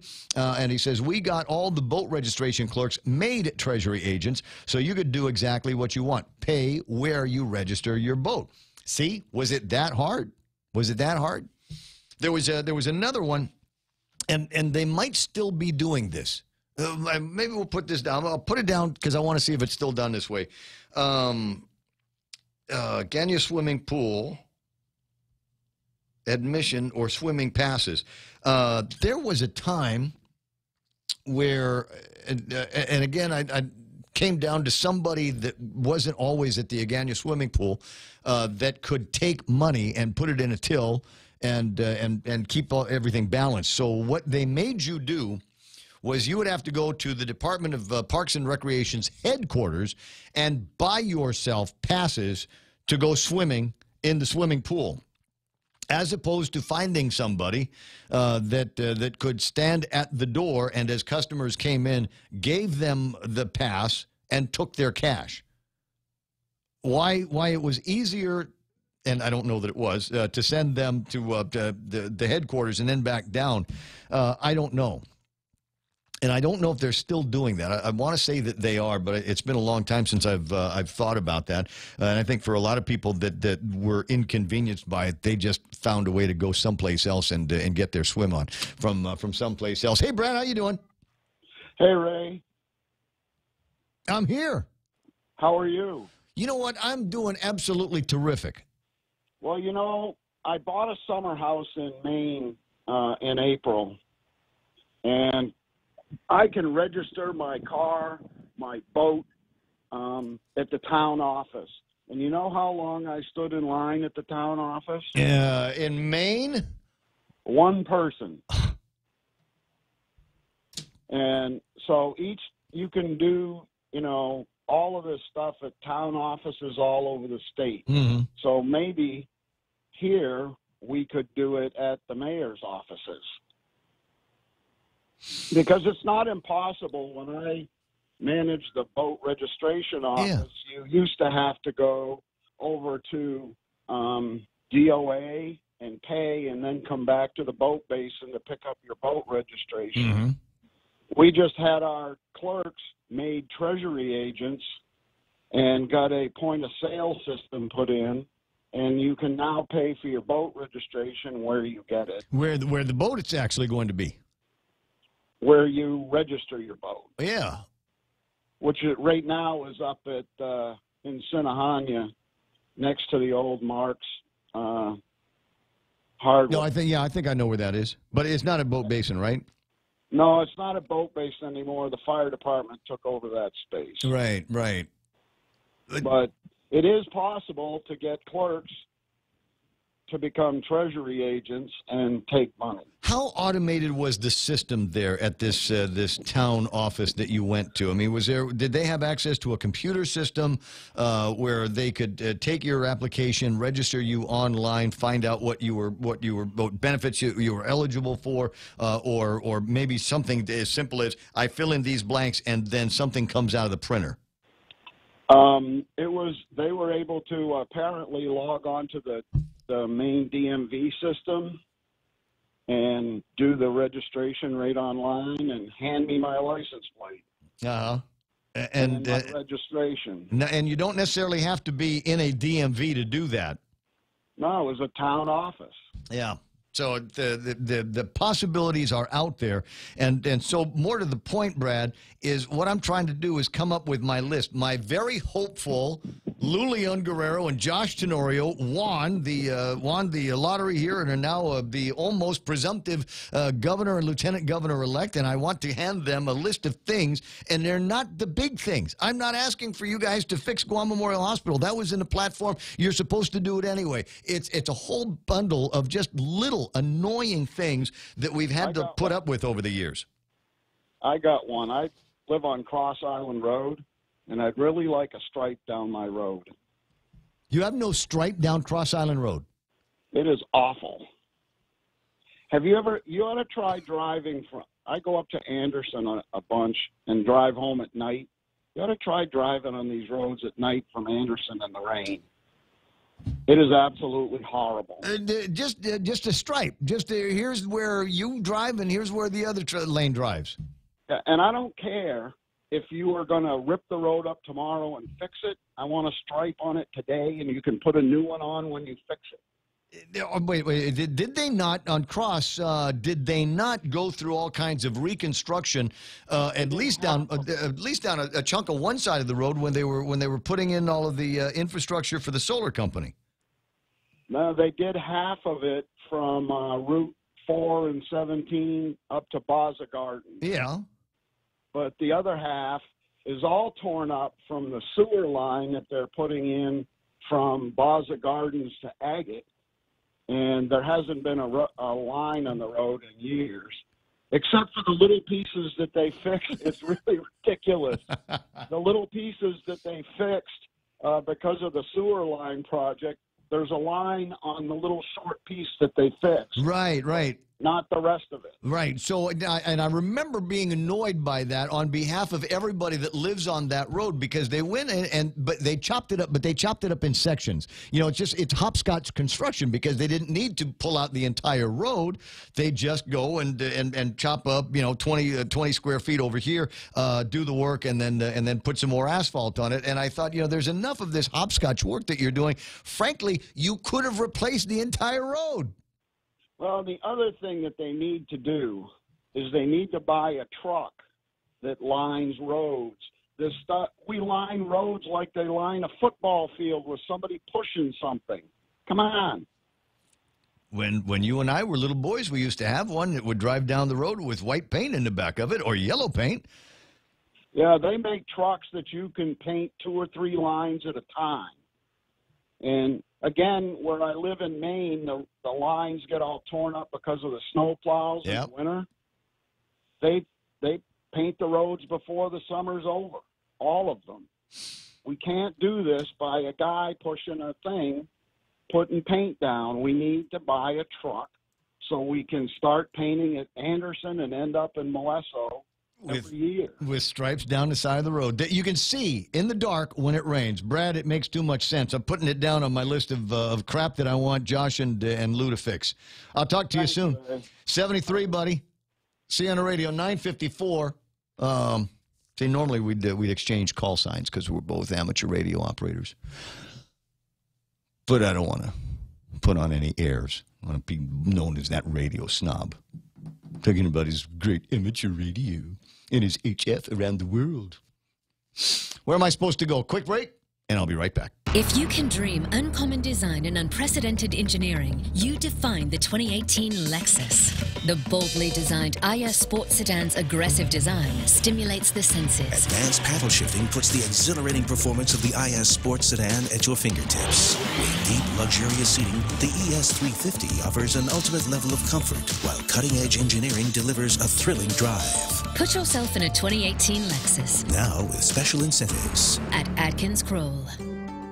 Guam Regional Medical City. We bring the healthcare advances of the world directly to you. We are an acute care hospital that complements your needs with our robust outpatient specialty clinics. From preventative care to critical care, we strive for consistent excellence at GRMC. Our core philosophy is where patients are partners, which means we work as a team to make a healthier version of you. For more information about GRMC, visit us at grmc.gu. Hungry? Enjoy a hearty, rich, and delicious cup of hot soup.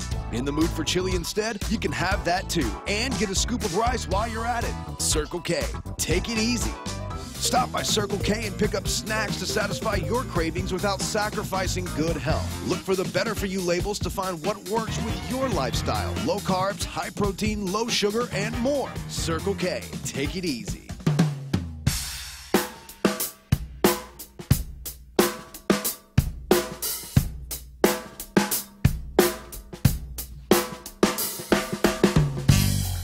All right, I've got a little bit more information on the Kenjo deal. Apparently, the complaint against Kenjo was over the spoof Autospot did on Kenjo's Coffee with the Candidates interview.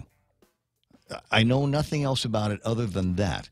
Is that was the genesis of it. Apparently, there might be some kind of a disagreement involving how it worked out, what the end result was. I don't know what it was going to end up being. But the words weasel were used. Let's try to use twat waffle today, please, guys.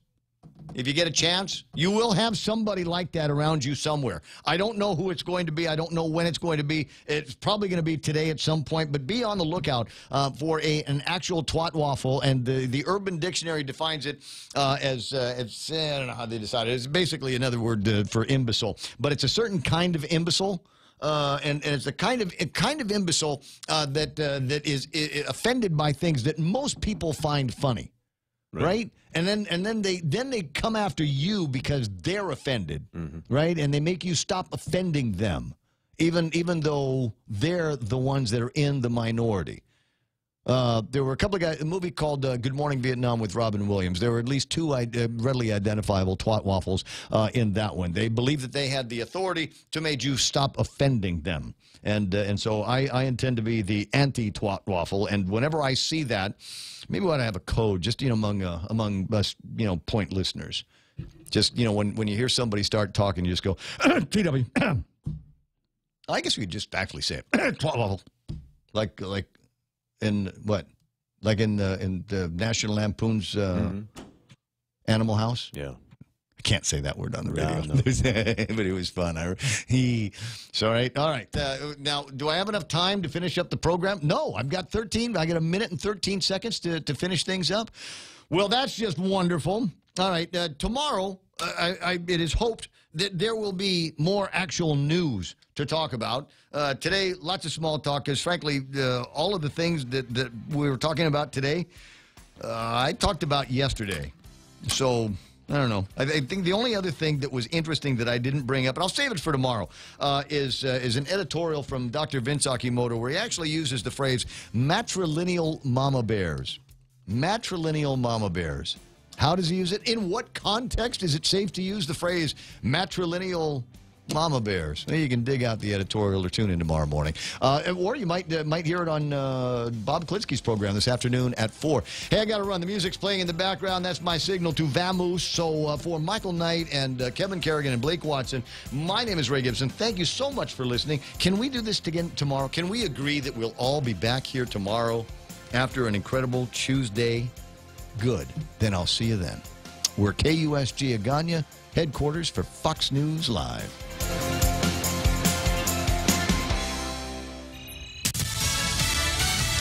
Deadly wildfires in California. I'm Lisa Lacera, Fox News. New fires popping up in Northern California, where the Camp Fire has killed at least 29. Hundreds of structures in Southern California up in flames, where the Woolsey Fire is being fueled by high winds. Fox's Jessica Rosenthal has more live.